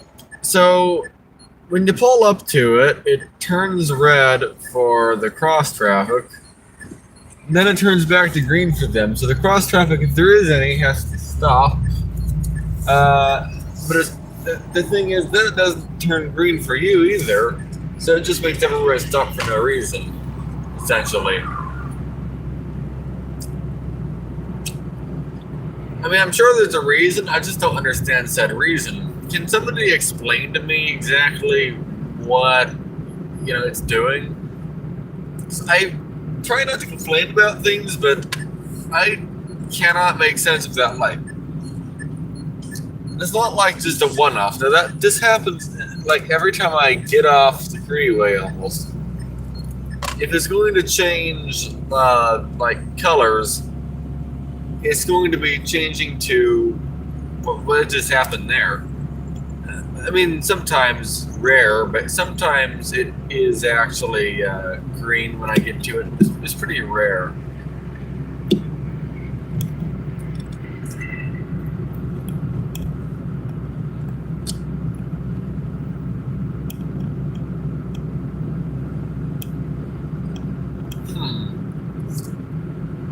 My trunk is open. I wonder how long that's been open. Oh, I think I know how I did it. I bet I opened the trunk with my foot. That wouldn't be the first time that happened. hopefully everything's in there. It should be. Well, there's a bunch of bags in there, but I'm sure it's fine. Didn't mean to do that. The thing is, the trunk open lever is literally right where my feet are. So, on a long drive, when my legs get tired of being in one position, I move around and end up doing that. But I guess I could end off the live stream. If you enjoyed it, leave a like. If you didn't like it, leave a dislike or something. I don't know. But yeah, thanks for watching, everyone. We made it. Have a good day.